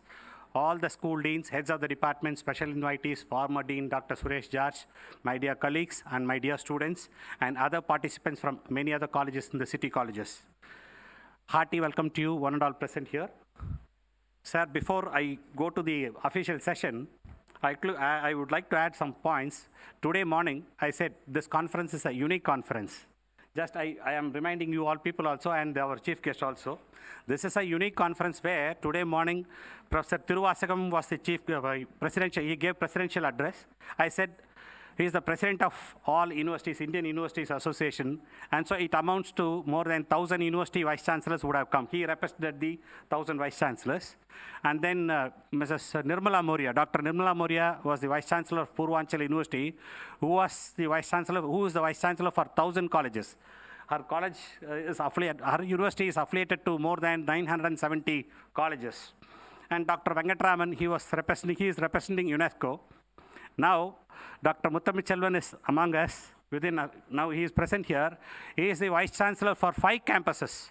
He is a group of institutions, SRM institution, you all know that. And he is the Vice Chancellor for 5 campuses, including 4 in Chennai, Tamil Nadu, and 1 in New Delhi. And so, sir, this conference is unique in all aspects. Because of the people, the experts who are giving lecture, it's very unique. And we are proud to have you, sir. Guru Nanak College takes a pride in welcoming once again, sir. A hearty welcome to you. The moment I called you, you readily accepted, in spite, I know you are busy schedule, but you readily accepted our invitation and without any hesitation. And now also while we are coming to this venue, he was talking about his schedule also and his magnanimity. I would like to share a personal experience with Professor Muthamizhelvan. Having 35 years of experience, I met him in SRM University. Those days, that time, it was Indian Science Congress, which was held in SRM University. I know him personally, so there was a huge crowd. That was the biggest Indian Science Congress event ever happened in the history of 108 science congresses happened so far in the nation. Because it was too much of crowd, I took the liberty of going and asking him, sir, there's too much of crowd, what about my registration? He said, come in the line, professor. He is he is so sincere, dedicated, and very serious, and very straightforward person. Though he is very humble and friendly, friendship is different. That's why he has come to the see, a person who is working in a self-financed university or a private university, many of the people half the way, quarter the way, they will leave the institution, or they will be sent out, or they will resign, and they will go to so many different institutions. But he started his career there, and he was an assistant professor, associate professor, professor, controller of examination, registrar, director, engineering and technology, and today he is the vice chancellor for the University of Madras in a private institution. This cannot be humanly not possible. And so, sir, I am proud of you, sir, being your friend, and Guru Nanak College takes a pride and honor in welcoming you once again, sir. Thanks for the opportunity given. Once again, I extend a hearty welcome to one and all present here. Thank you.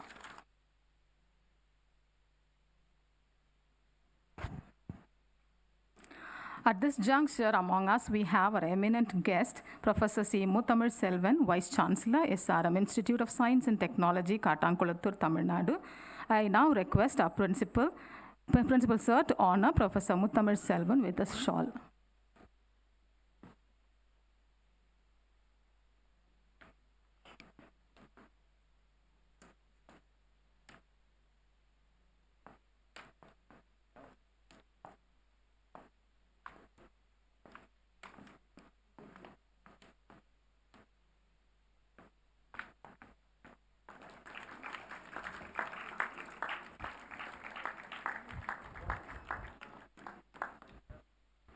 May I now request our beloved advisor, Madam, to welcome Professor C. Muthamil Selvan with the bouquet.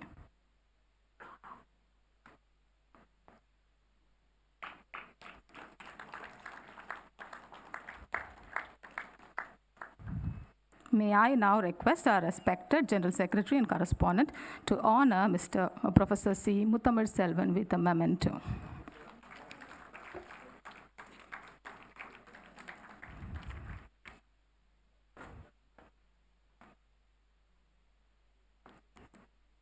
Thank you all. We invite Dr. Nirmala Devi, Dean, School of IT, to introduce our chief guest.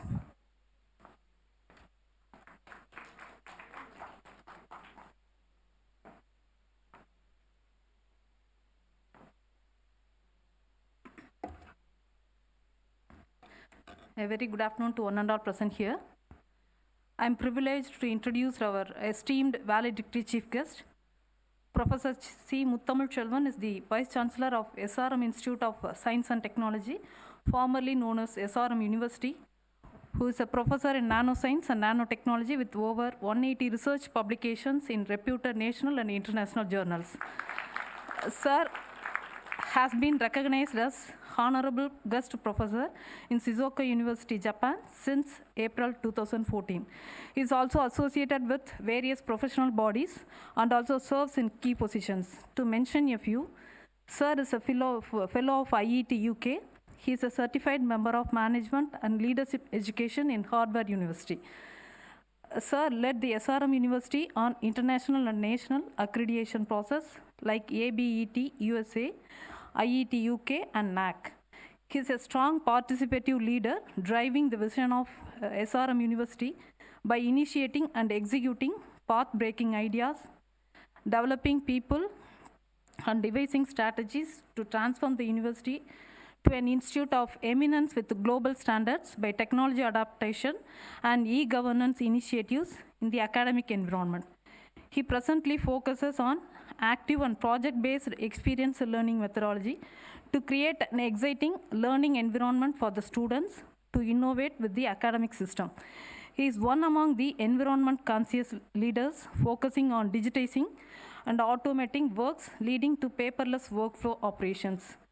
He worked towards transforming the curriculum towards the design thinking approach based problem solving that enhances the spirit of entrepreneurship and innovation.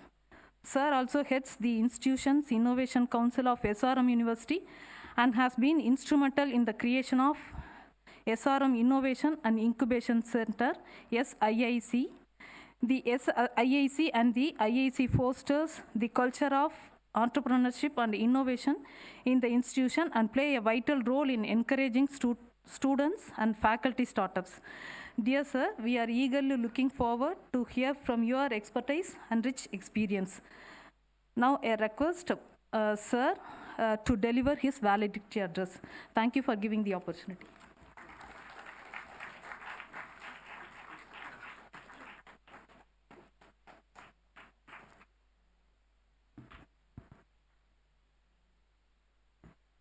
Good afternoon to all of you.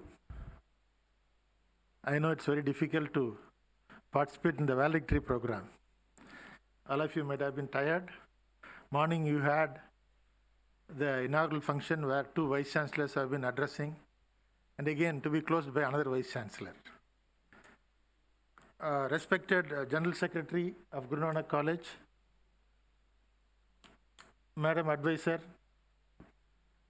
my good friend, the principal of this college, Vice Principal, Dr. Savitri, dear fellow teachers, and my dear research scholars. It's indeed a honor for me to visit this Guru Nanak College during the Golden Jubilee Year celebrations. An institution which is in existence for 50 years is not a joke. So first of all, let me congratulate the entire administration for carrying out a wholesome duty of educating so many youngsters. Congratulations to you, sir. Now coming to this conference, that's the National Conference on Redefining the Role of Higher Education in Enhancing Sustainable Human Competence. Now when you go through the title, and today everybody talks about sustainability. Whatever you have to do, it should be sustainable. In short, we can say that. Where we have everything, whatever the activity that you do, that can become a part of an initiative which has to be sustainable. Now looking back, during the COVID time, I should congratulate again Guru Nanak College for hosting about 2,500 migrant laborers. They were in the campus. That's an initiative. Though we have place, many may not have heart. So whether it is education or social, Guru Nanak is always there. About 6 years back, while I was the Director of Engineering and Technology at SRM University, a student walked into my office. Of course, not during working hours, after the working hours, and asked me, "Sir, why you are making 75% attendance as mandatory to sit for the examination?" Since most of our teachers here, I thought I should touch upon that. And when you talk about higher education, the foremost is the teacher. Unless we separate things at the teacher level, things will not sustain as you go down. So I thought I can touch upon some of the aspects that we should do and share some of my experience. So when he asked this question, I was not shocked, because whatever the teacher has taught me, I have been teaching them. And whatever I have been teaching to the students, they will be teaching them. That's how it goes on. Whatever I have done during my BSc or MSc, still those experiments are there. So what are we doing in higher education? Then I just pondered over the question and then asked him, what is the problem? Why we should not keep 75%? Though I had an answer, But still, I want to get the answer from him. He said, "Sir, whatever the teacher teaches in the class is available elsewhere. I am not learning anything new. So why I should come to the class and waste 50 minutes or 60 minutes?" This is the first thing that a teacher should understand. So what are we teaching? Whatever our teachers have taught us, we are teaching the same thing. Have we transformed? Of course, to a certain extent, but large amount of transformation is absolutely required. The other factor is a teacher should set the tone of the class. When I say set the tone of the class, a teacher should create an innovative space, should create an open space, should create a creative space, should create a trustworthy space. How many of us are doing? How many of us are doing? We all go to the class, take attendance, then whatever we have prepared, we'll go through that, we'll wait for the bell, we'll come off. Now, even if you mistake me, I will not worry about it. I'm just giving you the facts. And if you can talk to me separately, I'll give you enough facts with all evidences that I have. So that is my experience at SRM.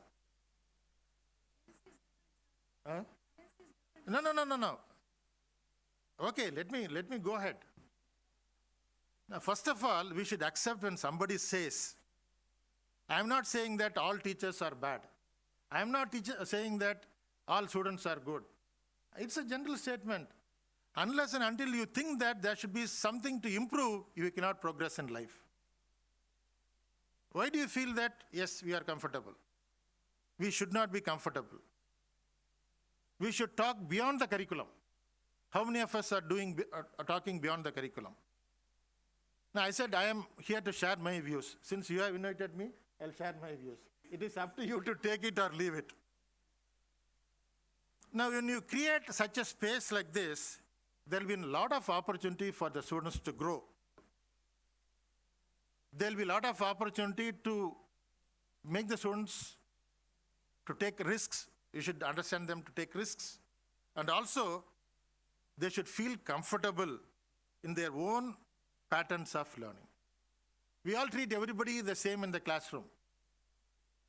We are not distinguishing. If your syllabus is for 45 hours, we see that 45 hours is done. There are slow learners, there are fast learners, there may be some challenges. Are we addressing all of them? Now we talk about sustainability. How these things will sustain. So unless you take care of all these things, there cannot be any sustainability. Then the other factor is design and delivery of content. Design and delivery of content. I don't know what is the pass percentage of each course in Guru Nanak. It's an autonomous institution.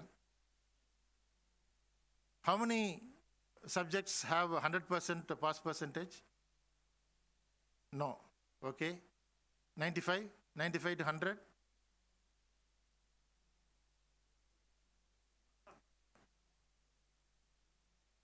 $90 to $95?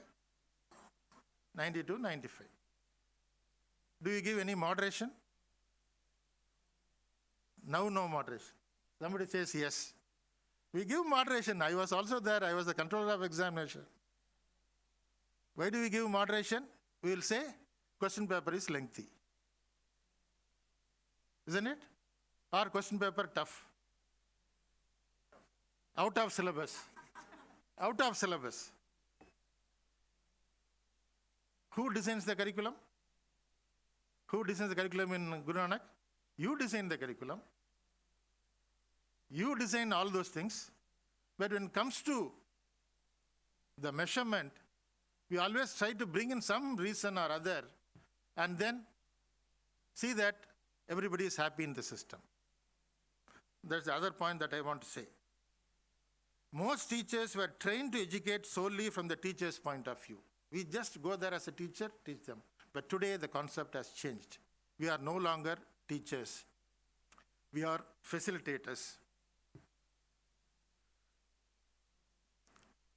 Again, during my tenure as director, I got one message through my Facebook account. He was one of the engineering student. Sir, I would like to spend a day with the director. Not now, about 5-6 years back, I'm saying. What could have been the immediate response? Huh? Which one? Welcome. How many of you will say welcome? If there is a student sending a text message, Madam, Sir, I want to spend a day with you in the campus.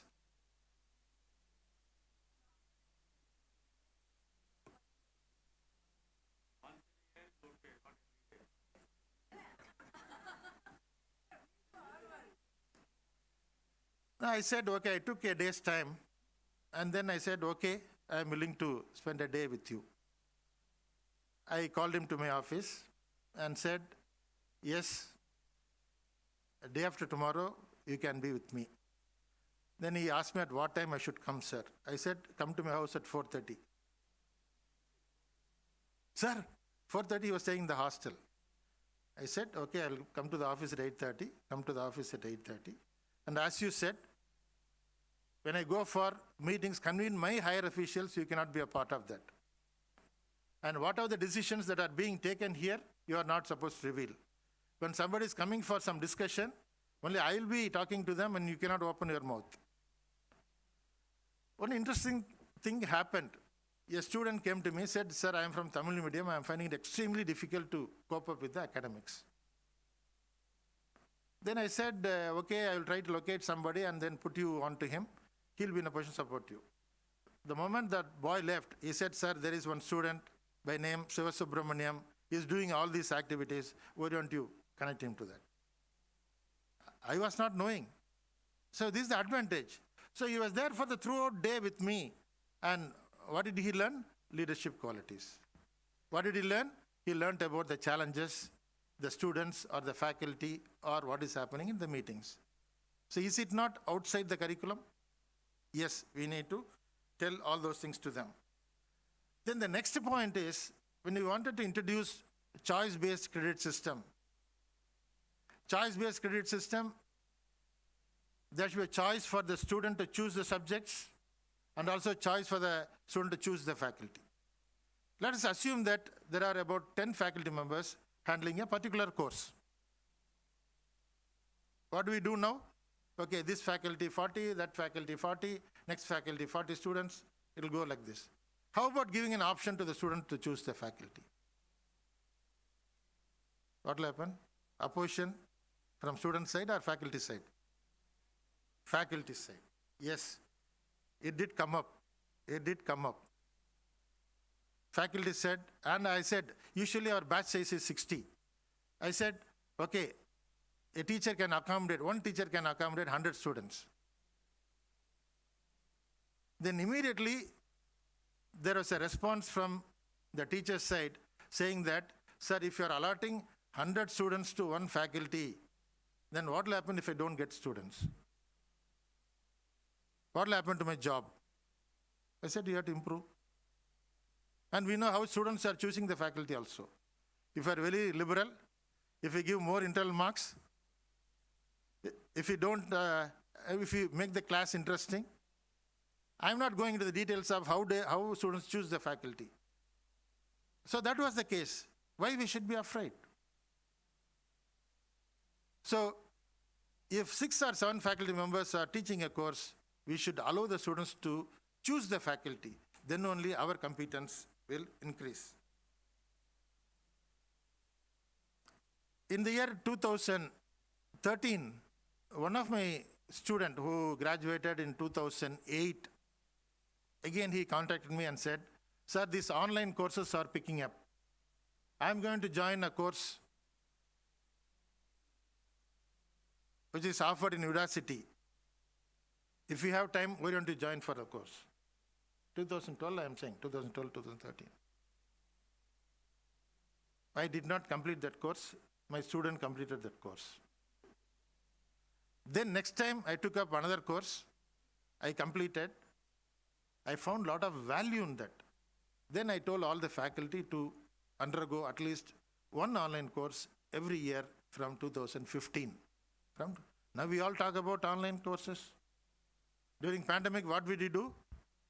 We say online class. No, we are only remote teaching. It is not at all an online class. Whatever you have been projecting in the class, we have been doing it through computer. And we don't know whether students were really listening or sleeping. That also we are not aware. So what I'm trying to say is, whatever we have been doing it through online is not real online class. We need to develop a lot of things which will add value so that it will instigate the students to learn. Then the other thing is, if we are really good at certain things which is not supposed to be. We are really good at certain things which is not supposed to be. Number one, we always go by the command. So if the general secretary says, okay. If the principal says, okay, we'll do it. Should we wait until then? As a teacher, should we not initiate certain activities? Teacher is all powerful. So we should not wait for somebody's command to do it. It's because somebody has told, we are doing it. That should not be the case. Always firefighting. Last minute. If tomorrow is the last day to send the question paper, we'll do it by today evening or tomorrow morning. Firefighting, we should avoid. Keeping boundaries. We talk a lot about interdisciplinary. A physics teacher will not talk to a chemistry faculty. A chemistry faculty will not talk to a psychology faculty. Or somebody in another department. First of all, we don't talk to each other within the same department. Then how do you expect us to talk to others? Then we talk about interdisciplinary. How interdisciplinary research will come? And all the sustenance, NEP 2020 talks about interdisciplinary. So we are supposed to change. When I say we, I am also there, part of you. I have not changed a lot of things, but I have changed a little bit. You have to change a lot. So let us avoid keeping boundaries. Let us be open. A student from one department can always go to the other department, get his doubts cleared, or let him learn something new. But our first observation will be, you are in another department, why are you coming to this department? Please, let us encourage students to move from one boundary to another, one department to another. Likewise, there should be a strong collaboration among the faculty. Then we always perform under pressure. Tight lines, memos, loss of pay, isn't it? Why? As a teacher, we should never do these things. If you are out of all these things, then certainly we can come up as a very good teacher for our students. Self-reflection. How many of you feel that teaching profession is a challenging profession?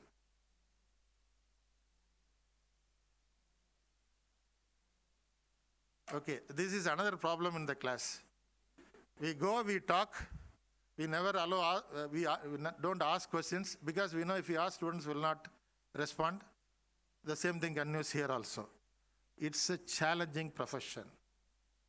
You may feel that people working in software industry are very much stressed, but today teachers are much more stressed than anybody else in other professions. What is the challenge? What is the challenge? Handling these young students is a challenge. During our days, information was not available anywhere. Only the professor will have a book. So we have to go to the class. We have to go to the class. But today it is not so. Information is available.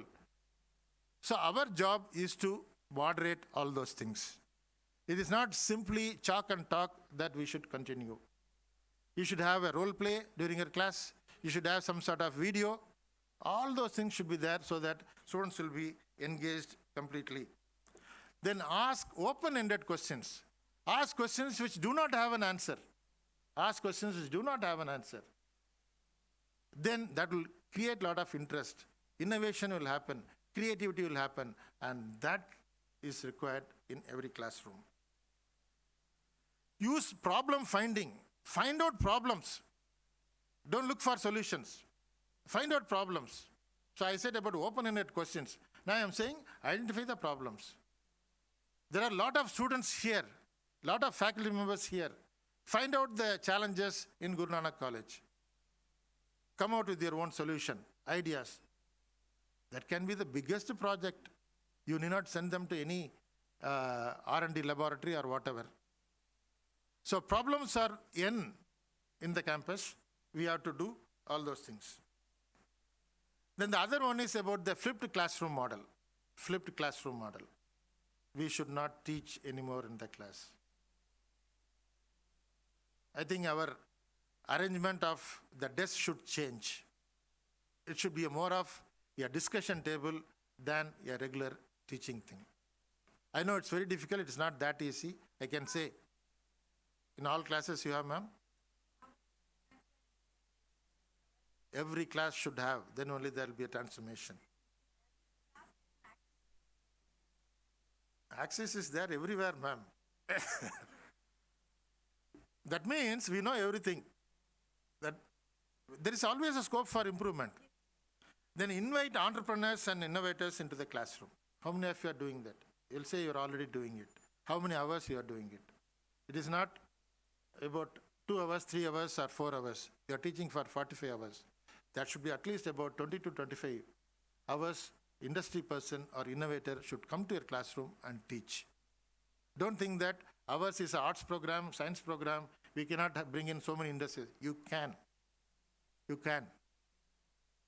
Unless you bring in this change, we will not be in a position to make our students innovative and creative. And if we are not making our students innovative and creative, there cannot be any sustenance in education. And finally, I also suggest that given an opportunity, I know it's a little difficult, somewhat better in an engineering institution, you should go to some company and work for about 1 week or 2 weeks.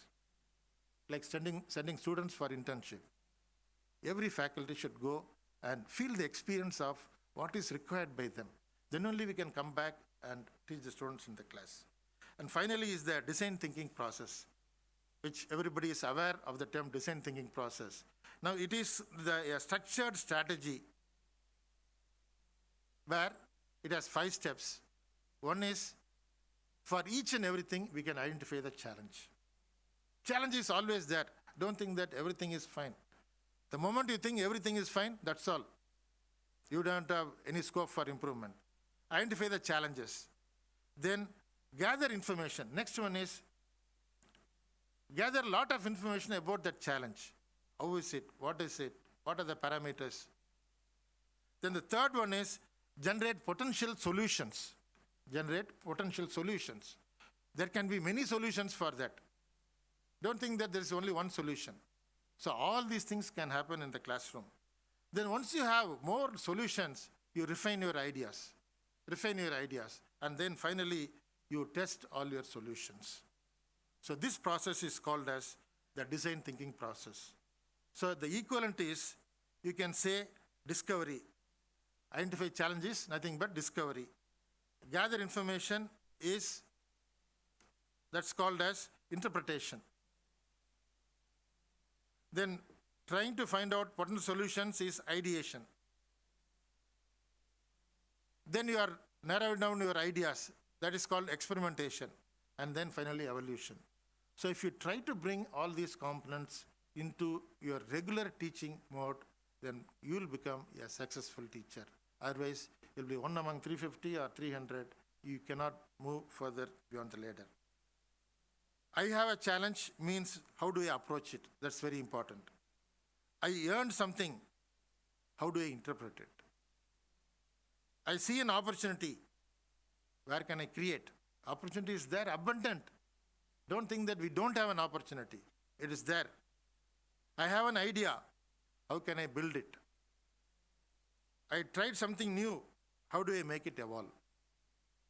So these are certain essential things that every one of us should follow. And if you can bring in all these things in your classroom will be innovative and creative. Even if the management says, we'll allot 50 students, and if they go for poll, you'll have 100 students in your classroom. And for a teacher, the biggest happiness is having more students in the classroom. So with these points, I have not come here to hurt any of your feelings. I just shared my experience. If you feel that there is something to learn from my speech, please adapt it. If you feel that there is nothing and waste of time, I'm very sorry for that. Thank you so much.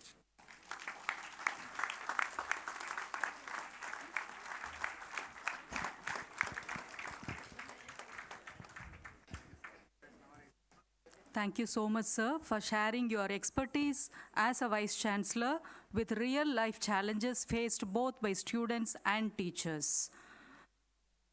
It's time to bring this wonderful day of intellectual enlightenment to its culmination. I kindly invite Dr. S. Savitri, Dean Academics, to present the report of the National Conference on redefining the role of higher education in enhancing sustainable human competence. Madam, please.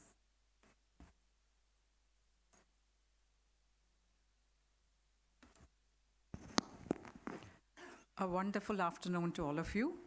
After that exciting speech by Sir, I don't have anything much to say. I'll just give a brief report of what happened during the day. On this momentous occasion in the annals of our great institution, an institution that nurtures education and ethics, celebrates learning and life, I am delighted to join our principal and my colleagues to welcome you all to this valedictory function. Esteemed correspondent and general secretary of the college, whose sustainable efforts with affable nature in making the college to scale greater heights is legendary. Respected chief guest for this function, respected principal and all dignitaries on and off the dais, my colleagues, my beloved students, friends from the media and press, as we are crossing a significant milestone by celebrating this national conference, it is imperative to reflect back on the sense of purpose of the founding members of this college with gratitude. It is also quite appropriate to prepare ourselves for the present and future.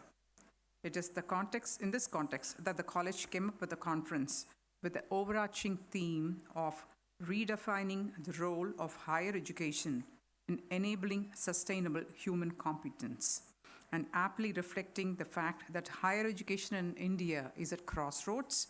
Thanks are due to the management, the principal, IQAC coordinator, and all other contributors. The conference theme was subdivided into 7 or 8 themes. 160 to 170 papers were received, and one volume has been brought out. The other things are in the offing. The session began with principal's welcome address. He mentioned about the awards received by the General Secretary of the college and the Education World's ranking, and our students' achievements in sports and cultural activities. Our secretary in his address felicitated the guests of honor and claimed that Guru Nanak College ensures that the students' skill sets are matched with what is demanded to make them entrepreneurs. Our advisor, madam, presented the milestones of our college, starting from the inception of the college in 1971 till date. The IQAC coordinator gave a glimpse of the theme of the conference. She emphasized on the following points: the most important objective of higher education employability, skill need of labor market, convergence between academia and industry to bring about positive changes in society. The Dean Research briefed about the multidisciplinary journal, the submission of the articles, the peer review by the editorial board, the plagiarism check, and compilation process, which was a laborious process, but nevertheless done in time for the conference. The release of the conference proceedings by Professor Nirmala S. Maurya, Vice Chancellor Veer Bahadur Singh, Purvanchal University, was another important thing.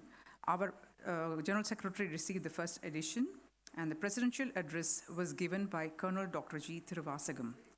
He was overwhelmed by the activities of Guru Nanak College towards a COVID relief camp. He also praised the facilities offered in our college in terms of the Langar kitchen and the medical center. He spoke about the schemes and awards to be offered to the colleges by the Association of Indian Universities.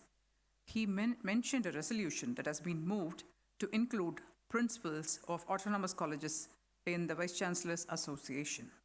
His talk emphasized the standard and the necessity of quality in higher education. He gave statistics of employability of degree holders, which he said at the moment is only 9%.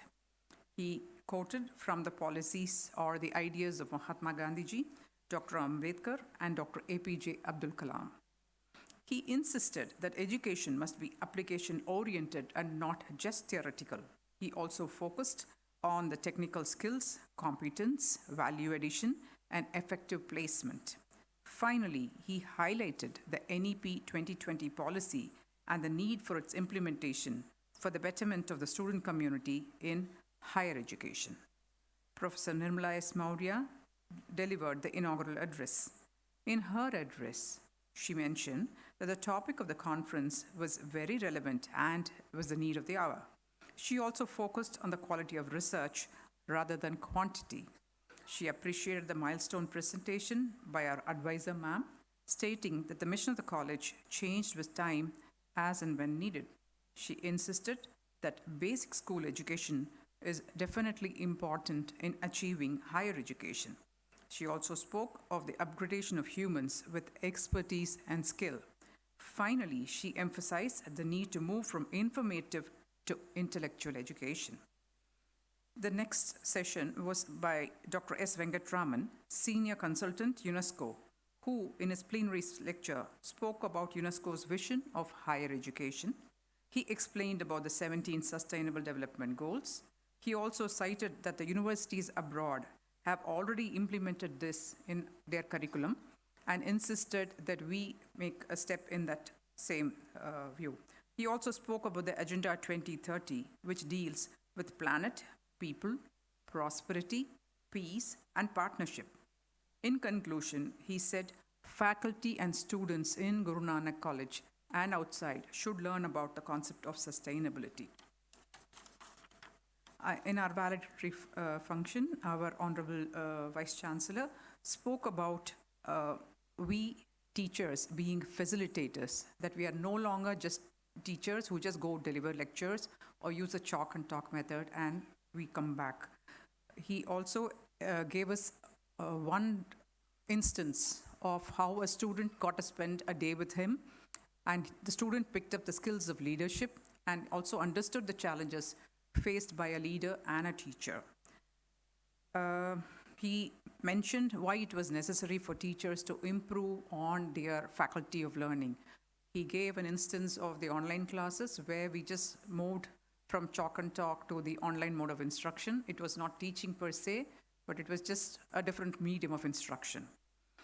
He said teachers need to open their minds, not stick to boundaries, be more open to suggestions and all that.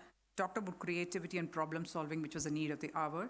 Finally, he concluded with what he said is design thinking process, which is very, very important for all teachers. First, he said, identify what is a challenge. Then once you have identified, then you go on to get information enough about the challenge. Generate potential solutions for it. Then he said, design your ideas. Finally, you check if your solutions work for you. And that is in short what happened today. In closing, I once again thank everyone present here for making this national conference a grand and memorable event. Thank you.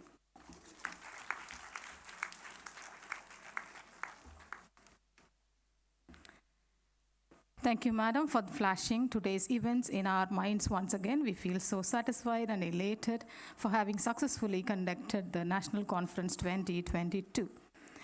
Thanking is the age-old attitude imbibed by all generations to acknowledge the great works of everybody who contributed for a great cause. May I now invite our beloved Vice Principal, Shift 2, to deliver the vote of thanks.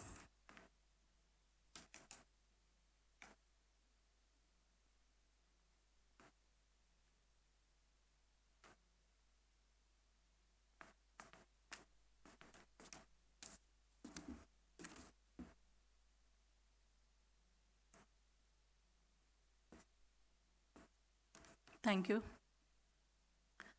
A beautiful place to stand, a beautiful way to talk to you.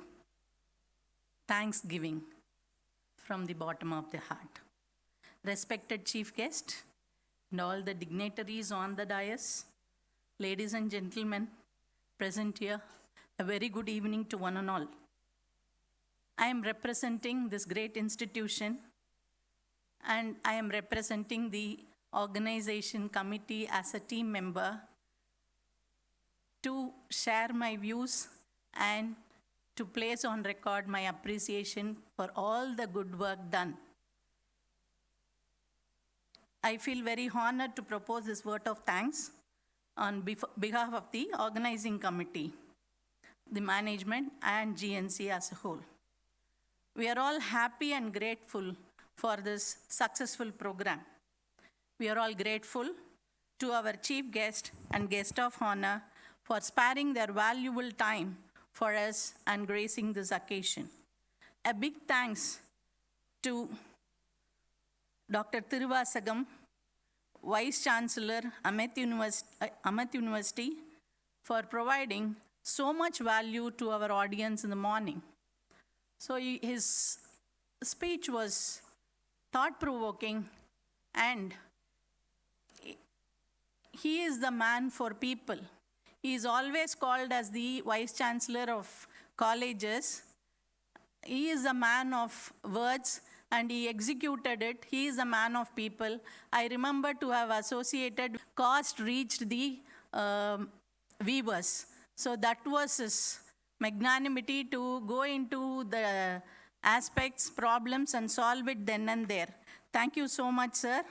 And with great sense of appreciation for his motivational and relative guidance for us. Thank you so much, sir.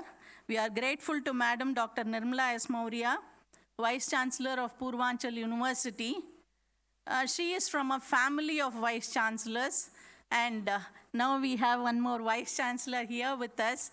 So it's more to say the program is one side balance is the Vice Chancellor and the other side is our program today. Thank you so much, sir. We would like to express our deep sense of gratitude to Madam for her relational reality. We would like to express our gratitude to Dr. Venkatraman of UNESCO. We are all inspired by his presentation and for making us realize the importance of sustainable development goals. And he hit the nail on its head, where we stand and where we ought to go. There were some remarkable suggestions, and one of them is starting an sustainable development goal cell in the college. The time is now, and we are already late in joining the global scenario. I would like to thank the deans and all the deans, school deans, and the deans of the Center of Excellence. Particularly, all the deans took up one or the other responsibility, and with their team members, they have executed so well. What we've seen as a success today, it's because of all of their pouring in responsibilities. We had planning committee, invitation printing committee, registration committee, logistics committee, editorial committee, stage committee, hospitality committee, media committee, seating arrangement committee, and comparing committee. Everybody felt their responsibility and delivered more than what was expected. I think they should all have a very big round of applause for this. And we are all very happy when the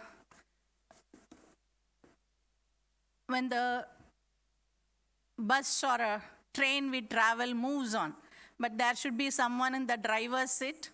And I sincerely thank Dr. Swati Paliwal, the coordinator of the IQAC committee. Definitely, she will have a sleep today. So let us all congratulate her.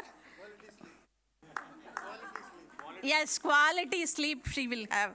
But she has some arrangement before that, 2 hours of her daughter's time.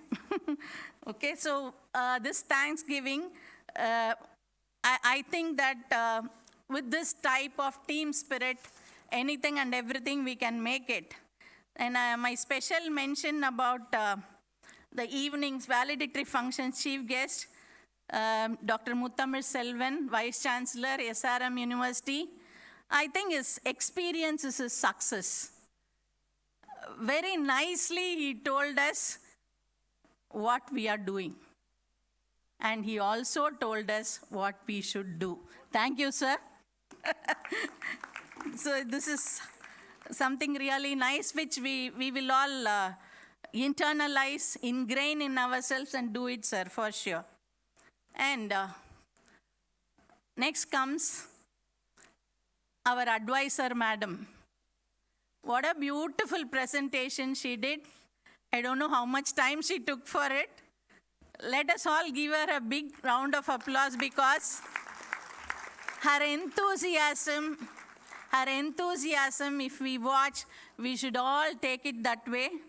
What we all need to learn from Madam is to associate ourselves with the heart and soul, with the institution. That could be seen in a presentation this morning when she made it. I don't know, Madam, to what extent we will follow you, but to your level, but definitely we shall try and match. Thank you for being a very good role model, Madam. Thank you so much. And our principal, all of you will have a word or two to talk about him. I also have a few. He is such a great motivation, not by saying, but by being. He always says that it is his team, which he says it is a root of success. We would be a team player, sometimes even a member, silent member in a team, sometimes a good understanding leader many a time, and for all the academic and administrative pursuits, thank you so much, sir. If I am given one more minute, I have a story to share. Yes? One girl, you'll be wondering why I'm telling this story, but please follow it. One girl, a teenage girl, used to come down from a mountain to fetch water in Ganges. It's a Ganga's tributary somewhere. She used to get water in a pot, and she used to walk back to her place. This was happening regularly. And one fine day, a man came that way. He is a multimillionaire. She doesn't know about it. He's a multimillionaire. He is fond of many things, and he has lots of crores and crores as his backup, and all that is there. He came through that way. He wanted little water to drink. She gave him the water, and on that day, a small stone fell in her feet while she was fetching the water. She took up that stone, saw that, and put in her bag. She went back to her place. No, while she was going, she met that man, and he wanted water. She gave water. Immediately he saw that it's a beautiful stone. Where from you got it? No, I got it in the river. You want it? Take it. Then immediately he took that stone. He went off. 2 days later, he came again. This girl again came to fetch water. So she got the water, and that man was standing with that stone in his hand. He said, I went and inquired about the value of the stone. It may come to crores and crores of rupees, which we have not seen that at all. And they are all wondering whether I can sell it to them. But I said, no, I got the stone back. You have it. He gave back to the girl. And she said, why? You wanted it. You have it. What is the problem? The boy said, no, I want something else from you. Like you, even I felt he is going to ask her something. But he said, the biggest heart, what you have, to give me immediately when I asked for, you gave me that. I want that. Can you give me? This is the story of none other than our beloved secretary, who has always been with us whenever we ask for something. I can't thank him more. And whenever we want to do something, you are always there for us to do this, sir. Thank you so much. With your leadership, we are sure to go anywhere, sir. Wherever it is marked, we will all go. Thank you so much, sir. Sir, please give us your humane attitude to all of us, at least to become a good human being, as we need to be human being by being humane. Thank you, sir. Thank you so much. And to our dear staff members and students, let me tell you, we have been hearing right from the morning. Everything pointed out on one aspect, the self.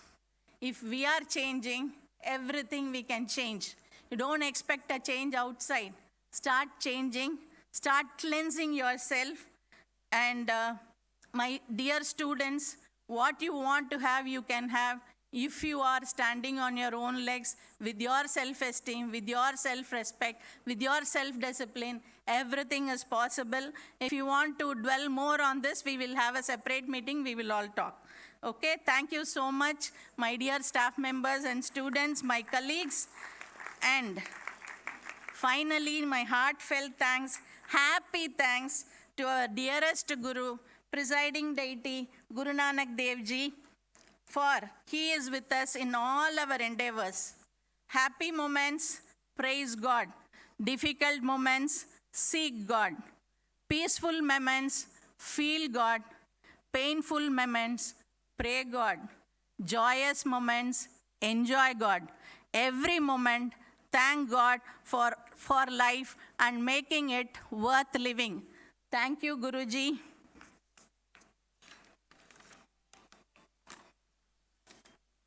We would like to thank all those known and unknown hands that contributed for the success of this program. It's wonderful right from the morning till this minute. We have been hearing a lot, we have been discussing a lot. If at all we could take a little from here outside the auditorium and start practicing, I am sure we will all meet in a bigger gathering where we would have achieved what we wanted to. Thank you so much for the opportunity. Thanks one and all.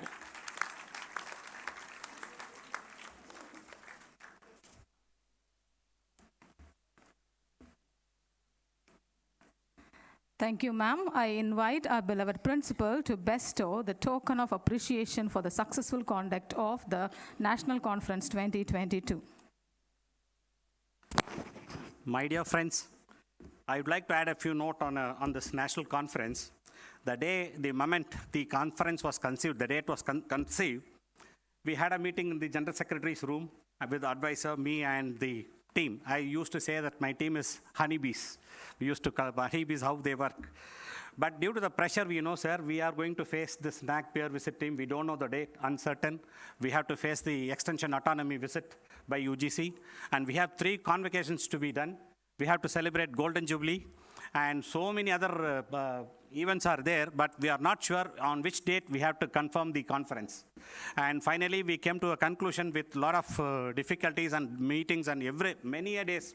And then finally, we decided to keep it on 6/6/2022. Meanwhile, they said just now, Madam Vice Principal said she can have a quality sleep. But she never allowed all my team members. None of the honeybees have slept so far. And today I hope every day you see we started a group, conference group, Golden Jubilee JU group. And every fine morning and every 30 seconds, please, stage committee, please. So we'll be getting messages often, then more than 100 messages will be coming, and she never allowed any of the honeybees to sleep. And so today all the honeybees, I hope, Madam, all the honeybees will have a quality sleep. In token of love, affection, and appreciation, I would like to request our General Secretary to honor her with a shawl.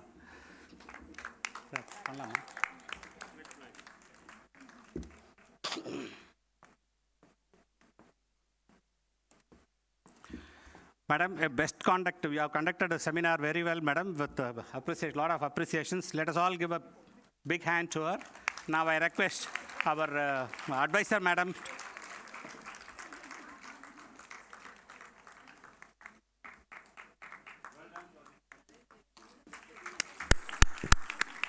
I request our advisor, Madam, to hand over a bouquet in.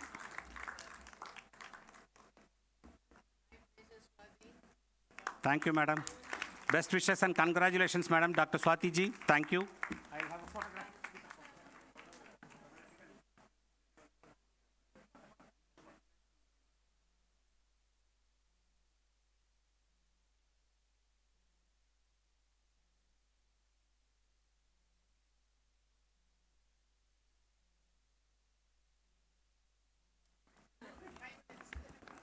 Thank you, sir. Just an announcement for the staff of the other institutions. You can collect the conference proceedings in the registration desk. I request all the delegates to join us for refreshments after the national anthem. Shall we all rise up for the national anthem, please?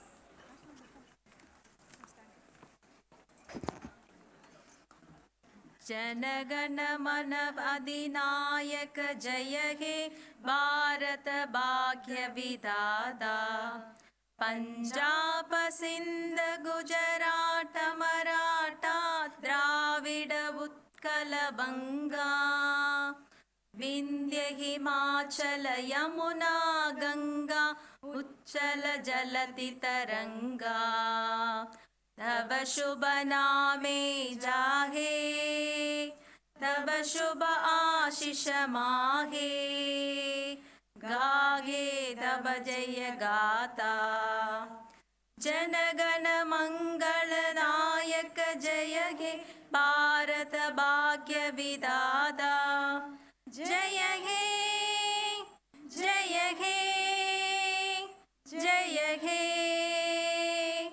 जय जय जय जय हे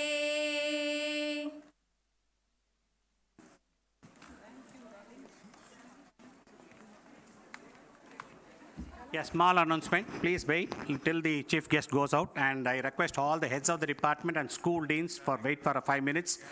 We have a small instruction for the school deans and the heads of the departments, please.